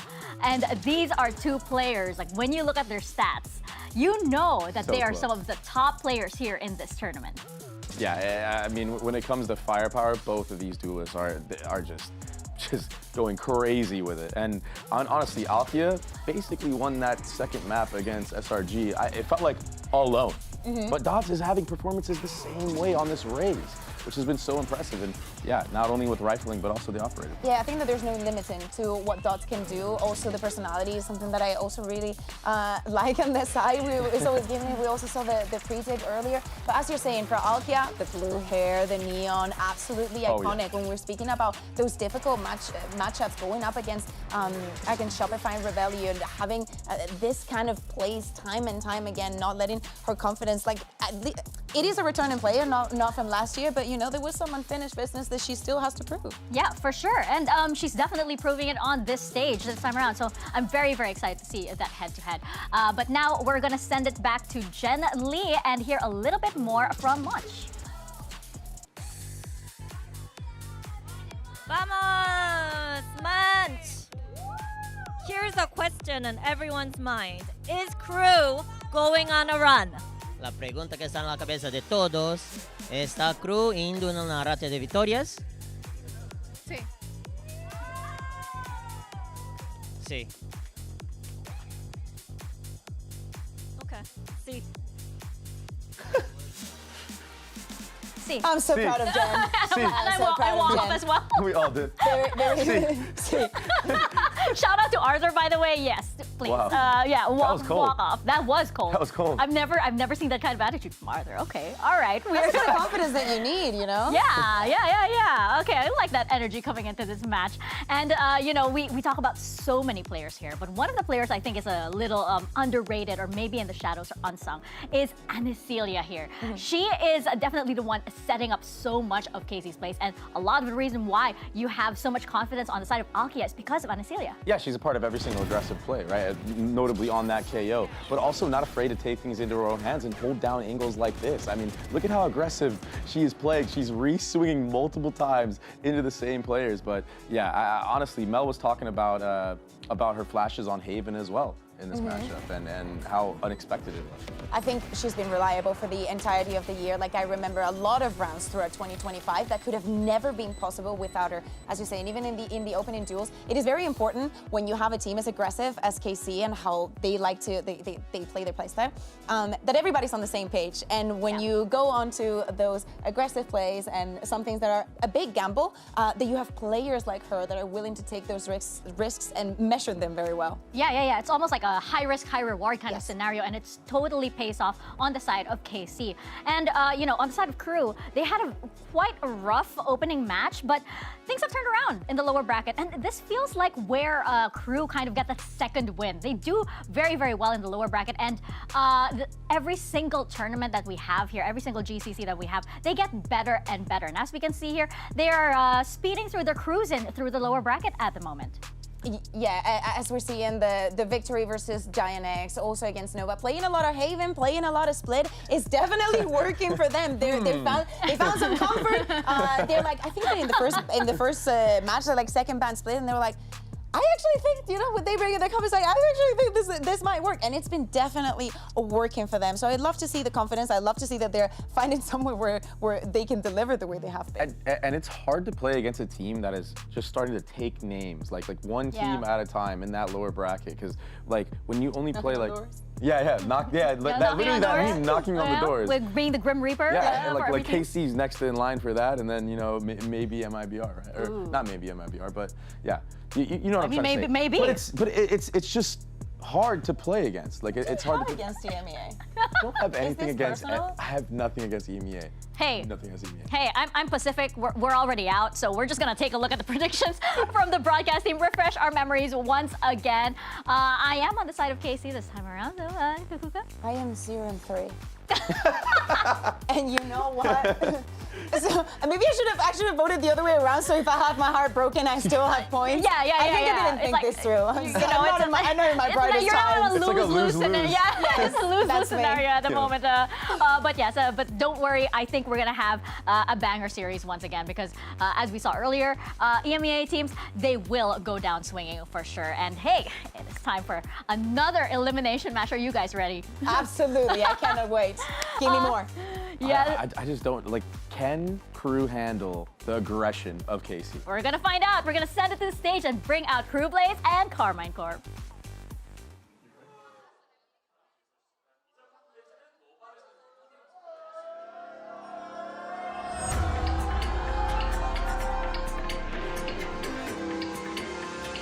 Don't get comfortable, 'cause any minute now. Visa Crew Blaze. Second matchup of the day, and we've got Visa Crew Blaze taking on Carmine Corp. And Visa Crew Blaze, they are no strangers to lower bracket runs. In fact, they seem to get better and better with every run. Is this the run where they finally go all the way to the grand finals? Well, Carmine Corp, not if they have something to say about it. They're coming off of a loss, but with a dominant map win versus SR, I think they feel like they have some momentum on their side. They need to feel like they've unlocked something in them, but will that be enough to take down Crew? Yeah, the blue wall has been definitely supporting KC. Love how the audience has been this past days, and you have to absolutely love the support that we are getting. For KC, it is the first time that they make it to GCC. Let's take a look at the map select. I cannot, you have to be joking. Whoa. Seriously, it's like living on a loop. It's like living on a loop. It's Groundhog Day here at GCC. Aye. This is unreal. I mean, this is really good for Crew, right? Maps that really? really rehearsed on at this point, right? I mean, I will say though that if it does go to that map 3 though, they didn't have a really good showing in their opening debut, right? In this tournament on Corrode, it didn't look that great, and their composition, I don't know if I really got behind it, but for sure on Split, I think KC picking defense, they don't want to go against that stopping power. I think so. I understand also after the showing that we saw against Shopify Rebellion, I understand that they want to go on the Haven. You guys remember that it was like against the Vice and whatnot. Will Crew run that similar with the Viper and probably just having that double scan. and the extra flashes is definitely going to be making a difference. But if there was some script, if there was something that they could predict, it was probably the split happening. Maybe. I mean, like, hey, it was like 7 p.m. KST and we entered split. It is now an hour and 30 minutes later and we are still on split. What do they say? All bangers start on split? Yes, that is a wise man named Baby Bay once said, all bangers start on split. Game Changers is a great community. Absolutely. Absolutely. And that is actually what our tournament stands for. But yes, going into this series, we do have to talk about the 6th player that KC has. They are getting ready and warmed up right now. This is the blue wall. And I hope that Crew will not let that blue wall get to them. Yeah, and that's exactly what I was wanting to talk about with you all, because I was like thinking like Crew are a team that feels like they also vibe off the crowd. I mean, you saw them coming out hot and like trying to hype the crowd up themselves. So will their fans being drowned out by that blue wall play a major factor into this series? Yeah, it's a big mental, you know, they have to be strong mentally for that. They need to be able to literally block out the noise at this point because, you know, that... The arena shakes. It literally physically shakes. It really does. From the KC fans. We felt it all the way over here. And I mean, how would you, you've been on stage, you know, how would you react if you hear the opposing team and you hear this roar and you know that more than half of the stadium is on their side? Honestly, I might start getting a little bit shaky. I mean, you start feeling it, like you feel the vibrations throughout your whole body. But I am feeling vibrations right now, and it's, I wanted to see what Casey was going to do with a split, because of course we haven't seen it in a while coming Since from June, the... I think. Yeah, I mean the map has been out, so it's, okay, fine. No, but still, like them playing the breach and all of the changes and whatnot, probably opting for this double controller situation here. Are we going to see the Tejo and the Sky? What are your thoughts on this? Do you like what you hear? I will say, I don't know. Well, actually, I can't say anything because last time I didn't agree with a KC comp. They ended up beating Shopify with it. So I'm not going to sit here and talk about that. Have you learned your lesson? Yes, I've learned my lesson. This is a safe space, come on. But I just want to say that like KC had an opportunity to watch all this footage of Crew's split, right? Multiple times. So I think this is a good opportunity for KC to anti-Crew and maybe get off to a 1-0 start. Yeah, like if there are any surprises left on the side of Crew, right? Like what more can they do? And you know, coming on the side of KC, of course, this is something that they can potentially throw Crew off because they did that to Shopify Rebellion, right? So let's get the first map of this elimination match underway and send it over to your casters. Here's Pansy and Potter. Thank you so much, Des, for leading us into this one. Now, where do we put our stock then? Because we've got Crew on this kind of lower bracket run, looking a little deadly, a little scary. But then we also have on the flip side of that, KC, who brought a fantastic game only, what, a day ago to one of the big dogs out there, pushing pretty deep. Where do you sit on this kind of like coin almost? It's definitely a coin. I think you're putting it kind of perfectly there. And the desk touched on it, right? Both these squads have been studying. I mean, it was just last night that Crew was watching KC almost upset the favorite coming out of North America. And on the flip side, KC is so familiar with Crew's split game. Not only that, this is a standard split comp. Michaela, I'm looking straight at this player because on Haven, on this guy, she was so deadly with her utility. So on the attack side for Crew, you can see they are grouped towards this B main. There was a lot of trap plays that we saw the first time around when Crew were coming. A Sage Slow combined with Dodd's Paint Shell provided Crew so many opening picks. You can see they're trying to pop through. And yeah, these pistol rounds, Lauren, I'm fully expecting just a grouped up swarm kind of factor. And Crew, they need to be loose and they need to have a hot start. Yeah, I think that's it, right? Where does that momentum begin? That start that they want. Good paranoia to stall, and again, seeing Tejo here, I'm going to have to keep my mind a little fresh on how he plays out in this, because it does provide stall, and that's the pop on the flash. It's just brilliant for KC. Reacting perfectly on the scale up towards the site, and now the predicted catch on that mid pressure. Monch can get one, but a second found. But overall, KC very prepared then. Very prepared indeed. And you know, when you look at the composition coming out from KC, they have so much stalling power, so much utility. Those missiles coming out from Glace to Tejo, Crew, they're gonna have to not be hesitant like they were here. Either explode and full commit to it, or draw it out and default. But a little bit of hesitation on the pistol round, that's not what you wanna see from Crew's side of things. you can see the idea what they wanted to Yeah, do. the concept's there. Yeah, place that stage wall, slice the pie, cut off one of those lines, and really scale through. But something stopped Dodds, and that something was KC's utility. And this has been a conversation we've had on a couple of times. There's already actually GX doing really well here. Comfortable to set a bit of an established approach towards that B main side. But Crew have got Sheriffs and they've got 2 kills. So GX has to sit back. Still has the paranoia in case there was further pressure. Didn't need to pull the cord yet.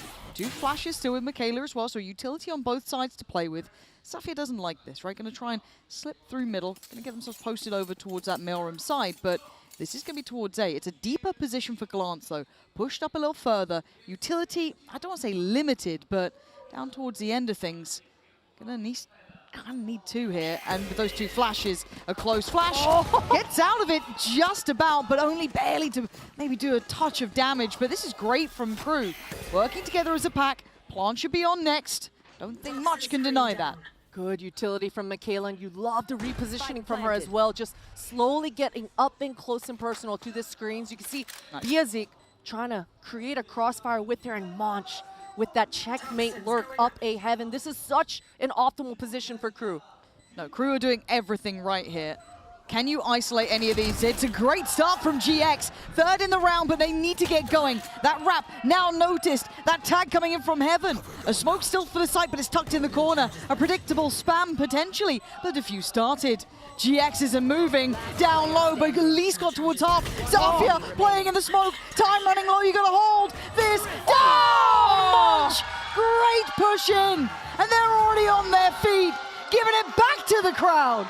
Every single bullet was missing through that smoke, but one Sheriff Stray just catches the diffuser, and I gotta see how close that bar was because things got so Really close, it felt like, right? Yeah, and you know, we talked about those opening picks from Crew. They were just gifted 2 Sheriffs to start with, and KC, they're gonna have to do a lot better than that because that's exactly what a comp like Crew want, right? Double heals, the Sky and the Sage. They want to get scrappy. They want to find those opening picks. Well, Mastercard thrifty, turning round 2. Oh, man. Little headshot, but ain't going to do much now. This is Crew taking back control.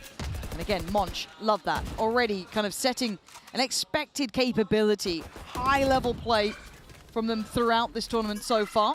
And a bit of a wake-up call for KC, I'm sure. Right, it's, okay, we can't go too far.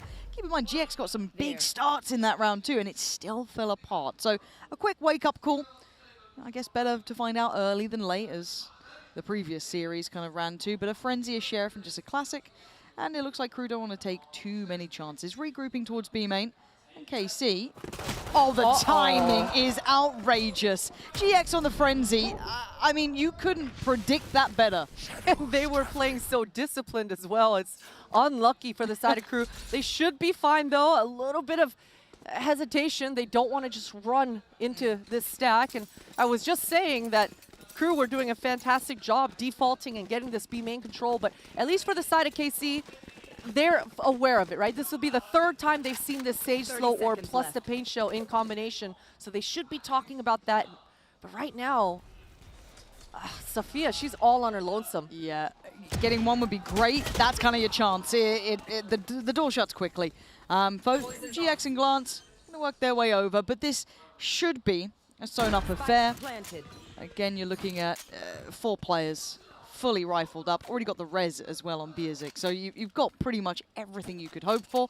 Obviously for KC, they'd love to do a bit more chip, they'd love to get a little bit of a bonus, at worst give it up to the Spike if that's the case. So by all rights, I think what you were saying though about that B main awareness, I like seeing that competence early. So there you go, GX gets found, this is good stuff from Crew, kind of crossing the T's, dotting the I's, and I'm always scared I get that sentence wrong. Crossing the I's, dotting the T's. Same. I pause every single time, but That's genuinely, a tricky one. yeah, no, it catches me. I've never messed it up, but I'm terrified every time. But again, this is good signs from KC, even in a round loss. It's like, okay, they know what they want to do with this. They've kind of once again almost proof of concepted it in that round by rechecking towards B main. So far, so good. Good to see that hesitation not really come through for Crew too badly, right? It didn't cost them too much. Able to keep the consideration and the approach in the right place. And I'm looking to see exactly how Crew handle getting gifted such an early Sage res. It's not the best ultimate in the world, but it definitely allows your players to get nice and loose. I wouldn't be surprised if we see an explosive opening here coming through for Dodds. You can expect a double satchel opening. I mean, with the Sky in your comp, you really give yourself those opportunities to be explosive and open quick. Yeah, but with Alkia here, and then you've got the Teo as well in combination with Glance, it feels like there's a chance for some good stall and rotation. Dodds coming in, but a deep position from Dodds, fully blind though. Kinnear saving them. Surely just tucked a little bit deeper on Ramso, unaffected by the flash, able to just work out that problem. Still one isolated on the side, cleared. Crew looking lethal. Christine, they just powerhouse that site. It's simple, it's just straightforward, and you got to love it. I mean, Biazik was hot on Dodds' heel. Conir there as well, just a 1-2 punch. One of those players were anti-flash, and you saw the idea coming from Oncelia, that bird ping, she wanted to 1-2 punch them back, but those protocols, those I's being dotted and those T's being crossed, Lauren. That's the side of Crew. Crazy you went for that. After I bet my soul to you, man. That's crazy.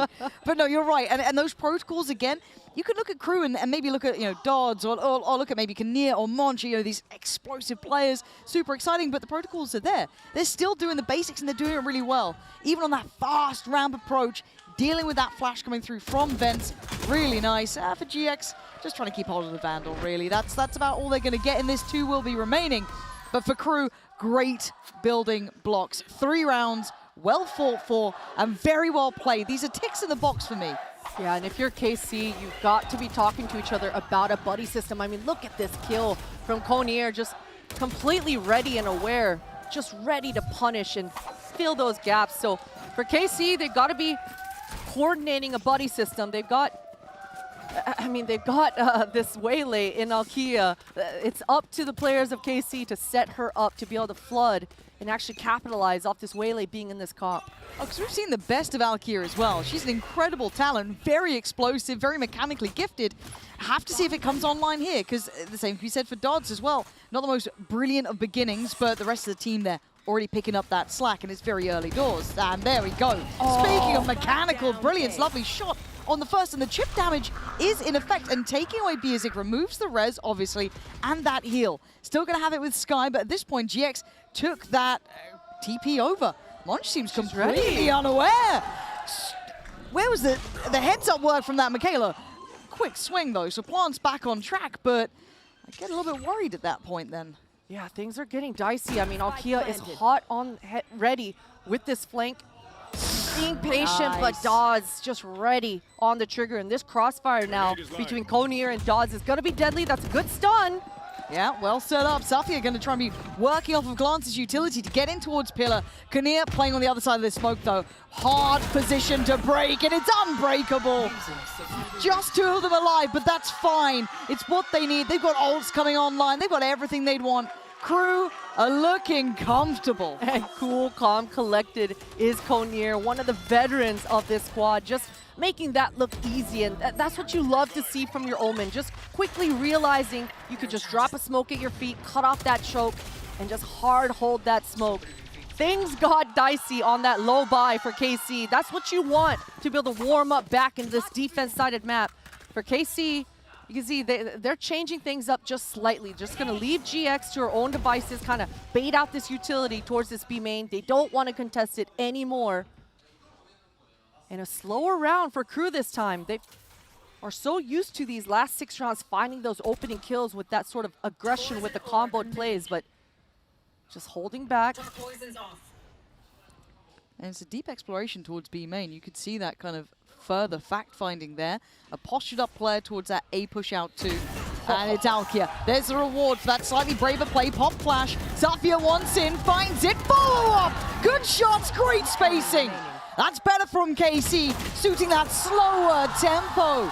Crew, let the foot off the gas, and KC are right back in it. And power in numbers, so together there is KC. And what a beautiful flash coming out from Oncelia. I mean, both the Skies on both these rosters have been throwing out perfect utility, and it all starts with this. I mean, Alkia, that's beautiful crosshair placement.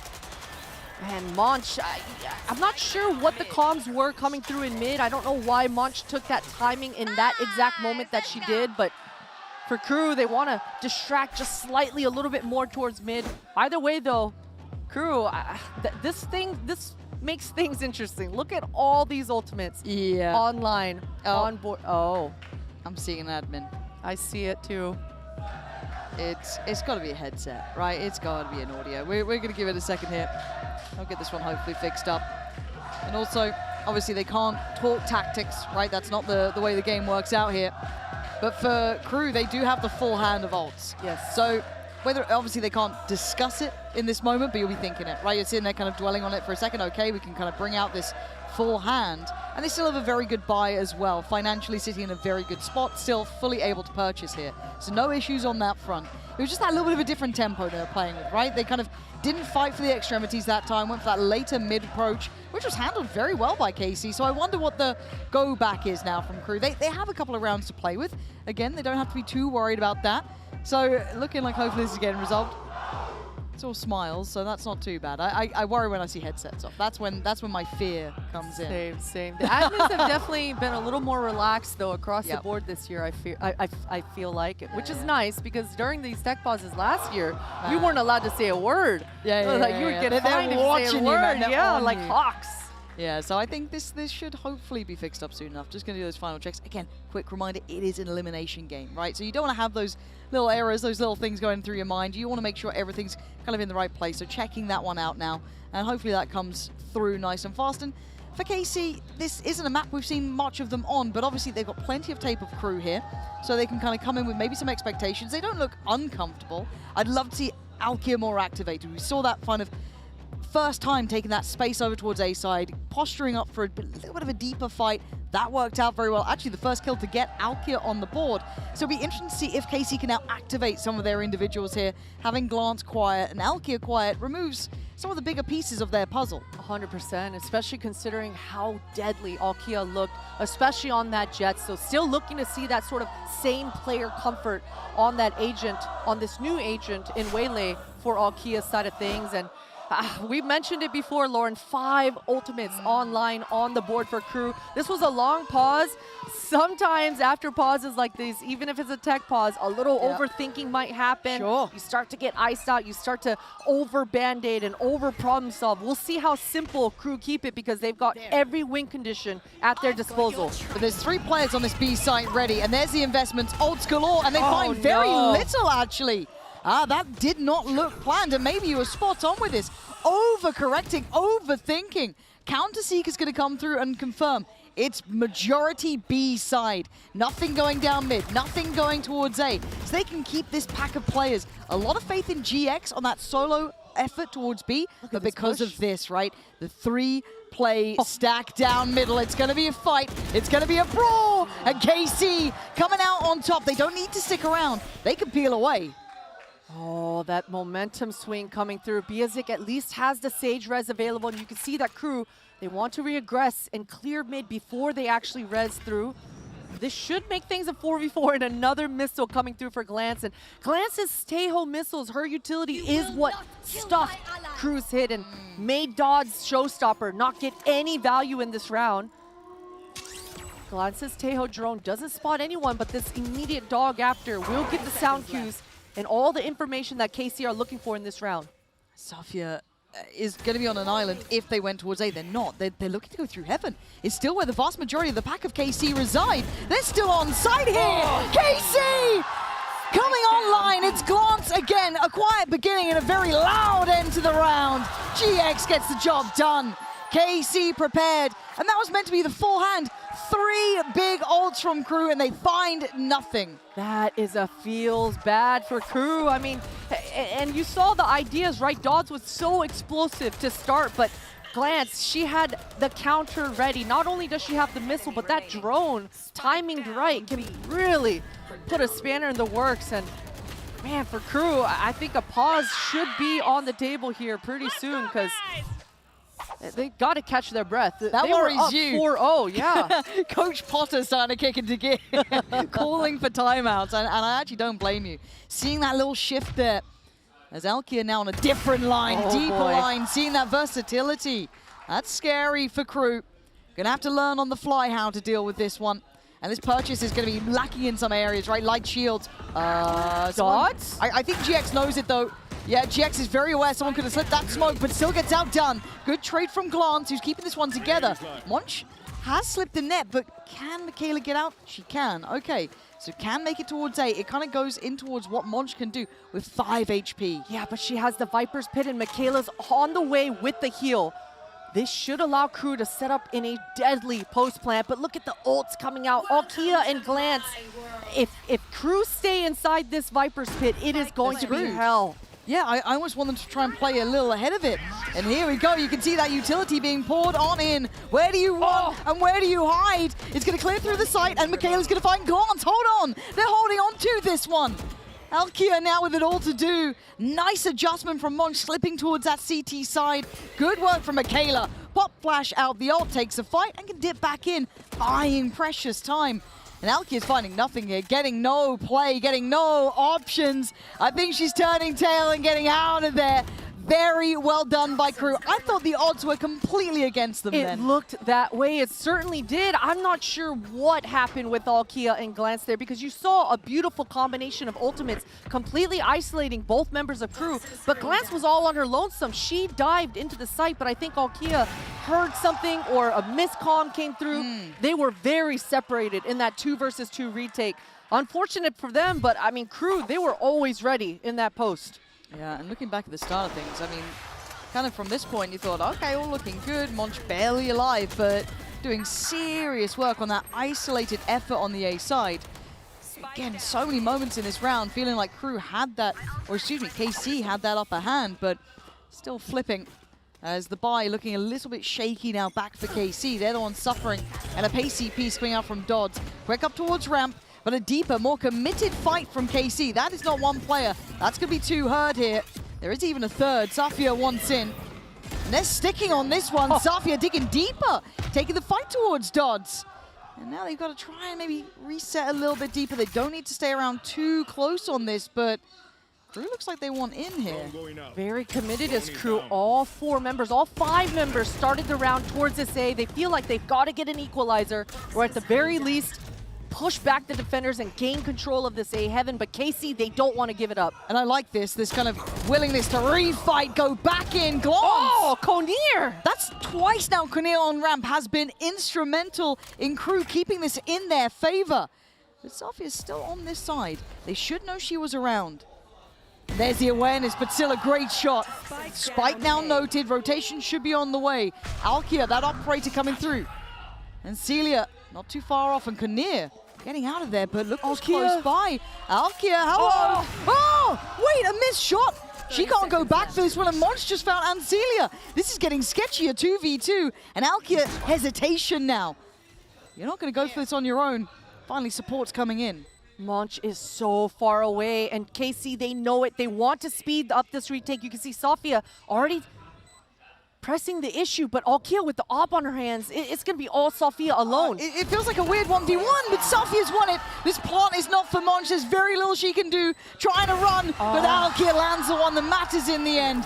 Safia's timing there to find that 1v1 was everything. Beautiful stuff, and you love to see the communications coming through to press the issues, speed up the pace, and Monch, she found the opening kill, the equalizer towards that A, but that just gave the information to speed things up. And Konir, my goodness, she was always been there to be that kind of spear to make sure those trades go in the favor of Crew, but KC feeling themselves and regaining this momentum on this defense-sided map.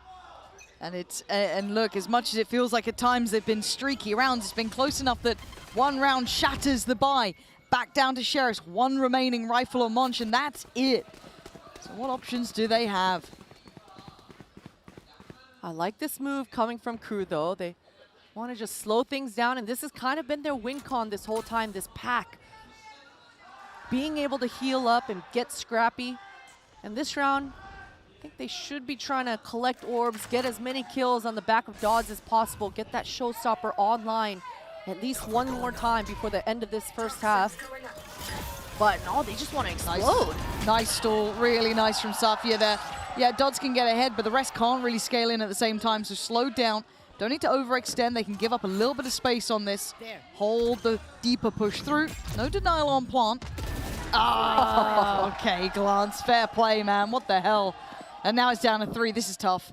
These post-plant positions, they're weird, but I don't know if they're going to be enough to be able to hold back this 5-play work back through from KC. GX still very heads up.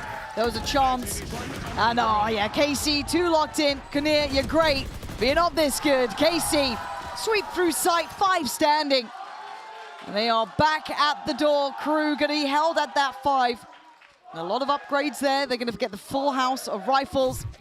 And it's 5-5. What a clean round. What a clean round, and that's exactly what you want if you're KC going out into the rest of this first half, especially considering how that anti-eco went for themselves. I mean, for them, they're looking at this woulda, coulda, shoulda been up 10-0 for them with this snowball, especially with how solid these last couple of rounds for them have been. And Safia, she's got a big decision on her hands. You can see she's in that position towards Vent. I think she's looking to pre-prop this ult in mid early, but this ultimate on Crew's side, on Michaela's back, the Sky Dogs, is definitely going to make her have sort of back up, but no Viper ult and a missed shot to open. A lot more awareness there that time. So early spot of where the operator's dedicated towards, but it's Glance who's been very good at handling a lot of that pressure through middle. Out of 2s or 3s she's found there. I'm just going to have to wait out the utility for now. A little bit of a pause for thought. There goes the drone, reconfirming attendance almost. That swing from Safia, but a step too late. Smoke off towards Heaven's side, but it's double stack on Vent here. Refight from Safia, but it's Dodds to double down. Crew win out the fight in middle and open up access. Seekers come in, Glance has to respect this. Fall further away. Gives away Alkia's position too. They've got good info here, and they make the right choice. And that's the first time Crew have won this mid interaction in quite some time. Allows them to just pivot and open up to this free A site. And look at this post-plant position. Conir with the paranoia ready to set up Dodds. Yeah, primed for this. Dodds holding. Forced off on the first. Still waiting is Kinnear. Second that they call in for this, that they feel that pressure. There it is. Doesn't quite connect though. There's GX looking to maybe par through Heaven. Kinnear's going to find that though. Connects the bullets, not the paranoia. That's just fine. Alkia and Glance. You kind of know this one's done here. And Michaela wants it done too. Just doubling down here. And survival is not going to be an option for KC. Crew taking back matters, and as you highlighted, first time we've seen them, I don't say cleanly, but win out in middle. Yeah, coming out on top of those trades is everything for Crew, and I find it so funny about this Omen paranoia and how weak it seems, but either way, it makes the defenders reposition, opens up that line for Dawes to go on the line and win it, and yeah, that's a decisive round coming out for Crew.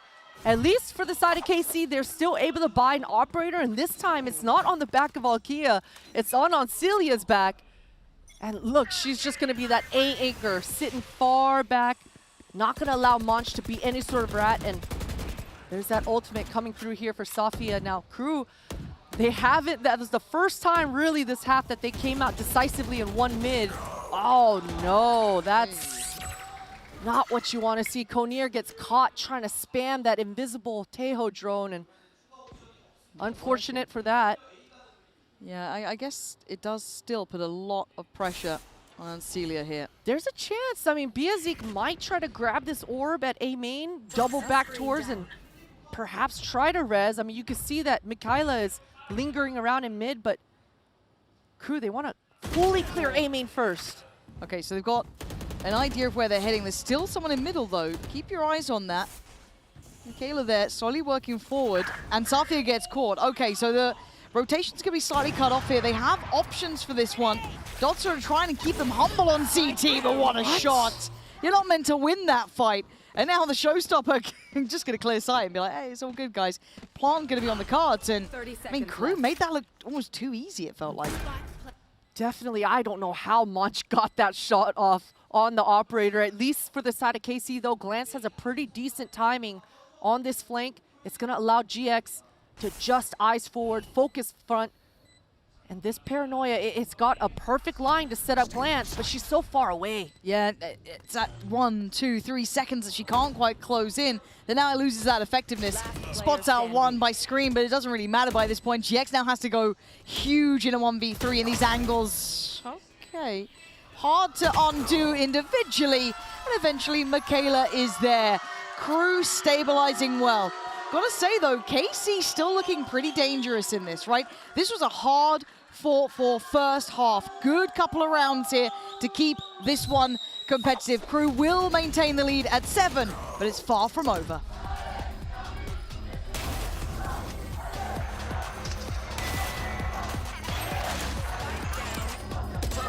One enemy remaining.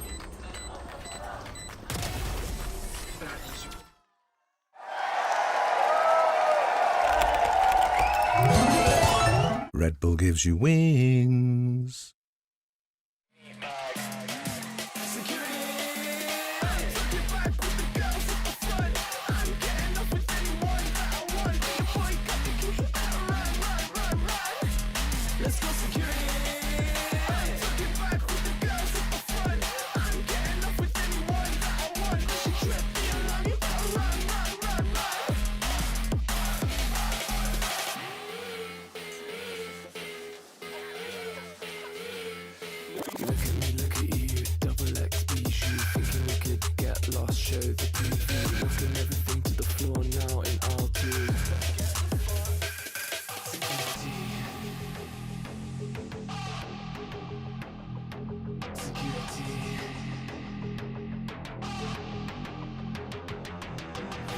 Bombing 6 from my goal with the beach ball. 6'4", but he doesn't like to go down. Lives for the chase, but we shook him off somehow.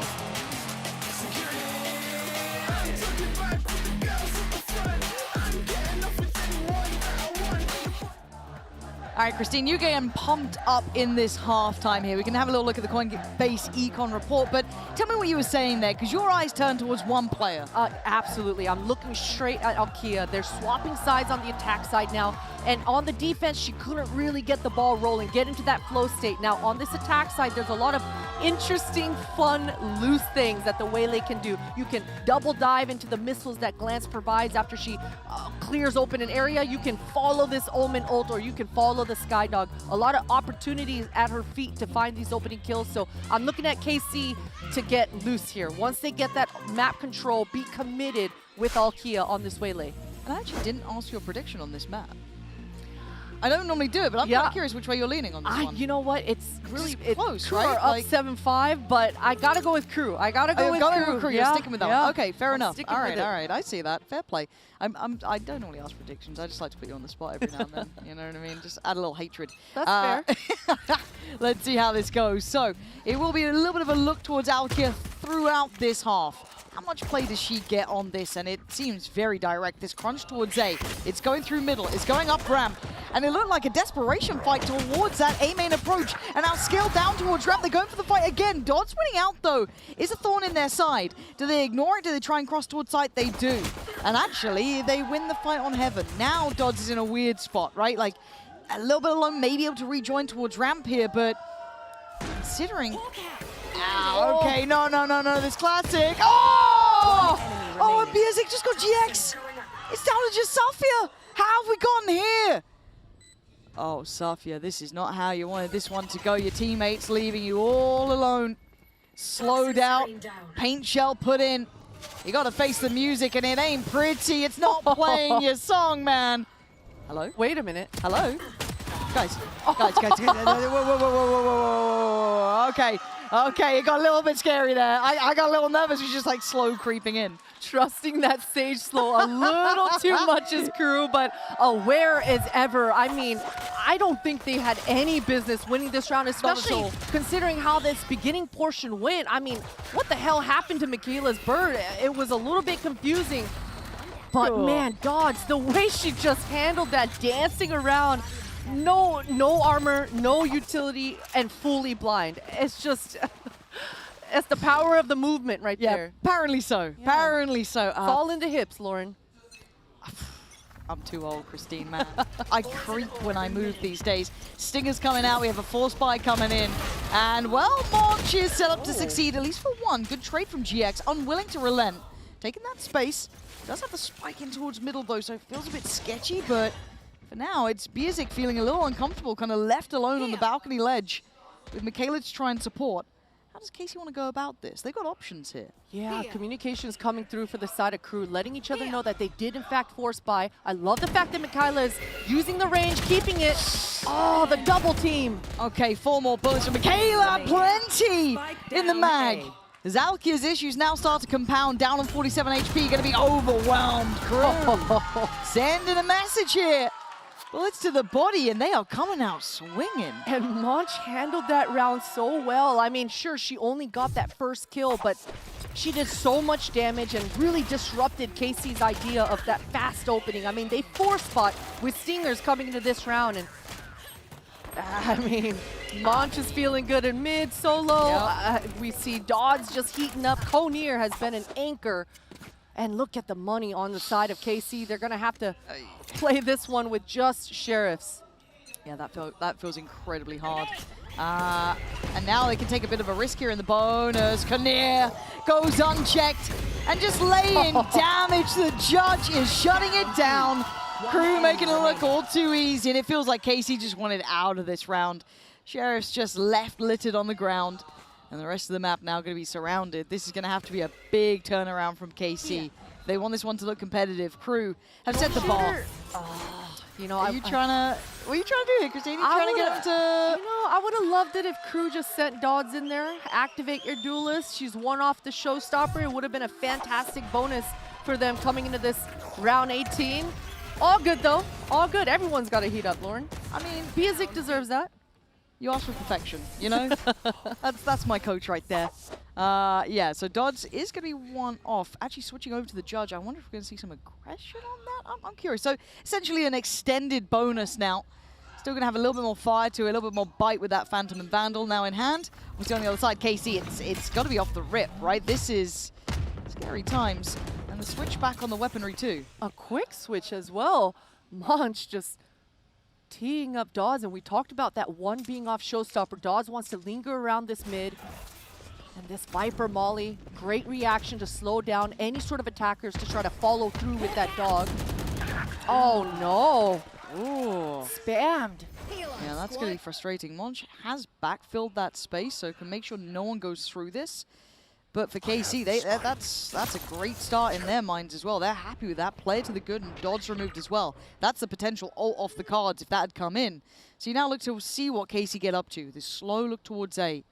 The pixel above being watched by Biazik. They aren't light shields, though. It is good damage, yeah, don't get me wrong. They can get these heals going, though. Again, still have that Sky there to top up a little bit of the health. Biazik trying to look for that next angle, that slightly deeper line. Doesn't fancy tussling with that, so the site will fall into the hands of KC. Michaela does have a flash right on the heels of Biazik, though, and that's a beautiful blind. Yeah, but she's still up close. Still getting personal, gonna find two. Konir the one to try and tilt those scales back a little bit by taking away Glance, but it's a 4v2. Konir and Monch. That's a lot of players to work through. Two over towards that ramp side, a little bit disconnected. Two towards Pillar. Nasty little post plant to try and figure out. They're not getting much play. Yeah, KC not going to take any chances here. Don't want to allow any naughtiness.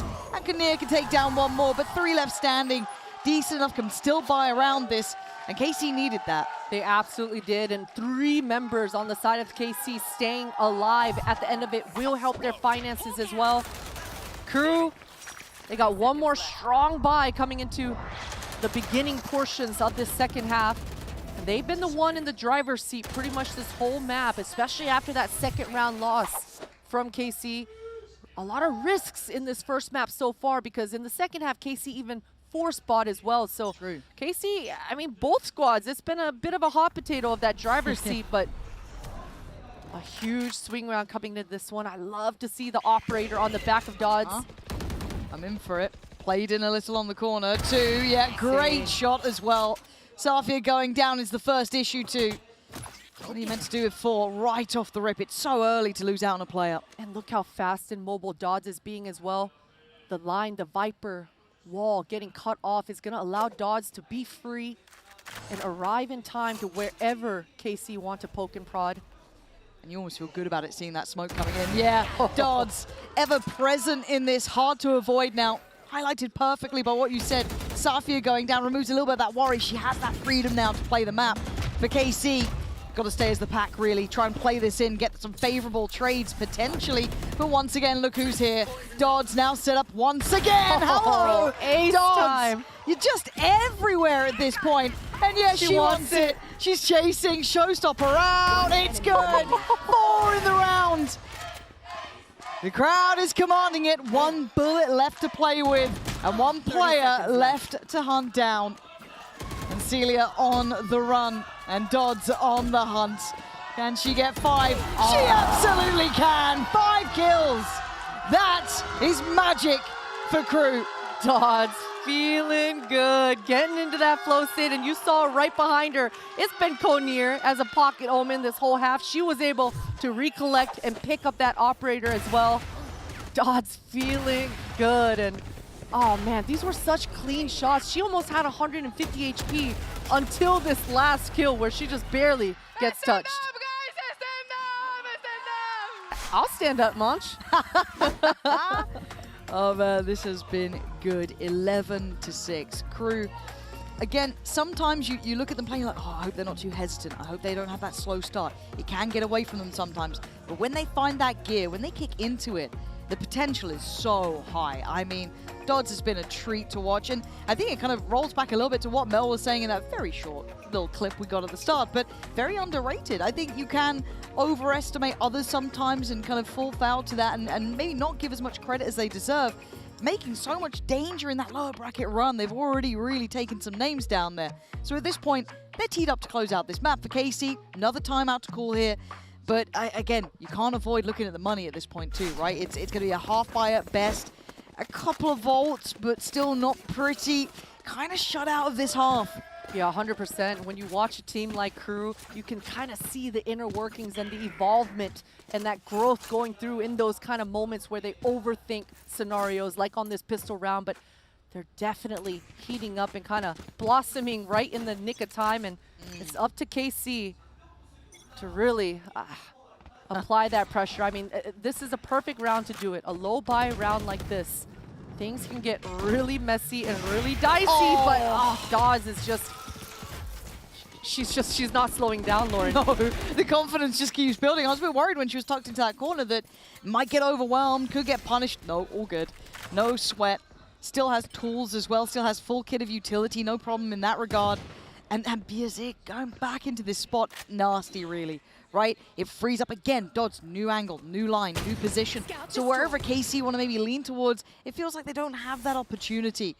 So it just feels difficult. It feels very uphill for KC here. And again, maybe this isn't the round you'd expect them to have masses of impact in, but it's still a good chance. You needed a fight back. Certainly did need more confidence with Dodds at the very least. Maybe a chance to talk for KC. Mull things over, consider what they want to do into probably the final round if they don't get the ball rolling soon.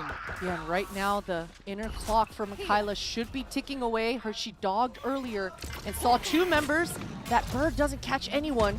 30 seconds No flashes left for Michaela. She's got to land these shots. Yeah, committed to the angle, waits for the swing. Kinnear comes in to try and bail her out. Better from KC, but Michaela still holds the line. Expects the wrap from Pillar, but they break in. KC making something out of nothing. Hold on. No. Safia goes down and Glance has to get involved. Crew just recovering at the very end there. I thought KC had a chance. It looked like it. I mean, that molly from launch barely just touching the toes and just ticking away with 10 seconds left. That was Casey's round on this scrappy low buy, and they handled it well. I mean, Dawes was able to find that opening pick, making things even more difficult, but I mean, the ride or die for Safia as well. Oh, yeah. That was Casey's round to lose. Crew, not sure how they busted that win out. Oh man, all right. And sadly for Alkia, that just hasn't really felt there's been time until then. And it felt desperate. It felt a bit too isolated, a bit too individual. And now they're just going into what felt like a blender. Good trade from Kinnear. to keep things on their side and now trying to do her own sort of damage, leaving Dodds with a bit of different freedom. But does get caught. Here we go. Hold on. Rez comes in. Dodds back on her feet. members in sewers. I don't understand. I don't. Oh. Time to run. I think they get out plenty of time in the end, but it certainly sends them scurrying towards Ancilia. But they're just going to kind of run into each other. This is such an awkward round. I love the reset from Crew, though. They're tired of playing this weird game. They're going to make KC make the move here. Yeah. That's huge info. Yeah, Michaela can kind of play this corner, right? Buy some more time. 48 seconds. They're going into this 3-play stack. You get one, you get the trade. Dodge right back into it, back from the dead. But they're fighting forward, fighting together. Two of them trying to work this out the wall. It's ambitious, but Bierzik finds safety and buys a little bit of time. Kinnear's now here. Bierzik no longer alone, but KC get on the site. Just about looking for that plant. But Bierzik's here fast, man. She is here quick as hell. And the temptation to push. Oh! No way! Where did that bullet just go? I don't believe what I just saw, Christine. I don't even think that was on the player. That's ridiculous moves. Nah, God is on Crew's side today. I've never seen that. 13-6. Outrageous ending, and they are loving it. They are lapping up the atmosphere. That's map 1. You want to stick around for map 2. But if you started, GXs are moving down low, but at least got towards half. Zafia playing in the smoke. Time running low. You got to hold this down. Much great push in, and they're already on their feet, giving it back to the crowd.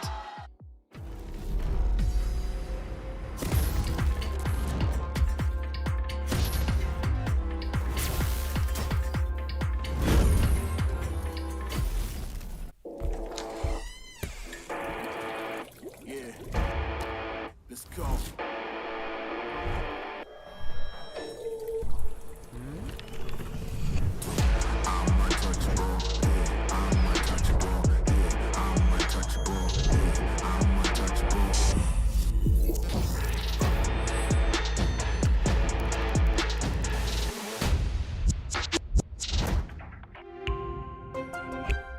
The human body was built to move. Not trapped at a desk in one singular posture for 12 hours a day. It's time your chair evolved. This is Secretlab Titan Evo. Ergonomically engineered for you, gamers, hybrid workers, artists, backing your every move.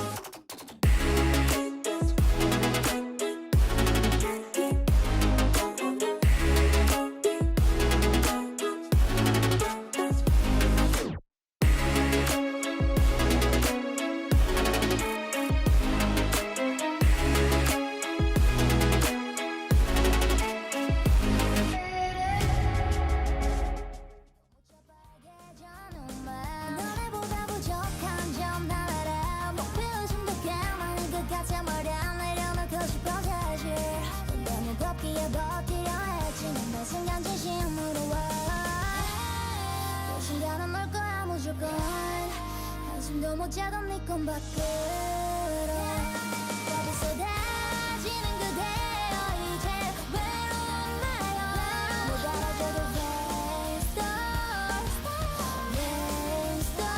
파란새보다 멋지고 찬란한 그댄 꼭 승리할 거야 나도 있잖아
Hi guys, it's Bella. I'm standing with Visa, Cruz, Blaze, Bebe, and Arthur. Well, Crew is going on a run. Tell me, how are you guys navigating through the pressure with so much on the stake today? Então, a Cru tá indo numa série de vitórias muito boa. Como é que vocês estão navegando todos esses desafios e pressão? A gente tem conversado muito durante os dias, tentando conversar mais até do que treinar, e isso tem dado um bom resultado pra gente. E também mantendo a confiança, porque as meninas têm muita bala, muita coisa pra mostrar no servidor. I would say that like we are trying not only like to communicate better, but to focus more on communication, like trying to talk with each other more than usually. And not only that, we are pretty confident that we have a lot to show. We have a lot of, let's say, bullets to just throw at others, and I'm pretty confident. All right, you guys were in 6, standing up all together too. Okay, love that. Thank you, Bebe. Obrigada. Obrigada. Say bye.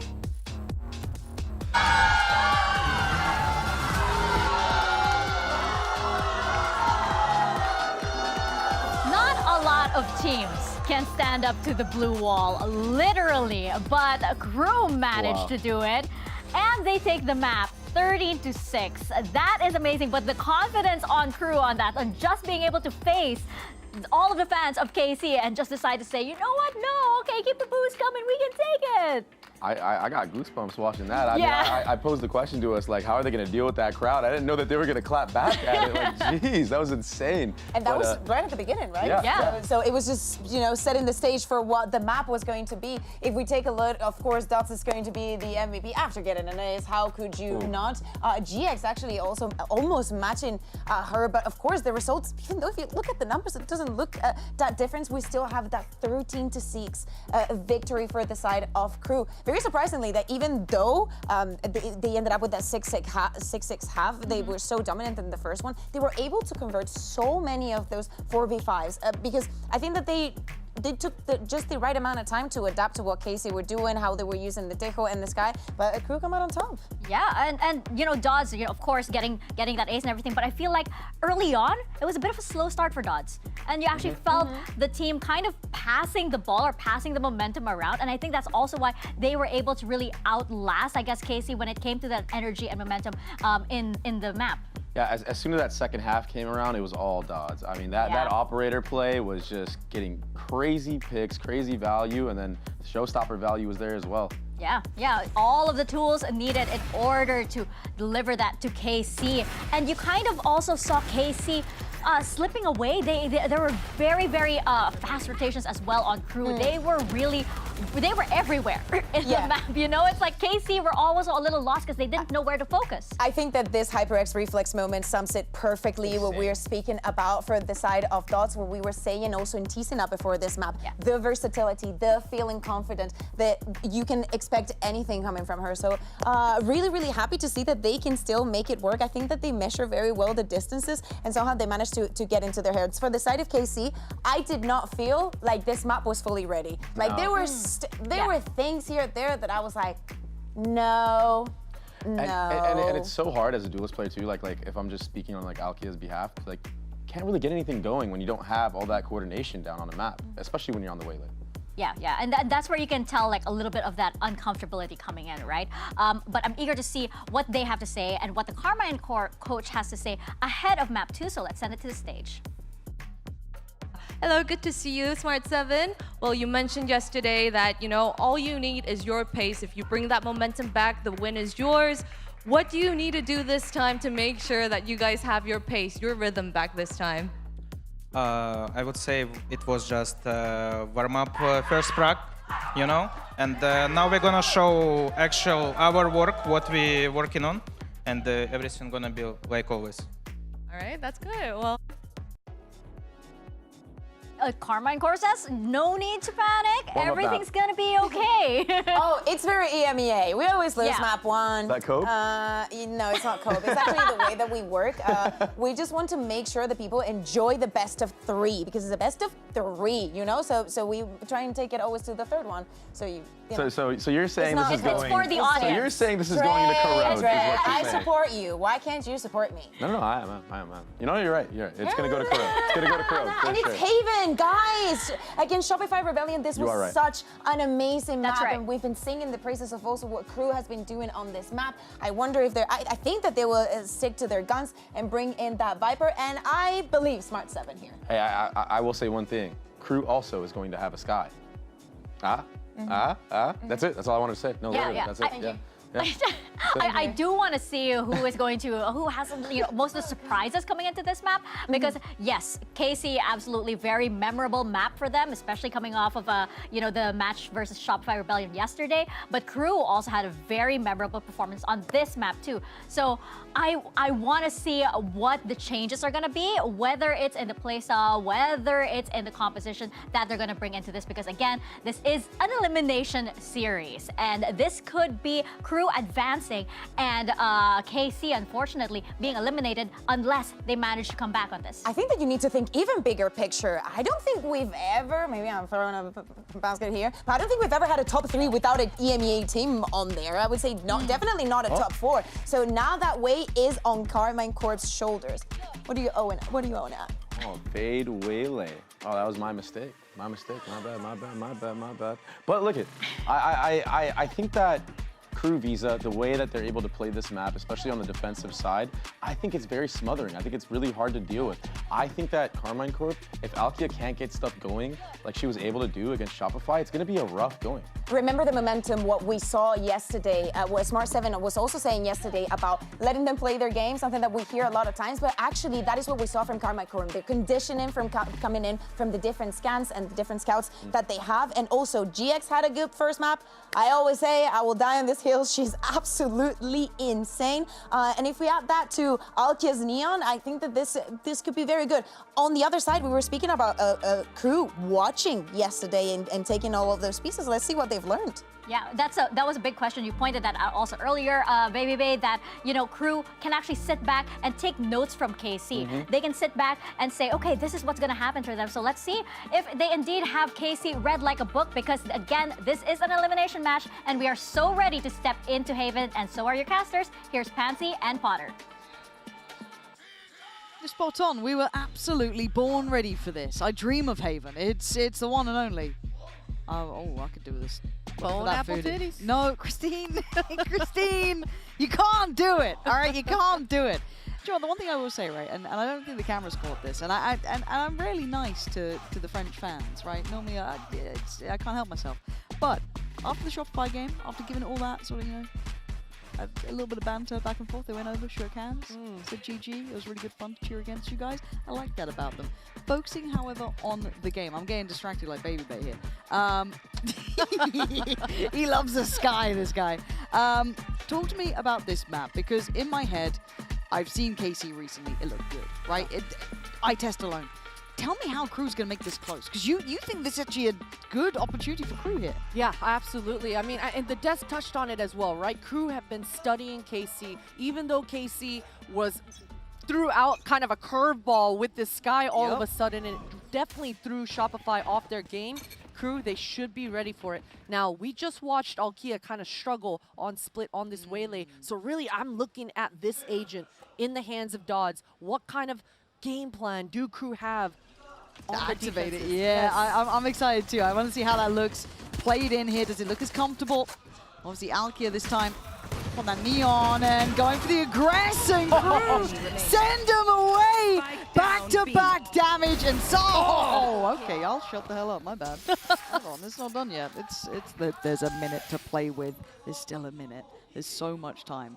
Spike is down in a bad spot, right? I kind of like they're staying as a pack. They're trying to clear this, but the timing's everything. If they turn around at the wrong time, it's wraps. Oh my god, how is this happening? Monchi actually gets better damage on Sapphire, and Crew come out swinging. That's a statement start. Dodd's got 2, Kinnear coming in with 2. I mean, they shut that the hell down. They absolutely did, and it's the fact that Sofia actually had a chance to even close this one out. Ooh, that was quite the flick coming out here from Mancha's side of things, and it was the B flood on this map. It is such a good sign for your defenses if you can handle this B hit from the rip.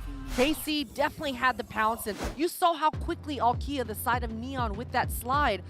But the shots coming out for Crew They're just landing, man. landing. Yeah. Oh, don't tell me you spilled something. No. No. Oh. No. Not the keyboard too. Not the keyboard. Oh man. Oh no, Al. I hope it's not a sugary drink, because then... Yeah, that could be. Yeah. Yeah. Backup keyboard, perhaps. Please. Oh, that looked like it tabbed out the game too. I'm worried. I do this so often as well. It's like speaking to my teammates recently. We've been playing a couple other games, you know, grinding it out. I say someone. It's HyperX. He spilled his drink all over the desk. Right. I'm calling him out because we got a second here. Now, he often goes for the spillage on the mouse pad though, right? The mouse pad. It's keyboard for me, which I think is objectively worse because you're screwed then. I don't know what's wrong with me. And keyboards are a lot sippy more cup. expensive. Yeah, they are. Now, They are. are you I've got going to a go million through the backups. process of fixing it or just get rid of it? I'm buying a new one. Buying a new one. I have just a graveyard of keyboards at this point. I need a personal sponsor, so if anyone's out there and they feel sympathy for me, hit me up. It's fair. I mean, you've been in esports for I think I deserve a free quite the few keyboard at this point, decades. right? Like, I'm just saying, like, they've got crazy sponsors. Give me some of that. You know what I mean? We were just talking about this. Crew on the other side as well. Disney? Disney? Plus? Damn! Yeah. What the hell? At this point, it does look like it's getting kind of back underway-ish. I'm seeing, it looks like a ready check. You know, by my experience now, Christine, I can spot a ready check a mile away. I might be lying. I like to just like send that statement like it's full fact. It may not be. The delightful Totty has joined us, who is providing us with tea, and a beverage. Marvelous. Soft drink. Bear in mind, folks. Don't worry. Don't worry. I'm clarifying. It looks like we good. It was a ready check. See, I can smell a ready check in the air. That intuition, Lauren. That intuition is a strong game. Yeah, only with tech pauses. Nothing else in my life. However, first round fell to Crew, and it was explosive. It was landing some big boy shots here. KC got to come back out, right? They've got classics. Hopefully for Alkia, I'm not seeing any misclicks. That's what I'm mostly looking for. Oh, it's horrible to try and go B. Don't go B. Go anywhere but B. KC trying it once again with this B hold, but Crew, they've already shown that they have a response. They have an answer. The turret. No! No! What are we doing? Let him live. Let him live. Oh, this is... just get it done. Get it done. It's all right. Shake it off. Round 2. Doesn't matter. It's only classics. I would have expected actually KC to force buy this one because we just watched them forcing on the first map in the second round, and they go for it again. This B pop. Trying once again with Alkia being that crosshair displacer, but Launch, she's just gonna keep getting challenged like this front B where she can immediately respond with that molly. These multi-kill potentials is just gonna be constant for this player. Okay, fresh start though, right? Round 3, basically round 1. Let's, you know, reset the mentality, because I really hope it's not another B pop. We're going to look at the other sites on this map. The beauty of this one, they've got 2 additionals to this B site. So, is it going to be... Oh, okay, that's a little scary when you see that tether coming through and keeping them in place. There's going to be Dodds on the line. Great little connection towards Alki, who's not really getting into the game yet. And that's devastating. It feels like you can't get the ball rolling after a hard map 1. It would be nice to see her come in, hit that ground running. Not the case. So they're looking for other options here. They've left one posted in towards A long, but the rest eyeing up maybe C. There's still utility to clear. And especially with no trade in sight, KC, they've got to just work the map, slowly dissect, try to take care of this Killjoy utility so that the defenders have to respect it. But this alarm bot, they didn't spot it. That is so unfortunate. Glance is lingering around, and if she just goes forward slightly, she will see it. There it is. There we Okay, go. that's good. That's good for further rounds and everything else, right? You're doing your protocol list here. Go through the list of things you got to achieve. There's still going to be the turret on B. That's fine. That's not a huge issue. But the Owl drone coming in, I don't know if it's enough to sell much these days. I'd be surprised if they rotate on the that. fade over on Crew's side. Michaela just threw a Prowler down short A and it caught no one.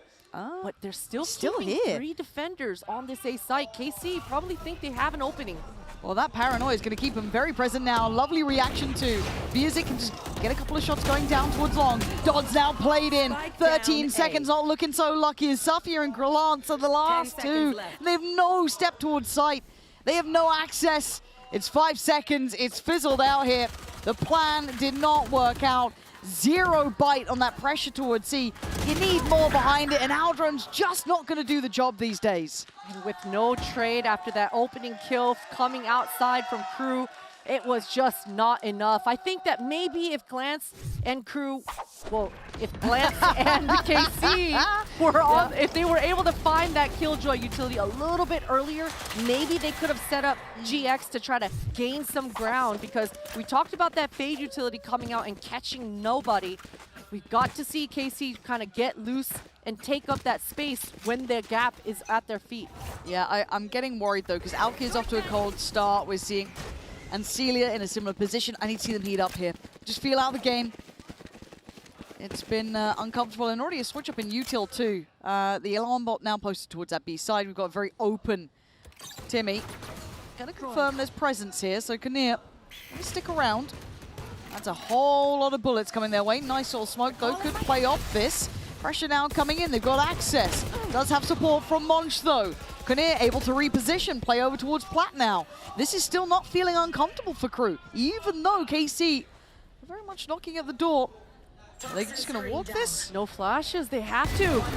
It's just too easy for Crew. KC, it's either early timeout or you come out swinging next round. I don't know what the plan is, Christine, but it's not looking good so far. It's definitely not. For KC, they've got to look at Celia. You know, we kind of talked about it, the fact that she wasn't able to use any flashes because they were broke. It was a low buy round. Now, Celia was a huge factor in why KC was able to surprise Shopify. Her utility was fantastic. So I'm looking at Celia to set up Alkia for an opening pick. We've seen that attempt 3 times now with Alkia sliding through, and things just didn't go the way of KC. So they've got to reset. Be right back. They've got to gain that composure back. Look at this aggression from Dodds. Yeah, they've turned up the tempo. GX does find Dodds though, so an opportunity beckoning. Because it could be a problem. Isn't dealt with. Good trades. KC keeping numbers and opening up an opportunity towards the A side. Monch has slipped through. Don't think she was spotted.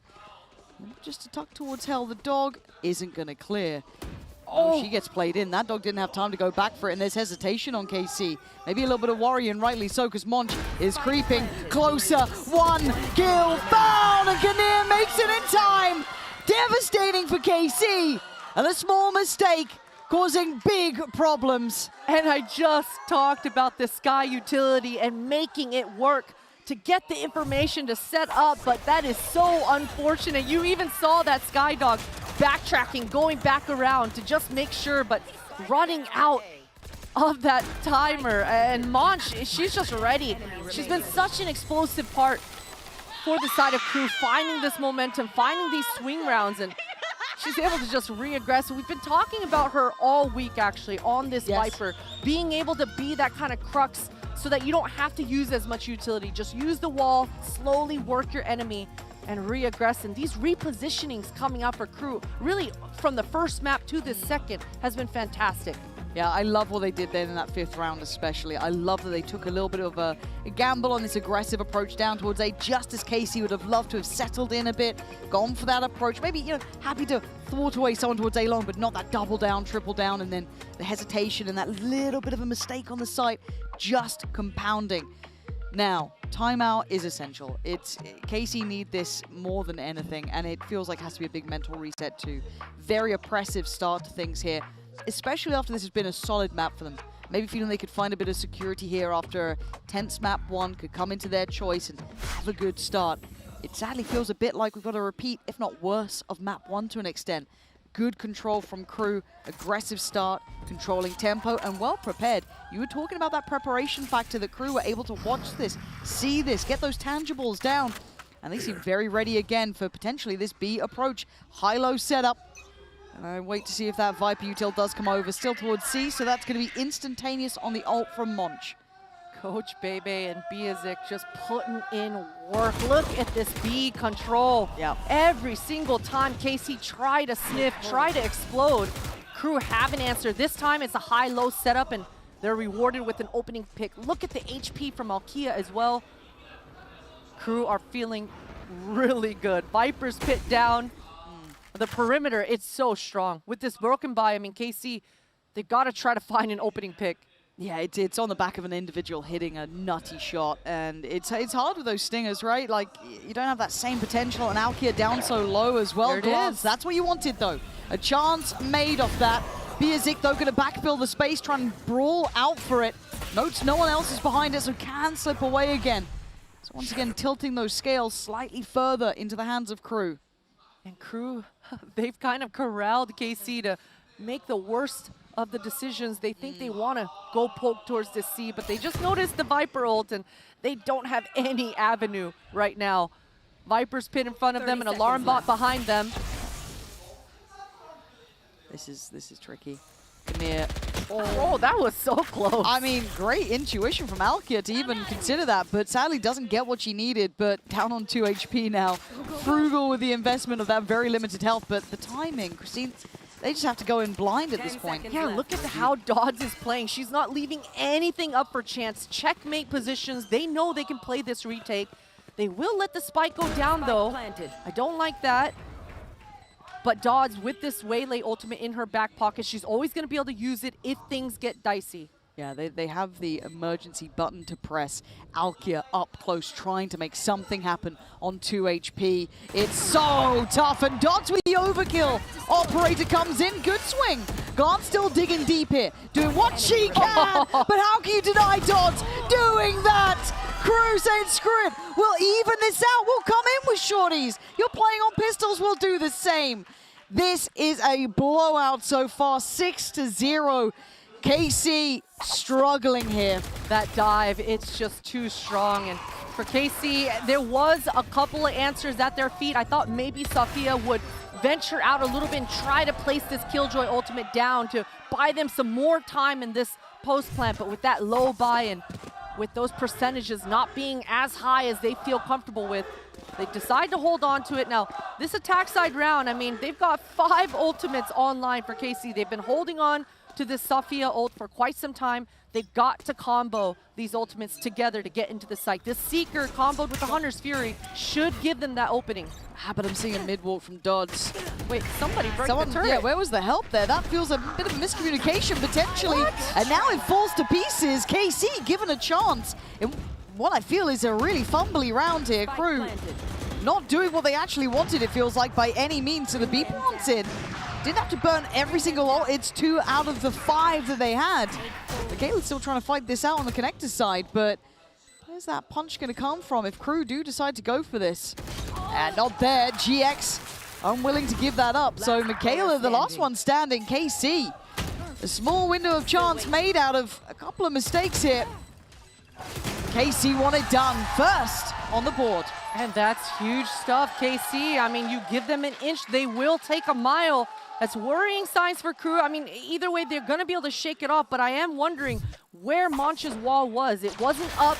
It gave Dodds just, I think, 3 shots of that turret, so a little bit wonky for Crew, but for KC, that's huge. They're able to hold on to 2 of those big swing ults I was talking about, and they are all grouped up towards this A. Usually when it looks like this is a fast opening. Setting up Alkia with that Neon ultimate to be able to just ride or die into the A site. Back in a flash. Here we go, Dodds. Oh, outdone. Sophia this time. The one to do it, and in the meantime, Alkia taking the space up through short, through sewer. Michaela spotted. Big work, good synergy, great damage from Alkia. Finally seeing them on the same page here on these explosive site hits. A fire lit under KC, and this should be a cancel, a call for a save. They definitely have enough money to work with, and drop an operator into the hands of Dodds into the next round. So for Crew, they have to make sure there's no NA saving here. Get those guns and secure it back into the next. And for KC, the same thing for them. They don't have any room to mess around. They've got to make sure that this round is secured, and these last 2 rounds have been huge momentum swings, Lauren. No, they are exactly what the doctor ordered. KC needed this badly, and the way that worked out, I really want to highlight what Anacelia and Alkia achieved then as well. You know, to the dog coming through, setting her up with confidence on the site. Nice little follow-up. That is exactly what we wanted to see, right? That synergy kicking into effect. 100%. And for Coach Bebe, for Crew side, I mean, they have been in the driver's seat. I think it's a good idea to call a pause here, just because that first round where Dodds didn't even get to play the game and gets taken out, and then this one, they just straight up lose the round in the beginning. So it's a tricky position as a coach to be in. It kind of depends on how your players are vibing out and what their comms are like. And it looks like for Coach Bebe, She might not have liked what she heard. She might have, I'm not sure. But either way, the timeout is here. Yeah, it's always interesting to see when coaches do decide to go for things and kind of, obviously we can only guess sometimes what the comms are like, what the calls are like, what they've seen as well, and what they maybe want to switch up here. Because again, KC have found a load of success. It was a messy 7th round with a weird start. That stood out to us, that no one broke the turret for Dodds. It felt a bit out of sorts. 8th round though, that was actually purely off of KC in my mind, right? They worked hard for that. It was a lovely hit towards A. Now, if there's an adjustment to be had, a simple one, let's see if Crew have it. Let's see if they have something in mind they want to bring out here. A small adjustment to play with, because I'm already seeing Crew to a very different beginning as well, just on the starting positions here once that timeout does come into effect. And again, for KC, a couple of ults still to play with too. Glance has hers, Safia has hers, so we do have that lockdown and Hunter's Fury to play with. So a couple of pieces to keep in mind. But KC financially back in a good position now. Good finances behind them. Yeah, it's been a huge swing momentum shift in these last 2 rounds. For Crew's side, they definitely can't afford an operator for Dodds, but they choose to go with the rifle instead. So that tells me that Dodds wants to get active this round. It was with the op that she walk pushed down, didn't get to play the round, so this time she wants the rifle to be able to get more loose.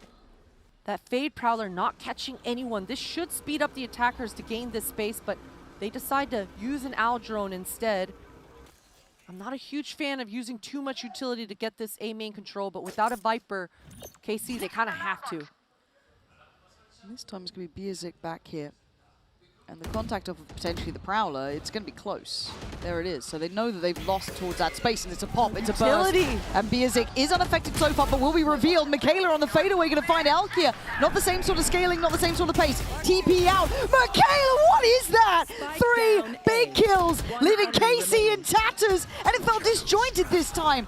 Biazik getting away with murder, holding that position as long as she did, but still, this should be wrapped. Safia, you're in a 1v5 at 45 seconds.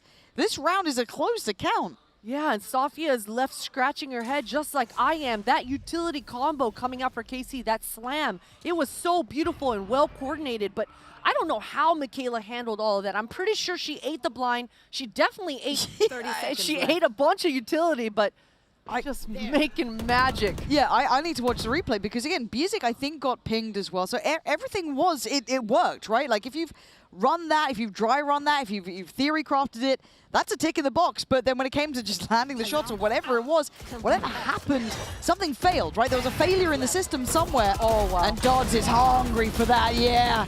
Get that gun away. Operator back in, hands in a flawless round. I've got to see this replay because it felt like KC did that right. And I'm kind of curious how the hell Crew was so ready. So here we go. Let's see it from Michaela's side. Catching Alkia just before the smoke popped. Ult comes in, gets 2, short.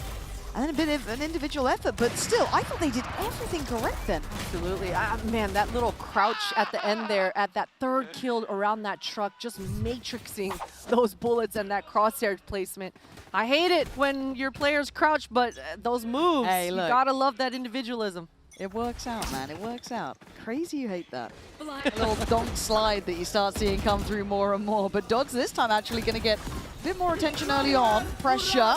Trying to make the most of this Hunter's Fury. Good information. And actually Alkia getting a little bit deeper. Glance does get the... Dodds? Howie?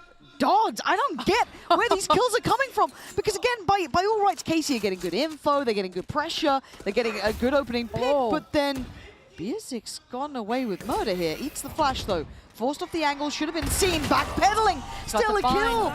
I don't get this, man. They can't find a way in. Crew are shutting down everything. This is falling to pieces for KC, and you're watching it in real time. Glance, nah, that's as far as we go. Crew already up to 8. And the sound cues coming through for the side of Crew. I mean, we talk about the sky, we talked about how much Celia was catching Shopify off guard, but as she's dogging from far back in A main, that gives enough time for Biazik to react. You saw her reposition with that operator, LOS that dog behind the truck, and she's just rewarded and gifted with these opening picks. Unfortunate for KC, especially how things started towards the C side. I mean, it looked like they could have picked off Dodds. It was a beautiful ultimate from Glance as well to start things off. but Crew are handling everything well. The combinations coming out for KC, it seems like it's not hitting, even though it's layered. Yeah, that's the map part. They are finding these small windows to play into. Dodds, credit on that one too. Have to say, handled that pressure on C really well, but again, Alkia gets a little bit deeper, gets posted up towards Garage. We can see where that alarm bot is. It won't be the first time they've run into that either, so I wonder if there's some awareness in the back of Alkia's mind, but still. Oh, that's a nice shot from Safia. A dry fight, a little bit risky, and now Alkia in danger. Stuns coming in, trying to just play her life here. Can she live? She can. Gets away. The Crew going hunting, getting aggressive again. Too many targets for Dodds this time. Playing as a pack, KC keep 5 standing. And that was huge. I can't believe Alkia is able to get away from that mess, even getting full HP from her teammate in Sky. This should make this post plant solid. Look at this crossfire. High-low setup on the logs. 2 players watching these tunnels. For Crew, they want to collect some ult orbs for Michaela. Ruin some money. Yeah. And try to secure the last. Yeah, they can give it a go. You don't really blame them on that front. GX going to find Monch, so that is a loss in that front, and I think Crew might call it on that. Yeah, Michaela just going to sit pretty deep here. May spot one if they do decide to go that far, but I doubt they'll explore much further on C long. So, KC giving themselves a bit of buffer, and that felt a little bit more directed approach again. Good take towards C. Very surprised that Alkia was able to survive in Garage. That was incredibly pressured. So I'm sure we'll watch back with Safia. Just a clean kill here. Starts off with that, yeah. That opening pick, I mean, if Safia wasn't able to find that, the whole round, Biazik was on that long line of A main with that operator. This time around, for the last round of this half, she passes that op over towards Dodds, and she's rinse repeating on that long C angle once again. None of the members of KC are going to be testing the issue over there, though. And Biazik has been such a nuisance towards this short A. Reset. Whoa. Does have the chance to get out of there. Yeah, okay. So going to limit further information because the dog gets burned just to force her away, and she still gets room to play. So they don't get as much control as maybe they'd want. Yeah, but Safia is inserted down here, and she's got the Killjoy ultimate in her back pocket. I love the misdirect. We've seen this from KC before. They want to poke towards this B, but Dodds is reading it so well. A 1-for-1 trade is not as bad as it could have been. Great work from Alkia to keep that even close into hand. 4v4. Plant is next. They want to try and get control of that A connector. Kinnear catching Safia, trying to get back to the pack. And Celia is now on a bit of an island. 4-4 and Monch 2 aware. Crew are ready. They were waiting for this. Playing deeper towards that side of Con. And now Alkia asked a lot of here. Having to double down. Oh, that's a shot. Oh, couldn't quite get the connection, that control. And there it is, overwhelmed in the end. Kinnear hitting some magical shots. And Crew looking deadly. I'm worried for KC now. That is 9 rounds in hand for Crew. Very prepared for KC. After what should have been a stronghold here on Haven, it is looking like they've got the read, they've got the idea. And they are so close to walking away in a comfortable position. And as you can hear, all good spirits on their side. And we'll be handing over to the safe hands of the one and only Jen Lee.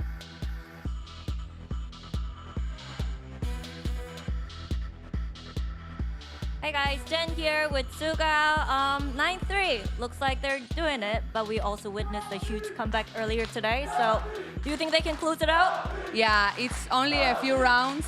Even though the fans from Carmine Corp are so loud here in the arena, we know Crew can do it. We have the LATAM energy here too, so they're gonna close it up for sure.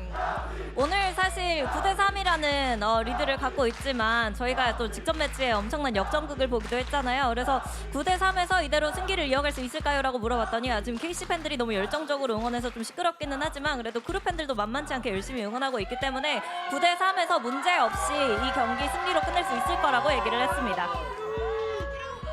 마모. I wish my memory was ever good enough to translate however long Jen Lee does. At that point, she's just spitting bars. She could be saying anything. Was she being accurate, Christine? You are my translator's translator. Yes. I feel like you're lying to me. I don't know. They've made a pact But 9-3, curse or not, Crew look prepared, right? And it doesn't feel like just like a straight anti. It feels like they just know how they want to play this, how they want to approach it.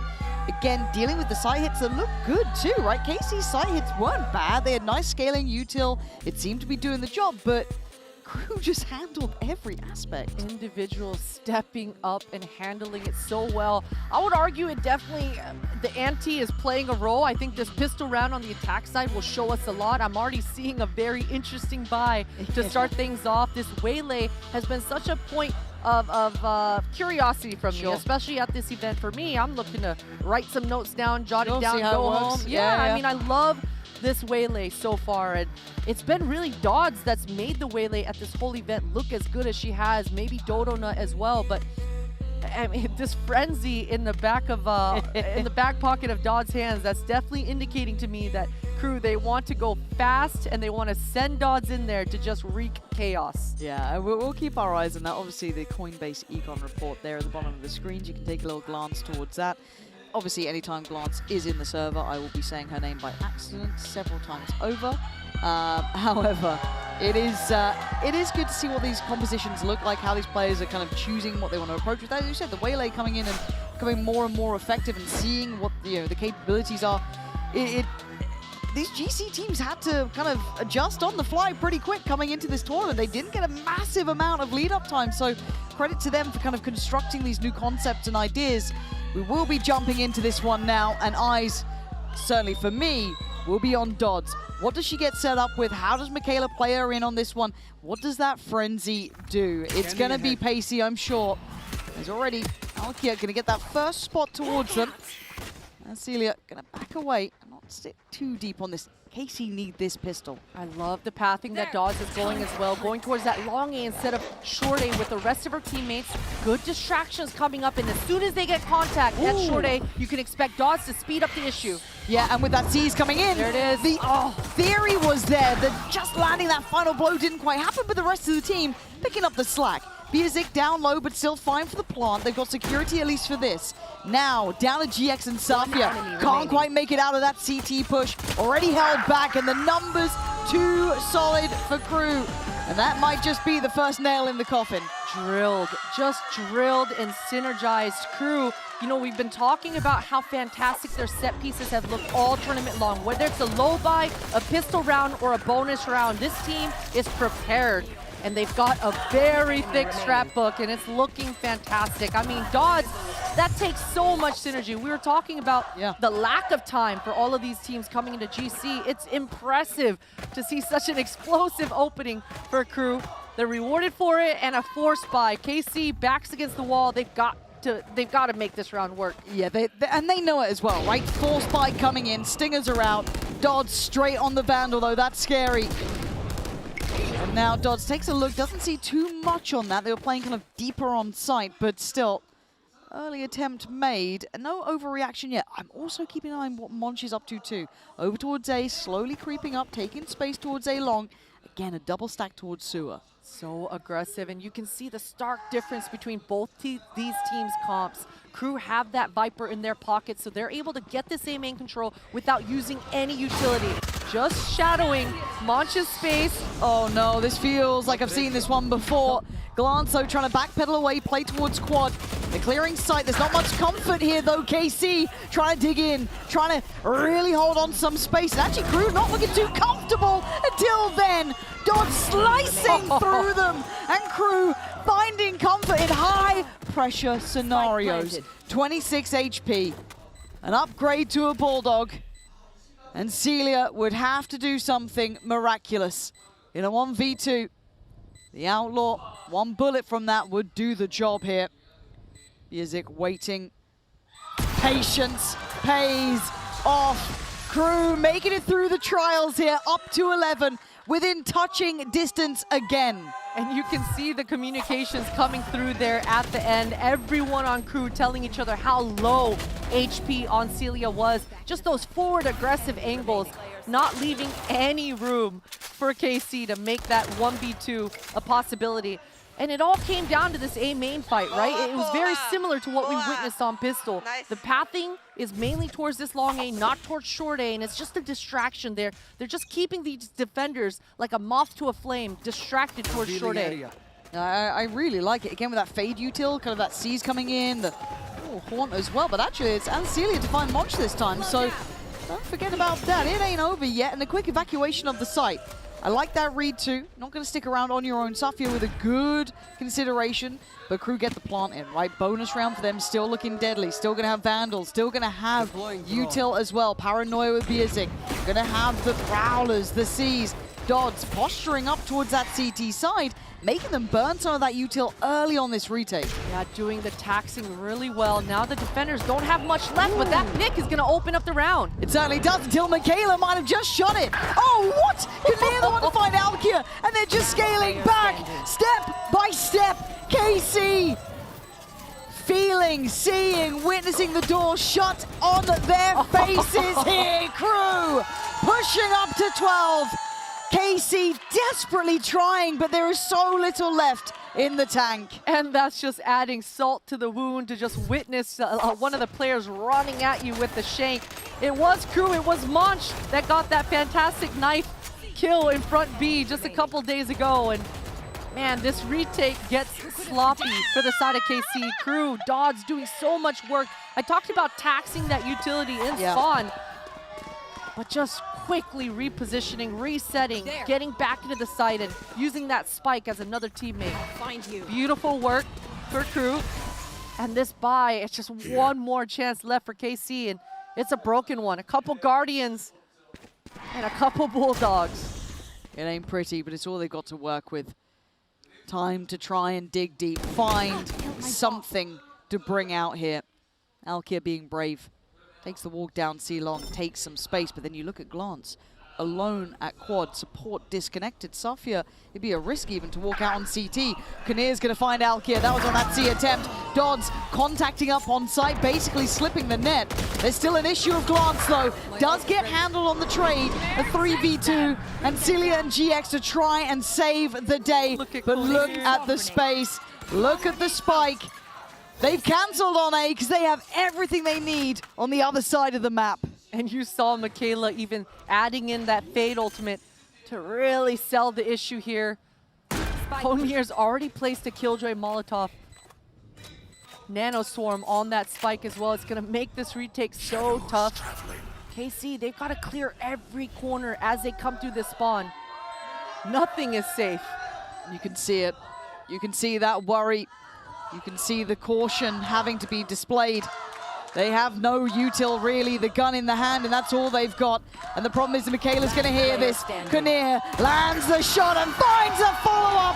Crew handing out heartbreak on Haven as KC can't get past 3.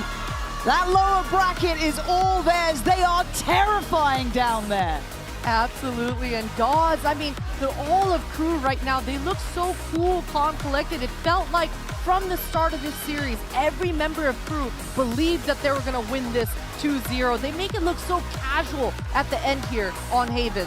Because you have to put into context how competitive KC looked against some of the favorites here. They are a dangerous team. They're one of the better teams. A lot of teams and players looking at them to set the bar. You can see how hard this loss is hitting. This has been a year worth of games, of trying, of putting your best foot forward. Sometimes it falls short. That's the nature of the beast, and obviously on the other side, for Crew, it's elation. And it's going to be relief in some aspects as well. They've had a hard route themselves. GX there, put themselves together. Bowing to the crowd, as that will be the last time we're seeing KC. At least for a while yet. The fans certainly gave them a good amount of support here. They put on a great display. But today, Crew absolutely kicking up to another gear. Amazing stuff, and a lot of questions for Crew coming into this event as well. A slow start, but as they're warming up, as we're seeing these comps really cooking, and the coach Bebe with the IGL of Biazik, I mean, these plans, they're really coming together. They certainly are.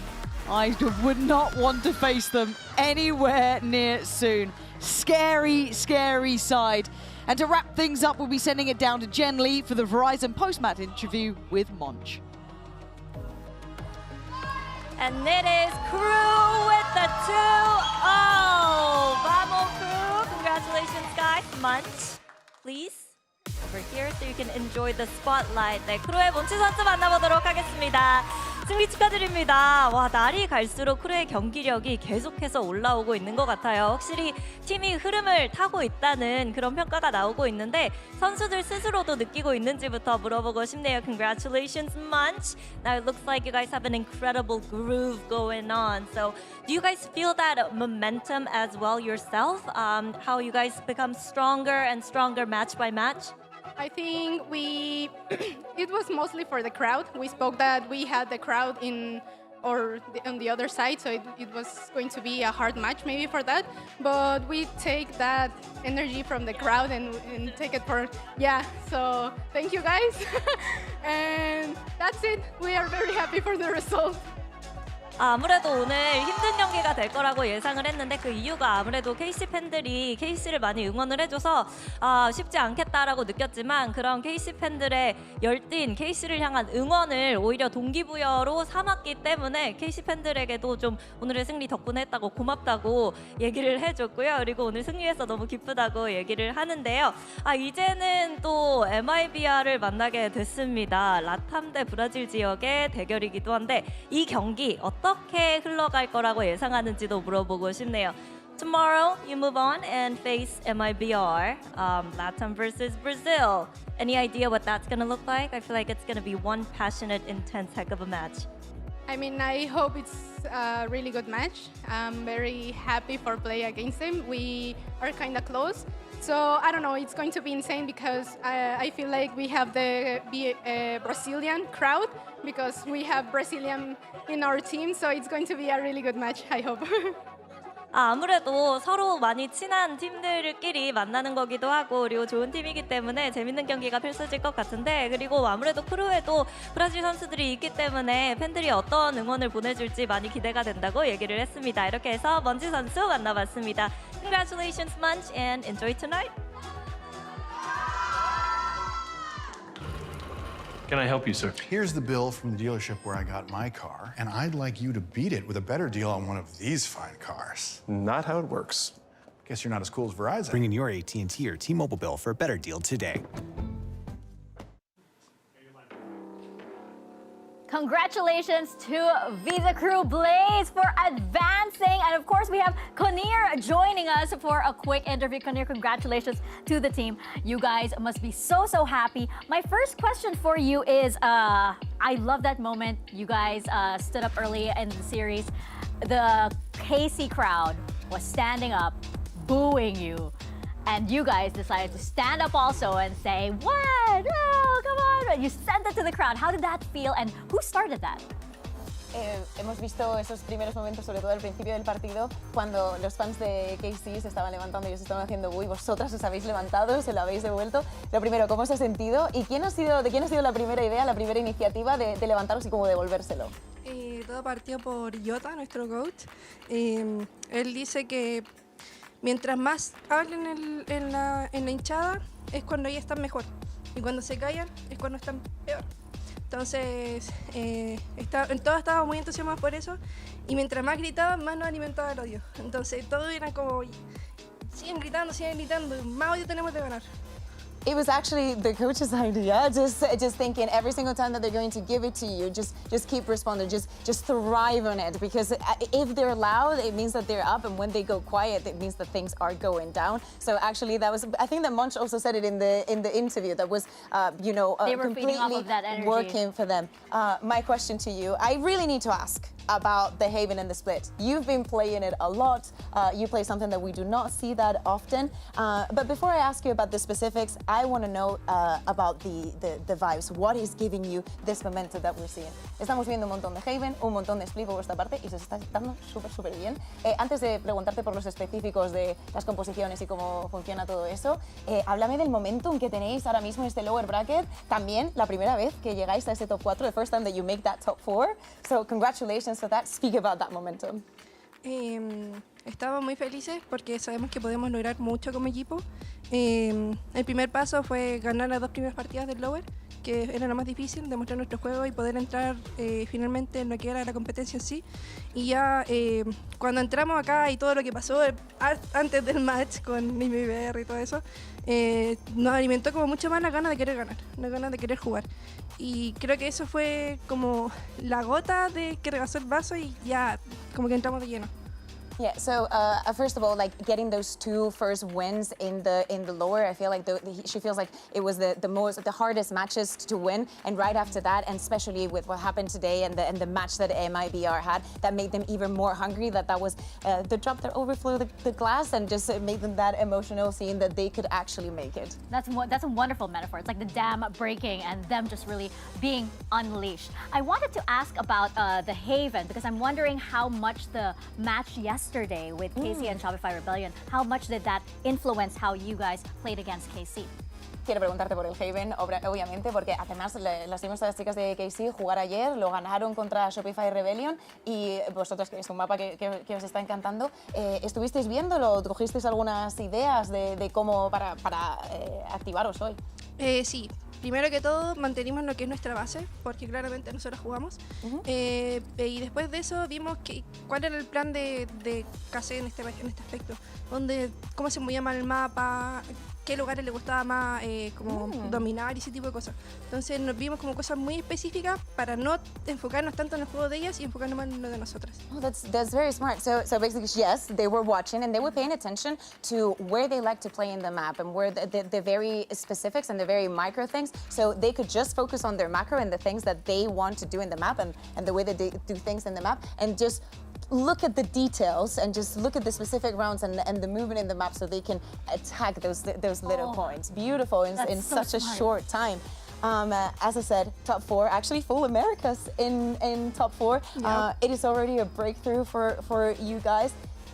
What is next? Because of course tomorrow you have another Brazilian opponent, an opponent that you have not faced in an official. First of all, I want to ask you, screen partners maybe? Like have you played them back in the region? Has entendido la pregunta, pero lo voy a traducir por si alguien está viendo en español. Mañana, obviamente, tenéis un partido contra MIBR y, pues, complicado, pero quiero saber si pues jugáis streams en la región y cómo nos sentimos para ese partido. Sí, nosotros streameamos, no sé si bastante, pero harto. Entonces nos conocemos cuál es el playstyle del equipo de rival y, no sé, siento que mañana va a ser un juego muy bueno. Ya sabemos qué hacen ellos y ya saben qué hacemos nosotras, entonces va a ser mucho más divertido. Yes, they do scream a lot. I mean, maybe not a lot, but just enough to know each other. And I think that she's doing very well. Like, they know how they play. Like, the MIBR knows how crew plays. And the other way around, so it's going to be an extremely fun match to watch. Oh, you just gotta love it when teams like that go up against each other. I am so excited for tomorrow's match. Of course, tomorrow we have our top 4 teams taking the stage. We have a Liquid taking on Shopify Rebellion, and then we have Visa Crew Blaze taking on MIBR. Conir, thank you so much, muchas gracias, for your time here and taking this interview. And Bea, thank you so much for translating also. My pleasure. Wow. Thank you guys so much for tuning in as well. See you guys tomorrow for the top 4 taking the stage here from Low Park in Seoul. Thank you so much for joining us for another day here at VCT Game Changers Champions. Bye, everyone. It's a rematch that was bound to happen here on the GCC stage. G2 versus MIBR. The spike is tapped. The swings come in. MIBR holding for it. And Vanya has to have the 1v3. She started up and she finishes it. Just unreal from Vanya. And now dancing on opposite ends of the site. Inside of 2 separate smokes, it'll be Vanya on the first kill.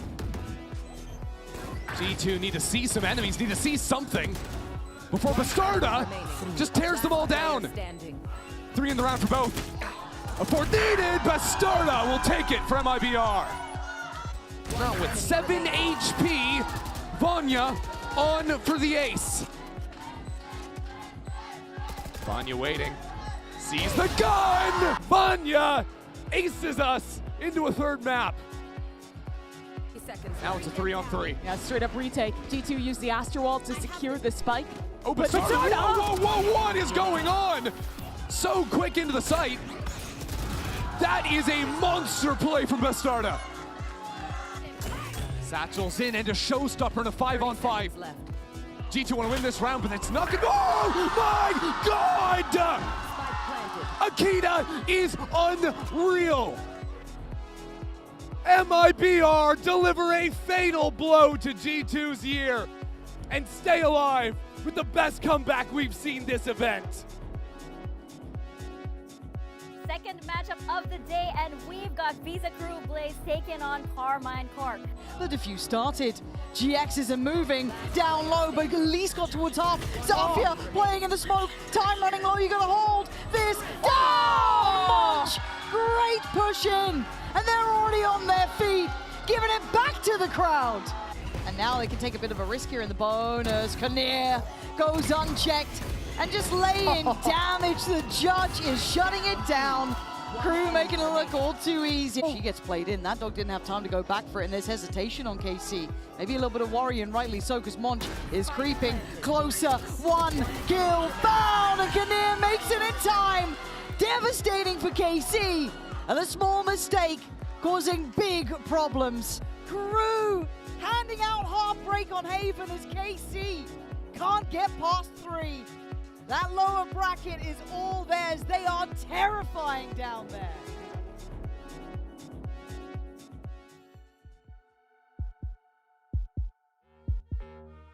Nah, mate.